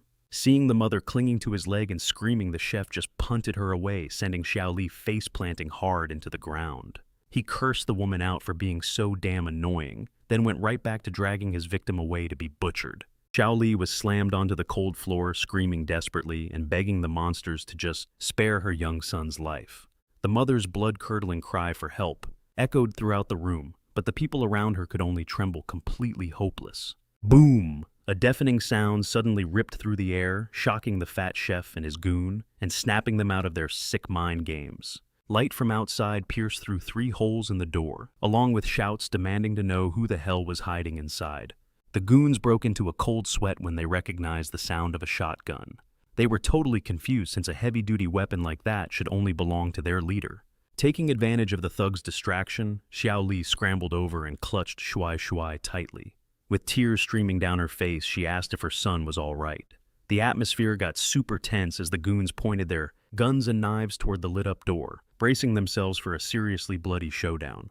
The so-called brave chef showed his cowardly side, backing away and yelling an order at the armed goon to check out the situation. Even though the goon was clearly terrified and hesitating, the fatso still forced him to quickly carry out this suicide mission. Boom!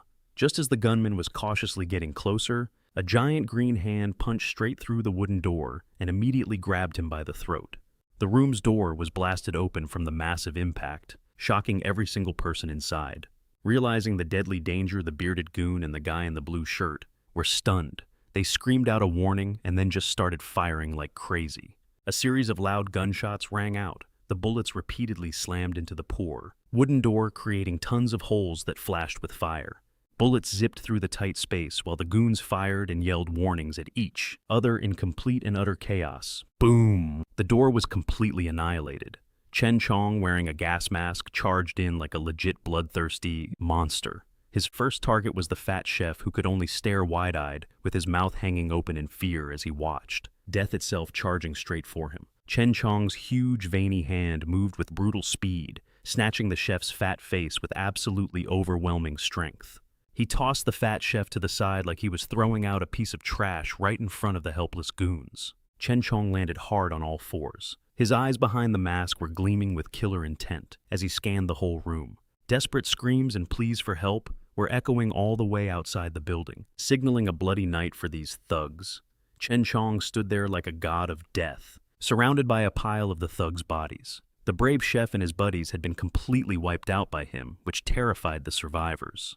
His cold gaze from behind the gas mask swept over the room, causing total confusion. The people there were wondering if this monster was some kind of zombie or a demon. Zhang Xiaoyong strolled in with a winning smile on his face, praising his boy's insane speed, even though he was still wearing cuffs and a mask that was supposed to be limiting his power.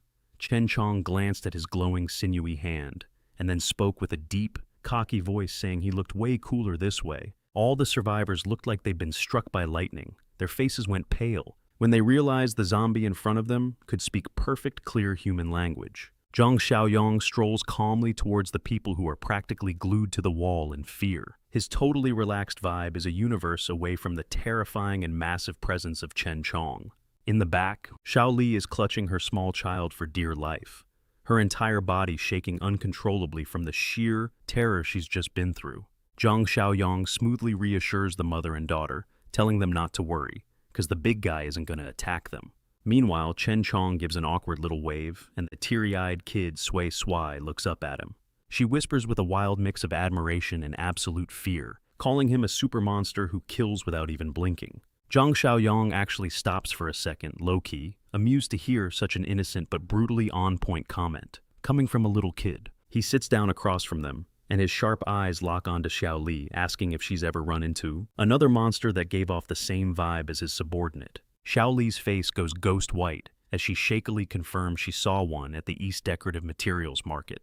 And that little piece of intel immediately gets Zhang Xiaoyong's undivided attention. His brow furrows in thought. He's shocked, because this means the monster's evolution timeline has suddenly fast-forwarded by a whole month. compared to what he expected. Plus, it's way too close to the familiar territory of the old city. Chen Chong hesitates for a moment, asking what this all means for him. But Zhang Xiaoyong just shoots him a knowing grin, calling him a rare variant, a one-in-a-million mutation among thousands of undead. He starts to break down what makes this species so special, insisting they have superior intelligence and memories that help them hunt way more effectively than your average mindless zombie. But the trade-off is a nasty case of uncontrollable insanity. The moment he hears he could completely lose his mind, Chen Chong starts sweating buckets behind his gas mask. His voice trembles with fear for his own fate, but Zhang Xiaoyong just claps him on the shoulder. He tells him to chill out, saying he's one of the lucky ones, and promises to help him keep a clear head so he can serve him. Turning back to the group, Zhang Xiaoyong asks about other survivors in the villa area and gets some new info. He learns about a group of people trapped in a business office and the basement. Without even hesitating, he leads the whole crew straight down the dark staircase to check it out, while Chen Chong follows right behind him like a hulking shadow providing protection. A deafening creak echoes from a door that's slightly ajar, revealing a dark and silent scene, but a black pool of blood on the floor hints at something gnarly. Zhang Xiaoyong, along with the other survivors, are completely frozen when they witness a literal scene from hell with a huge pile of bodies right in front of them. He grinds his teeth, realizing these monsters aren't just hunting people for sport, but they're butchering and processing them like livestock in a slaughterhouse. The whole room reeks of death, and it's the gruesome answer to why there aren't any other refugee camps in this entire southern region.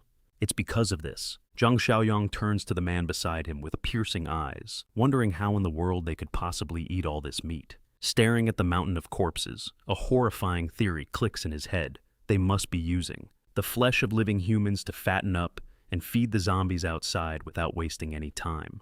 He immediately demands the survivor tell him the exact location of the main business office he mentioned earlier. The survivor, who's shaking like a leaf, reports that it's the transit station where they've been keeping all the victims locked up, a kilometer away, a place where the weak are straight up despised and killed. Suddenly, a familiar announcement echoed as the system activated the Utopia Reconstruction mission. The quest required them to expand the community, and the reward points were absolutely massive. Zhang Xiaoyong and Chen Chong immediately approached their target, where two faction guards were casually chatting. They were talking with zero chill about using living people for target practice. A shadow slammed down hard right in front of them, completely freaking out the faction guards. They started screaming, thinking zombies were attacking the base. Meanwhile, in a dark cell, a group of female survivors, barely clothed, were huddled together in a tight corner. They were trembling, just waiting for the next horrible thing to happen. The strange noise outside startled everyone. You could see the raw terror on every single gaunt face, because they thought the big wave thugs were back. One female survivor grabbed her head and screamed out in total desperation. She was begging her friends to just let the thugs do whatever they wanted as long as they didn't come inside. Click. The doorknob turned, signaling someone was trying to get in, which cranked the tension up to 11. The female survivor completely lost it. She was sweating buckets and kept screaming, "Don't you dare come in here!" Then the door swung open, revealing Zhang Xiaoyong. His eyes were glowing an intense blue. His ice-cold aura just completely silenced all the fear in the room. He calmly ordered, "All of you get out," which just confused the female survivors, who still couldn't process. What the hell was even going on? Zhang Xiaoyong coldly led the group down the hallway. The bodies of the big wave thugs he'd just cleared out were scattered all over the floor. One female survivor timidly asked if they were going to a safe shelter. He shot back with a confident, "Yes," but then his gaze turned sharp as he laid down the #1 rule. Of this new world, everyone has to work. The survivors, all huddled up, promising they still had the strength to pull their weight. They swore they'd work like animals just to follow their new leader. Zhang Xiaoyong wasn't about to waste any time. He signaled for all the survivors to get the hell out of that place immediately. That night, the armored bus rumbled to life and sped off, leaving a long trail of smoke down the silent, deadly road. The entire group pulled up in front of the base's sturdy main gate. The headlights lit up the tall, imposing walls. Up in the watchtower, Kui Jing was about to happily open the gate to welcome everyone, but Zhang Qi quickly stopped him. He saw that their leader hadn't given the go-ahead to let the vehicle inside just yet. Zhang Xiaoyong stood before his fortress, but coldly declared that he couldn't let the new survivors into the core area just yet. He assigned them the temporary camp and the steel fence outside as their living quarters for now. And even though the conditions weren't as good as inside, It was still a hell of a lot safer than the world outside the walls. When they heard the plan to improve the surrounding area, the survivors literally cried tears of joy.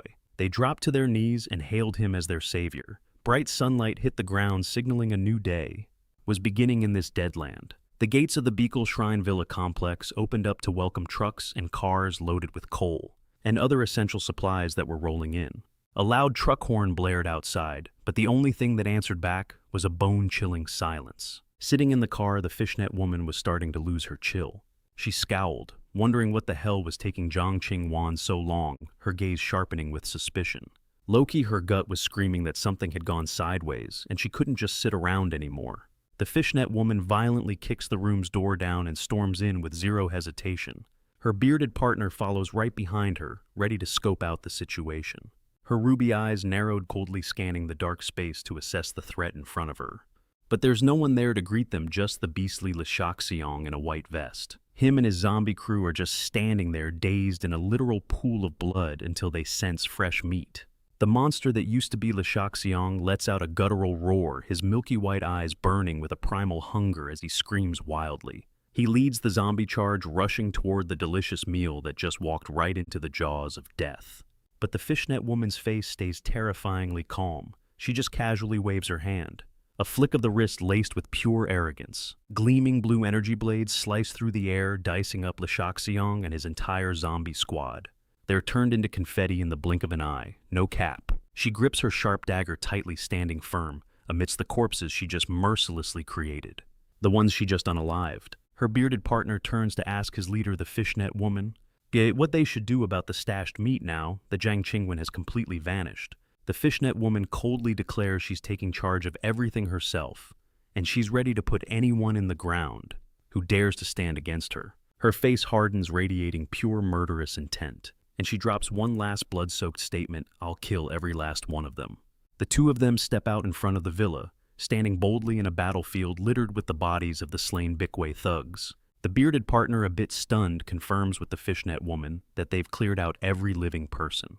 Then he asks for the next set of instructions regarding the goods. The fishnet woman glares at him and orders him to bring the truck around immediately. They're going to collect all that precious meat from the back. The engine roars to life as the heavy truck reverses into the yard, getting ready. For a quick resource grab. While the minions are busy hauling heavy black sacks onto the truck, the fishnet woman stands with her hands on her hips, watching over them with a calculated expression. Suddenly, her sixth sense starts tingling. Her sharp gaze darts in the direction of some strange movement. The fishnet woman crouches down to inspect a set of tire tracks on the asphalt. Meanwhile, her bearded partner standing behind her curiously asks if she found any interesting clues. She settles into a provocative squat, a smirk playing on her lips, eager to find out who's got enough driving skill to actually catch her attention back at the base. Elsewhere, to see his brow is furrowed as he strategizes on how to boost the community's rating by increasing the population. From the watchtower, he surveys his territory, secretly thanking that dumbass rich guy who left him this huge plot of land to work with. While he's taking a breather, something super important suddenly pops into Zhang Xiaoyun's head. His eyes flash with ambition as he thinks about a rare type of creature, just as the steel gate of the refugee camp opens. Zhang Xiaoyun leads his team inside, carrying himself like a total boss. And making everyone look up to him. He's built different. The moment they saw the figure of their savior, things got wild. The lone survivor and the informant woman next to him started screaming with joy, like they'd just hit the lottery. "Savior, you're finally here." That survivor was so overcome with emotion, he nearly dropped to his knees to thank him, but Zhang Xiaoyong quickly stopped the guy. He told him to cut the formal rituals and got straight to the point, turning to ask the informant woman a critical question. He needed the exact location where she saw the blue variant so they could prep for the hunt. Shaking, the informant woman relived the terrifying memory, stammering out that they ran into it at the Yu Alpha Market right near the interior decoration district. Trembling, the woman recounted the horrifying tale of how the blue variant slaughtered her entire team, pushing them right into the hands of the monsters at Big Villa. Zhang Xiaoyong whispered the name of the place, Yuanfa, his eyes glinting like a predator that just locked onto its prey. The other survivors, terrified of losing their only hope, rushed to stop Zhang Xiaoyong, but he just smirked, declaring that the supplies they had would never be enough to fuel his ambition. The supplies they had would never be enough to fuel his ambition. He even added a perfectly valid reason, saying they couldn't just let a major threat like that exist less than 2 kilometers from their own base. A metal basin crashed to the floor, the deafening noise echoing the absolute terror of the weaker survivors when they heard his plan to go hunting.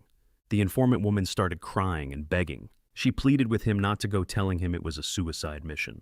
But Zhang Xiaoyong was the definition of zero chill, simply telling her to wait for the good news. Zhang Xiaoyong turned and ordered Zhang Qi to immediately call their ace Chen Chong.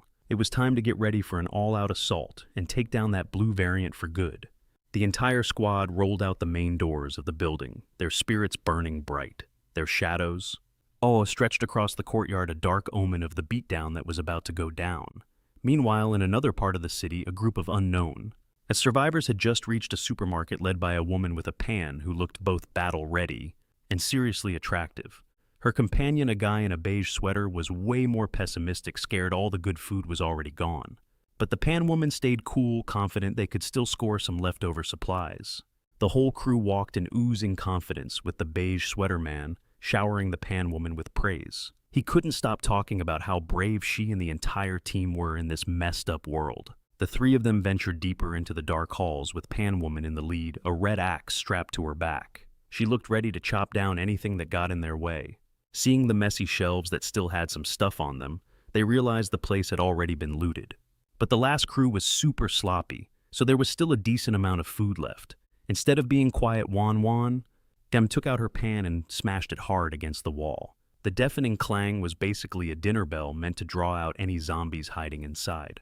The whole team stood bravely in the middle of the hall, no fear whatsoever. One member even let out a loud shout to lure the monsters out, acting like they were just farming mobs in a video game. Wan raised her pan, her eyes sharp and totally focused. One of her teammates told everyone to listen closely to the sounds around them. And just as expected, the hungry zombies heard the noise of their prey and started crawling out from the darkness. The zombies charged in only to be met with lethal force. The loud thwacks and crunches of brutal impacts echoed through the store, as the group mercilessly put them down. In an instant, the monsters were all just piles on the floor. A member of the group just smirked, commenting on how much easier the fight was than he expected. The dude in the beige sweater happily said that another team probably lured the main zombie horde away, which meant they got seriously lucky. Bruh, they just hit the jackpot and found this fully stocked warehouse. Wan, their leader, immediately warns the entire team to stay on high alert as they venture deeper inside. But she has no idea that a bizarre shadow is low-key stalking her from the darkness. This red-eyed zombie with razor-sharp teeth is absolutely thirsting over the fresh meal that just walked right into its lair. The whole crew is beyond hyped, especially the guy in the beige sweater. Seeing shelves packed with supplies hits different, like Christmas came early. No cap, there are enough resources here to keep them living comfortably for the next few years. Wan excitedly points towards the back of the warehouse. Her eyes are literally sparkling, like she just discovered a pirate's treasure in the middle of this wrecked world. She lets out a shout of pure joy when she spots a soft bed, a super rare luxury. Without even thinking, Wan makes a beeline straight for the bed. She proudly declares that she's claiming this spot no matter what, while her teammates are celebrating and figuring out how to set everything up.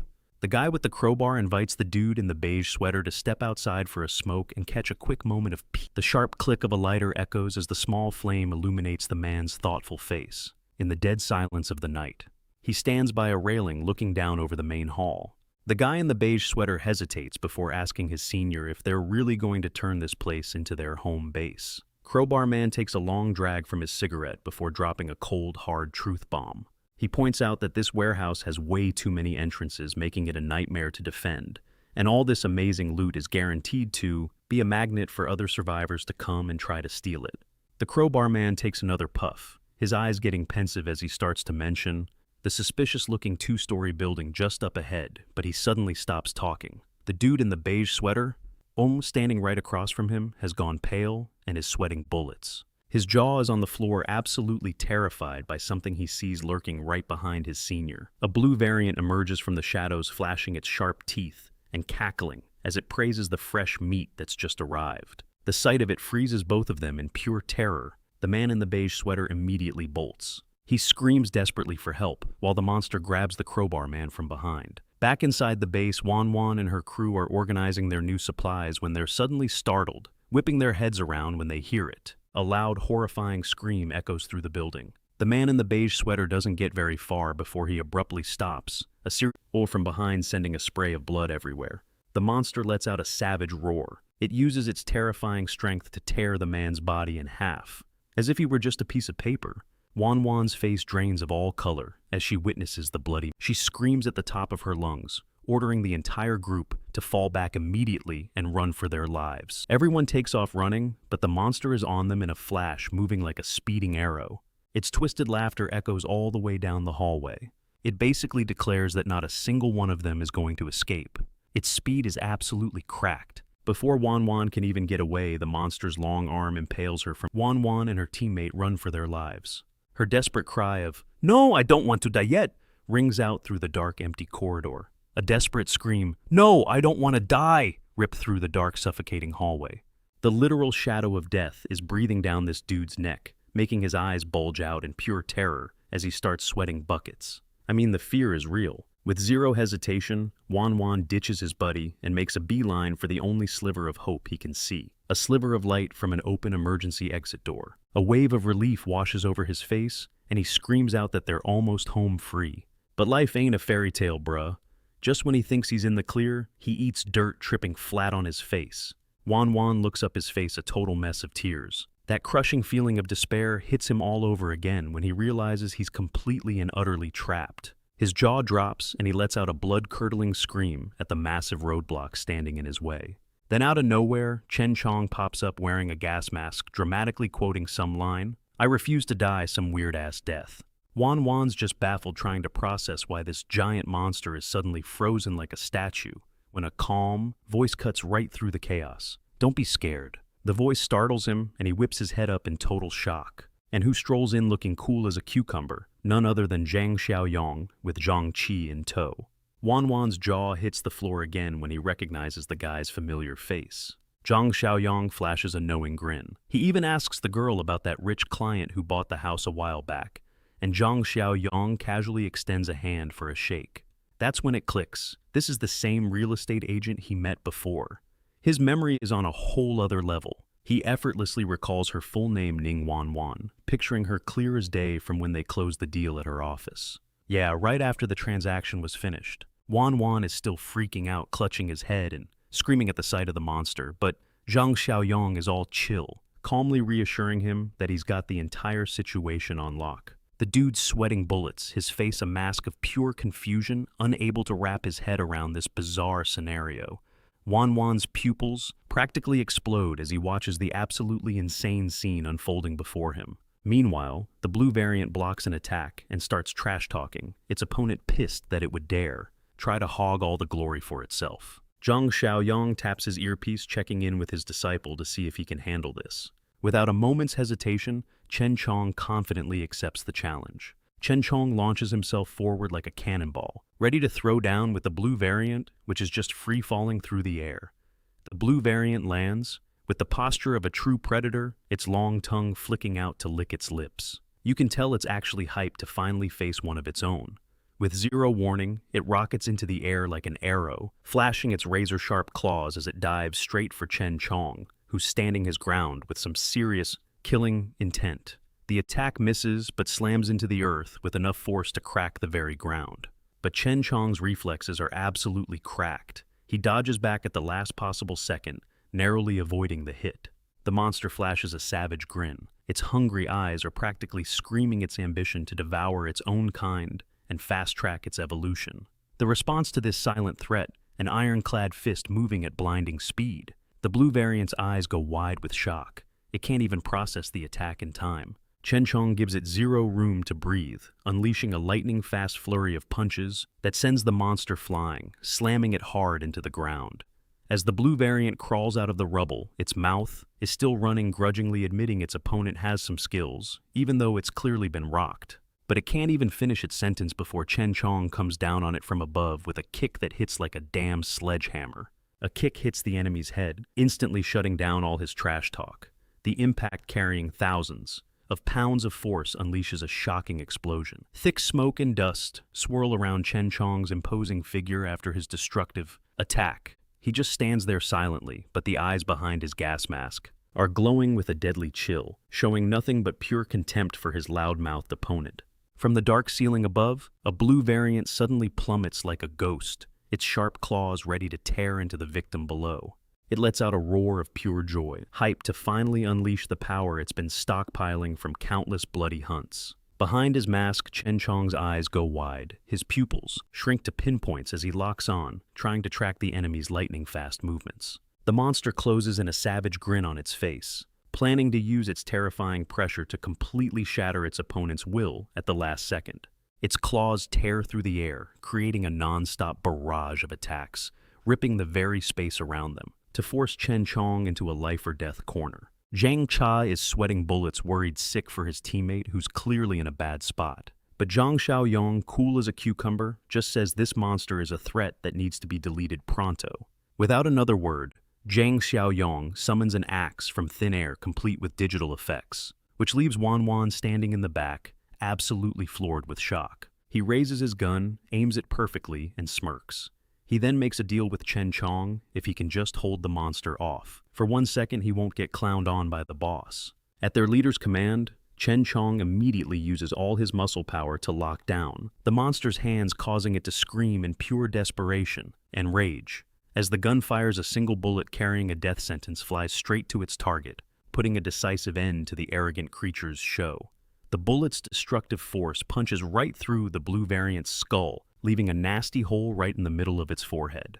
The monster's huge body collapses onto the cold floor like a puppet whose strings have been cut. After that fatal blow, a heavy thud echoes as its massive feet hit the ground, signaling the monster has been defeated.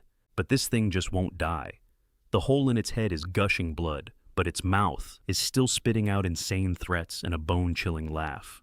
Zhang Qi goes pale, breaking out in a cold sweat as he watches this messed-up scene, screaming out in absolute panic. Zhang Xiaoyong doesn't waste time talking. He mercilessly squeezes the trigger, emptying the entire magazine into the enemy to teach it a lesson about permanent silence. The blue variant's body jerks with every bullet that slams into it, sending blood and flesh flying, but its creepy smile still hasn't completely faded. After the bullet storm, the body, now looking more like a honeycomb, finally slumps to the ground, totally motionless. Cautiously, Zhang Qi and Wan's group moves in to check it out. Zhang Xiaoyong turns and tells Chen Chong to try eating the corpse to see if he can absorb its power to evolve. All of a sudden, a system panel pops up, announcing they've earned community points for eliminating the threat, which totally makes Zhang Xiaoyong's day, since he wasn't expecting a reward. Seizing this once-in-a-lifetime opportunity, Zhang Xiaoyong declares that he's taking everything in this supermarket. The announcement completely blindsides the rest of the group, who have no idea what's going on.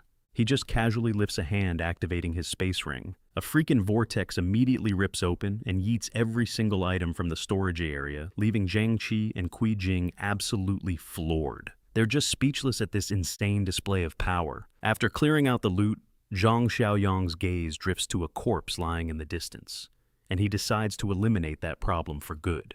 He's got to deal with it before it can level up and cause some serious trouble down the line. He looks up at the night sky and calls out to Chen Chong, his tone so chill you'd think he was just asking if his favorite pet had eaten yet. Meanwhile, on a deserted road not too far away, a blue car screeches to a halt.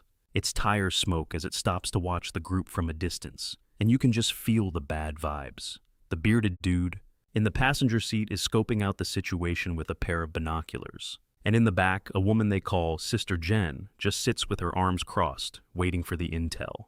Through the lenses, the bearded guy's eyes land on Kui Jin, who's chilling out on a balcony in a pretty eye-catching outfit. He keeps scanning the whole yard, clocking every move the survivors make and trying to get a read on the size of their crew. The bearded man lowers the binoculars with a smug smirk on his face. His judgment is that they have numbers, but they're all rocking some seriously outdated gear. He figures they're all talk and no action. But then Sister Jen leans forward to check out the situation for herself. She immediately notices that the previous owners of this place were taken out in an ambush, lured right into a zombie trap. The bearded guy is itching for a fight and wants to rush in right away, but Sister Jen shuts that idea down cold. She makes the call to pull back for now and gather more firepower and manpower for the next round. The blue car pulls a sick drift tires screaming and then floors it speeding off. It vanishes in a cloud of thick smoke and dust. Back in another car, Foreman Lee is excitedly painting a picture of soft beds and hot water, and Kui Jin is totally eating it up. You can see her eyes sparkling with excitement. Zhang Xiaoyong is focused on driving when suddenly his expression turns ice cold. His insane instincts are screaming at him that there's danger ahead, and he yells out a warning that they've got company. The sudden shout totally startles Kui Jing and Foreman Lee. The smiles instantly drop from their faces. Without a moment's hesitation, Foreman Lee racks the bolt on his AK, his face a deadly serious mask. He's flipped the switch, ready to fight to the death to protect his leader. The two vehicles speed toward each other on the empty road. It's a fateful encounter, an unexpected face-off between two rival sides. Zhang Xiaoyong glances over at the other car, his gaze as sharp as a blade, sizing up his opponent's resolve in a single heartbeat. Not one to be outdone, Sister Jen fires back a look of her own full of cold calculation and pure arrogance. It's basically a greeting that smells like gunpowder. While Zhang Xiaoyong is keeping his eyes glued to the road, a system notification for a new mission called Nemesis of Evil suddenly pops up. The goal is to fight off an invasion for a reward of 50 points. He scowls, starting to connect the dots. He's putting two and two together, suspecting that Sister Jen's group, that they just passed, is the high-risk target the system is warning him about. The car speeds back toward their base, finally pulling to a stop in the middle of the quiet warehouse yard. It's the signal that the entire team has made it back home safe. A massive watchtower cuts a mean silhouette against the bright blue sky. Up top, guards are keeping their eyes peeled, scanning every inch of the defensive perimeter for trouble. The second his boots hit the ground, Zhang Xiaoyong immediately hits up Shan Shan, the guard on duty rocking a bow and arrow. He asks if she's spotted any strangers lurking around. Shan Shan points off in the distance, reporting that some weird vehicle rolled by but didn't even slow down. Thinking it might have been his own crew, Zhang Xiaoyong doesn't waste a second. He tells the young girl to go get Shengbo and Old Li on the double. He needs to round up the whole crew for an important announcement. The scene snaps over to a coal plant in the middle of nowhere, just south of town. It's a total dust bowl reeking of death. An old walkie-talkie in some guy's hand suddenly crackles to life, catching a stray radio signal in this god-forsaken wasteland. A crew of survivors, armed with whatever basic weapons they could find, are trekking through, listening intently to a broadcast. It's a recruitment call to set up a base at the coal factory, saying they're desperate for manpower. This one kid in a beige sweater and his buddies are trying to find their way through these remote hilly badlands, whispering amongst themselves, trying to pinpoint the base's location. Out of nowhere, a car tears down the road and screeches to a halt, and the group absolutely loses it. They start waving like crazy, like they have just found an oasis in the middle of the Sahara. The sound of tires tearing up the asphalt echoes as the car stops dead, right in front of the survivors. The door swings open, and out steps Sister Jen, radiating an aura that's both drop-dead gorgeous and just plain deadly. She asks to confirm if they're the group who showed up because of the job posting. The kid in the beige sweater just freezes for a solid 5 seconds, gulping hard as his eyes lock on to the impressive assets of the female leader. Sister Jen struts forward with insane confidence every step a supermodel's walk that has the young guys completely hypnotized. They can't look away. She playfully puts a hand on the beige sweater kid's chest as an invitation, which makes his whole day. He nods like a bobblehead, thanking her over and over like he just won the lottery. Sister Jen tells them they've got to walk though, because the car's already packed. The dudes are so down bad for her. They agree instantly, no questions asked. The whole crew happily trails behind the bombshell, filing one by one through a huge warehouse rolling door, totally clueless that they're walking straight into the lion's den. Stepping into the massive space inside, the survivors are just blown away. They're hyped, thinking they've finally found a safe haven in this messed up apocalypse. The beige sweater kid nervously scratches his head and asks if he can step outside to take a leak, afraid of making a mess. On the big sister's floor, but low-key, he's just being shy. Sister Jen flashes him a killer smile, stops him right there, and invites him to use the bathroom inside. The kid's stoked and nods immediately. Soon the sound of running water echoes in the tight space. As he starts doing his business at the urinal, a nasty smirk spreads across the kid's face. His mind goes straight to the gutter, imagining all kinds of spicy scenarios with the gorgeous woman. Meanwhile, Sister Jen is just standing there, hands on her hips, leaning against the wall.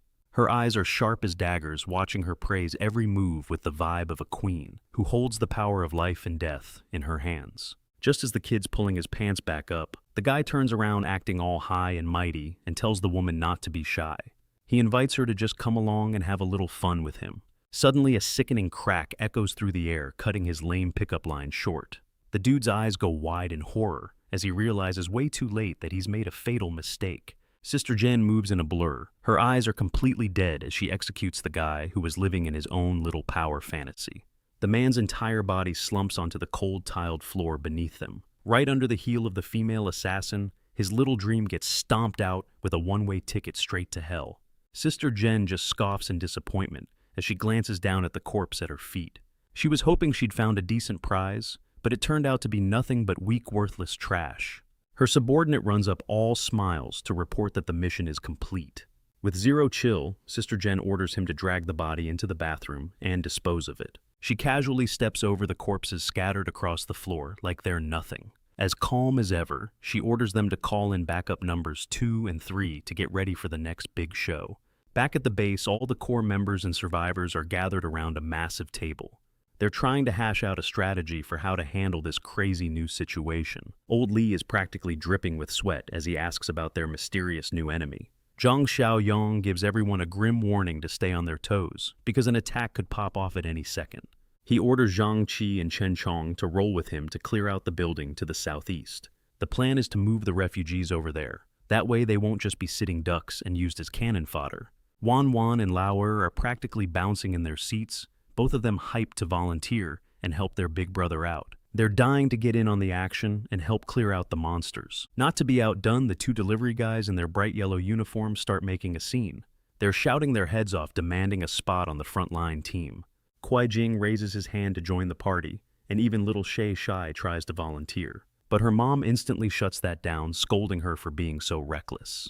The ever-sly Kui Jing breaks into a nervous sweat. He can feel the electric atmosphere in the room, and it's making him low-key want to dive headfirst into the danger. Just this once. Zhang Xiaoyong finalizes the plan, telling Uncle Sheng and Old Lee to stay behind and hold down the fort. Meanwhile, all the seasoned vets are going to roll out with him for the assault. Gripping his AK, Zhang Xiaoyong leads the group of certified badasses, which includes Wan Wan, Chen Chong, and Zhang Qi, all of them looking ready to absolutely demolish any obstacle in their path. The entire team assembles in front of a towering building that's completely shrouded by a massive blue tarp. They're getting ready to breach the entrance and clear out whatever's crawling around inside. And just like that, all hell breaks loose. Zhang Xiaoyong, cool as ever, domes a zombie at point-blank range. As Wan Wan provides some serious cover fire from the rear, a zombie wearing a freaking hard hat comes charging in. It barrels towards one of the younger guys, making him totally freak out. He's just screaming bloody murder as death itself closes in on him. After clearing out all the undead trash, Zhang Xiaoyong stands in the middle of all the bodies. He lets out a breath of relief, does a quick head count, and is satisfied that they have 0 casualties. He moves to a window and starts scouting the surrounding area. He knows the next attack is going to be brutal, so he decides they're going to camp out here and set up a defense. But Wan Wan is not having any of it. She refuses to be treated like she's just some pretty face. He and Lao Tu stepped up dead ass, insisting they were more than capable of handling a peace and taking down enemies fair and square. Seeing that burning determination in his comrade's eyes, that desire to contribute, Zhang Xiaoyong cracked a smirk and gave them the nod. He was letting them join the main formation. He ordered them to clear the area first, promising he had hooked them up with some pistols afterward, and he made it crystal clear everyone had to follow the commands on the walkie-talkie, without question, no matter where they were. Elsewhere, Sister Jen was standing tall, barking orders at her goons to quickly load all the boxes and gasoline onto a truck for a quiet escape. Sister Jen shot a sharp look at her followers, her voice dripping with pure boss energy as she demanded a status report. A blonde-haired lackey had barely opened his mouth to speak when the giant beside him let out a roar, demanding human flesh. His face was a twisted mask of insane hunger. Sister Jen cursed bitterly, announcing that the Bikushan gang had been completely wiped out. From now on, she declared they were on their own and would have to find their own food. The second the giant heard the news that his human meat supply was cut off, his eyes went wide, and he screamed. He started stomping his feet like a massive toddler, throwing a tantrum because he was hungry. A murderous glint flashed in Sister Jen's eyes. She had absolutely 0 chill. She decided then and there that tomorrow morning she would take number 2 and her army to absolutely crush the people on the eastern outskirts of town. This was all payback for what went down at the base. Speaking of which, Zhang Xiaoyong was gazing up at the quiet night sky, tallying up the points he'd saved. He decided it was time to check out the hot items in the system shop. He swiped his finger across the virtual screen, and his eyes immediately lit up when he saw the shop had just been refreshed. It was stocked with some seriously cool level 2 supply crates. A grin spread across Zhang Xiaoyong's face as he did some quick math, deciding to spend 40 points to get his hands on them. He was grabbing the 2 highest tier items from the trade list. The moment he unlocked the overload skill, a massive burst of energy enveloped his body. It was a skill that temporarily boosted his physical strength stat. He smiled proudly when he realized that with an extra 25% strength, his muscle stats would blow past the 40-point mark. This meant he was now a staggering 8 times stronger than an ordinary person. That's an absolutely cracked number. Zhang Xiaoyong clenched his fist tight with excitement, feeling the raw power surging through his body, and he was dying to test out his new skill immediately. The roar of engines ripped through the sky, kicking up a storm of dust. It was the signal for a massive march, as the enemy's convoy of military vehicles rolled out with total confidence. They had 2 armored trucks in the lead with goons on motorcycles escorting them on both sides. While they were driving, her bearded partner asked for instructions, and Sister Jen coldly ordered him to directly ram through the refugees on the outskirts, carving a bloody path for their slaughter. The cunning woman laid out her strategy clearly. They'd wait for number 2 to smash the gate open, and after that, everyone would take cover behind the armored vehicle to rain down bullets and suppress any enemy fire. The giant sitting in the back was beyond excited, screaming over and over that he wanted to kill people and eat their flesh. He was desperate to fill his rumbling stomach. The entire convoy sped up, leaving a long trail of dust on the road as they headed straight for our main character's base. At the base, the sturdy building stood strong under a peaceful blue sky, completely unaware of the storm of death that was heading straight for their balcony. A worried Li Hongli was pointing out the fatal blind spots of their current position. But Zhang Xiaoyong was totally calm, telling him not to worry about the line of sight. Seeing the complete confusion on Li Hongli's face, Zhang Xiaoyong just gave him a knowing and confident smirk when asked about his real objective, and then he turned to the guard and asked about his past as a sniper, basically testing to see if the guy had skills. During the battle, Li Hongli just scratches his head, clarifying that he's only been a replacement soldier for a few months. But Zhang Xiaoyong kept pressing, wanting to know its accuracy from 100 or 200 meters out. The guard just puffed out his chest, bragging that as long as the wind wasn't too crazy, any target within 500 meters was guaranteed to be toast. Zhang Xiaoyong cut off his flexing, satisfied after hearing some good news. Turns out his guy showed up right on time with the package. Zhang Qi comes stumbling in completely out of breath and hauling a ridiculously heavy wooden crate, cursing about its insane weight. The 3 of them huddled around the mysterious box, the air thick with tension. Loki felt like they were about to open a loot box with a mythic-grade item in the middle of the apocalypse. When they finally got it open, everyone's jaw hit the floor. Their eyes went wide as they just stared at the monster lying on a bed of straw, a Barrett M82. The thing was just radiating a cold killer vibe. Li Hongli started sweating bullets, asking where the hell they got their hands on something so illegal. Zhang Xiaoyong, with zero emotion, just handed the rifle over, carefully, warning him that they only had 10 rounds for it. Holding the heavy sniper, Li Hongli was practically vibrating with excitement. He slammed in a magazine with a satisfying click, getting a feel for the pure weight of the death dealer in his hands. Zhang Xiaoyong turned to Zhang Chui for a quick battle status update, then ordered all his troops to get into position. They had to be ready for the enemy's arrival. Up on the watchtower, Shan Shan spotted a weird-looking target through her scope. She immediately tapped her headset to report the situation to the command center. Down below, Li Hongli settled his eye onto the scope of the monstrous Barrett. He confirmed the enemy was getting closer and yelled the alarm for all units to get ready for a fight. Inside the lead vehicle, the guy riding shotgun was sweating buckets when he saw that all the refugees on the road had mysteriously vanished. He suggested they should pull over and scout ahead, but Fishnet Woman popped up from the back and grabbed his seat. She screamed at the driver to just floor it, yelling that stopping now would just make them a sitting duck. The engine roared to life. The whole convoy tore through the air, making a mad dash straight for the main gate. They were risking it all to storm the base. Up on the wall, Shan Shan's eyes were blazing with killer intent. She screamed into the radio, ordering all defensive positions to open fire the second.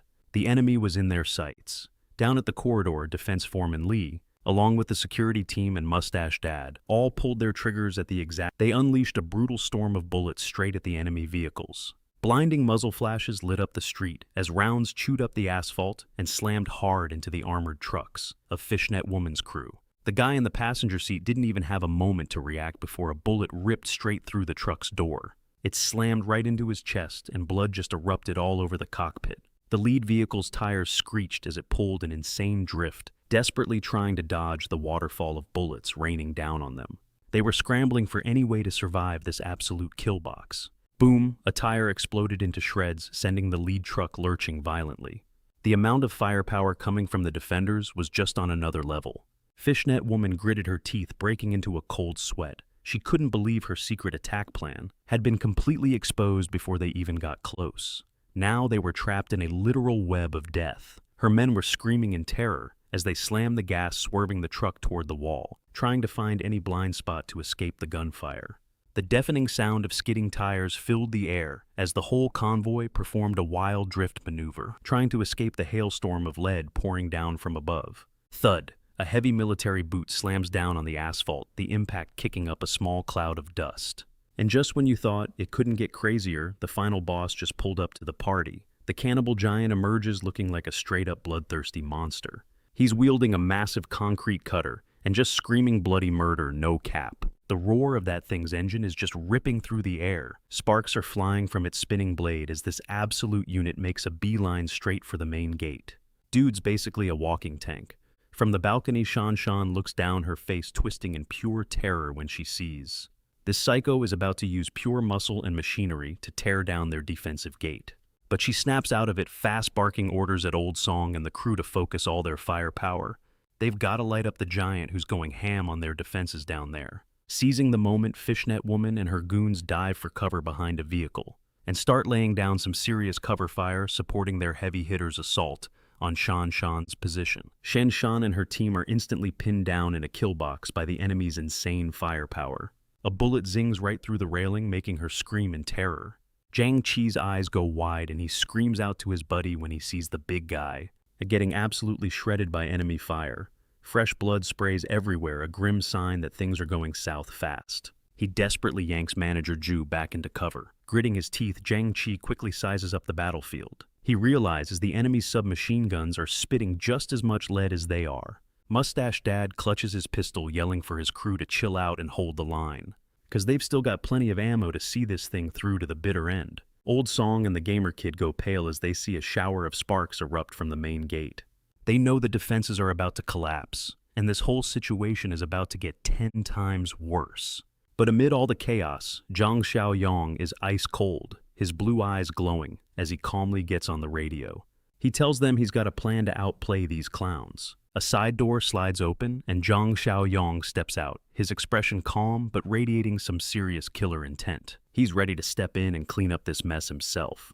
Our boy activates his insane speed. He shoots forward like an arrow slicing through the wind, leaving nothing but a faint blur against the sky. One of her henchmen nervously reports they're already down to half their ammo, which just pisses Fishnet Woman off. She whips around screaming at the cannibal giant to hurry the hell up. The giant just grunts and grits his teeth.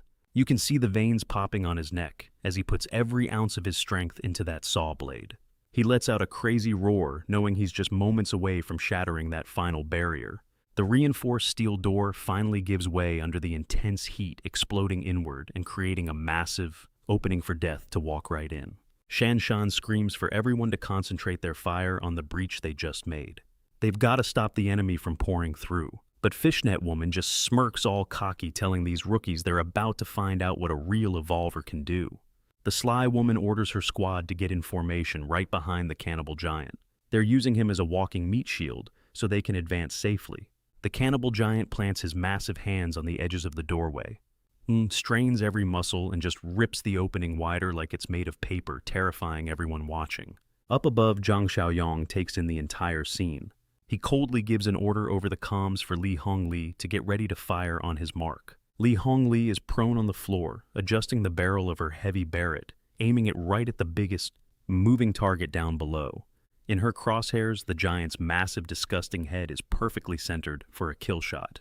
The cannibal giant lets out a roar like a wild beast. Bruh, they had no idea the hunter had them dead in his sights, ready to punch their ticket to the afterlife. The color drained from Shengbo's face, and the other survivors looked like they'd just seen a ghost. Shaking, he couldn't help but wonder if that monster was even human anymore, as Old Song angrily unloaded his clip. He and Mustache Dad kept firing, but the cannibal giant just pushed forward like a frickin' walking tank, shielding his squad mates behind him. The absolute unit even cracked a smug grin. He straight up ignored the bullets sparking off his chest, like they were just mosquito bites, completely tanking the ordinary. Firepower. Their side was dishing out. It was insane. The bullets that actually pierced his skin were literally being forced back out by his flexing muscles. The wounds sealed themselves up right before their eyes. Old Song started sweating bullets as the grim reality hit him. In a desperate panic, he screamed a warning to his crew. He can regenerate. The woman in the fishnets ducked behind the giant, smirking with total contempt. What's wrong, you hicks? She taunted. Look like you've never seen real power before, haha. Meanwhile, Li Hongli was ice cold, staring down his scope. He quietly noted the target's regeneration, and with zero emotion squeezed the trigger. Get a taste of this. Bang! The Barrett's muzzle flashed with insane firepower. The round tore through the air with enough force to level a building. That massive slug slammed right into its target with a sickening rip, punching clean through the thick muscle that their pea shooters couldn't even scratch. The cannibal giant's massive frame crashed onto the concrete floor with a heavy thud. A fountain of fresh blood erupted from the wound, and just like that, the life of an evolver was snuffed out. The bearded dude and the fishnet lady were absolutely shook eyes wide, jaws on the floor, seeing their strongest trump card get dropped in an instant. What the hell was that? They screamed in terror. How is that even possible? The fishnet woman was drenched in a cold sweat. She couldn't process what she was seeing. That kind of heavy firepower. Where did they get a weapon like that? Up high, Zhang Xiaoyong stood with a stone-cold expression raining down bullets on them. The sharp crack of gunfire echoed a clear signal that the Grim Reaper had arrived. The minions totally panicked as they were attacked. From behind, screams ripped through the chaos of the firefight. Enemy at the rear. We're surrounded! The fishnet woman gritted her teeth in fury. She screamed full of rage at their fatal tactical misstep. Damn it, we totally underestimated these guys. There was no turning back now. The fishnet woman yelled at her minions to cover her while she made a desperate run for it. Fall back! Get to the ride now! She shrieked as she bolted. But then her sharp eyes froze mid-stride. Her pupils shrank as she recognized the familiar silhouette of the shooter. It was Zhang Xiaoyong standing there coolly with an AK in hand. His blue eyes were glowing, absolutely brimming with killing intent, and it jogged her memory. He was the guy from the car. Just as one of her minions was still trying to figure out what was going on, a hand suddenly clamped down on his shoulder from behind, making him jump. With zero chill, the fishnet woman yanked her own goon in front of her, turning him into a human shield, to soak up the incoming fire. She completely ignored his agonized groans as blood sprayed from his body. Zhang Xiaoyong's brow furrowed, low-key impressed by the fishnet woman's cunning and lightning-fast reflexes. He made a mental note. This one's got cracked reaction time. She's an evolver too. The fishnet woman proved it by pulling off a ridiculously fast backflip to dodge the spray of bullets. She left the unlucky goon behind to eat the full volley, and he collapsed face first onto the pavement. Zhang Xiaoyong stepped right over the enemy's corpse, looking like an absolute king. His eyes went ice cold as he gazed down at the chaos below the barrel of his AK still smoking from the encounter. The woman in the fishnets bolted towards a waiting getaway car, still firing wildly behind her. But Zhang Xiaoyong was already lining up a shot from his high ground position to hunt her down. From his own vantage point, Li Hongli narrowed his eyes. He had the target locked dead center in the scope of his deadly Beretta. Whispering with pure killing intent, he thought, "You think you can run?" The crosshair was already glued to the enemy's back. Li Hongli spoke her sentence with zero chill. "First you gotta ask the Beretta in my hand for permission." Bang, a bullet ripped through the air and slammed straight into her thigh. The fishnet woman let out a blood-curdling scream, her face twisted in a mask of pure pain and terror. The sheer force of the impact threw her to the ground right next to the car door. Fresh blood instantly gushed out, painting the cement road a grim shade of crimson. Li Hongli's face was a mask of regret when he saw the victim still struggling. The shot hadn't hit a critical point. It was a miss. The fishnet woman desperately clawed her way into the car. She grabbed her bearded partner's clothes and screamed in absolute terror, "Drive! Get me the hell out of here now!" The car tore off, leaving behind a thick cloud of smoke and dust as a hailstorm of bullets chewed up the road behind it. Our side was left completely helpless to stop them. Zhang Xiaoyong smirked with pride as the system notified him that the mission was complete, and he calmed down the survivors. Seeing them terrified that the enemy might return, he stood like a top-tier player who had everything under control. He immediately activated a new search and destroy mission, this one with a 50-point reward. He declared with absolute certainty that he had already pinpointed the exact lair of those cannibals. Shan Shan and her teammates erupted in cheers. They were soaking in the sweet taste of victory after shutting down the enemy's attack. Zhang Xiaoyong immediately started restoring order. He commanded the injured to be taken for treatment and had the enemy corpses moved to cold storage to be used as feed for his pet beast, the creature named Chen Chong. He then ordered his teammates to go pick up the survivors who were still hiding out in an abandoned building. He brought them back to base, letting them know the area was temporarily safe under his protection. Seeing his accumulated score jump to 76 points after just one battle was seriously satisfying. Zhang Xiaoyong was feeling good and declared they'd be celebrating that night inside the enemy's own hideout. Meanwhile, the car carrying the defeated minions pulled up. It stopped right in front of the warehouse door as their crew waited anxiously. The fishnet woman was basically dragged out of the car by two goons looking absolutely pathetic. One of her legs had been shot and was now a mangled mess, making it impossible for her to walk on her own. The blonde minion was just frozen in shock. He couldn't believe what he was seeing. Their powerful female boss returning completely wrecked. The fishnet woman gritted her teeth, sweating like crazy from a mix of pain and pure humiliation. She had to admit she'd seriously underestimated her opponent's insane firepower. She screamed furiously in her minions' faces, demanding they bring her the hostage immediately. She needed to vent her rage on someone, but her outburst was met with a terrifying silence. Her bearded partner just stood there completely still. He was just staring at her with this calculating, almost mocking look, even as her leg was bleeding out. Despite her injury, the fishnet woman tried to act like she was still the boss. She pointed at the minion and cussed him out, calling him a worthless piece of trash who wasn't worth a single cent. But he just smirked back at her with total contempt and shot back a reply.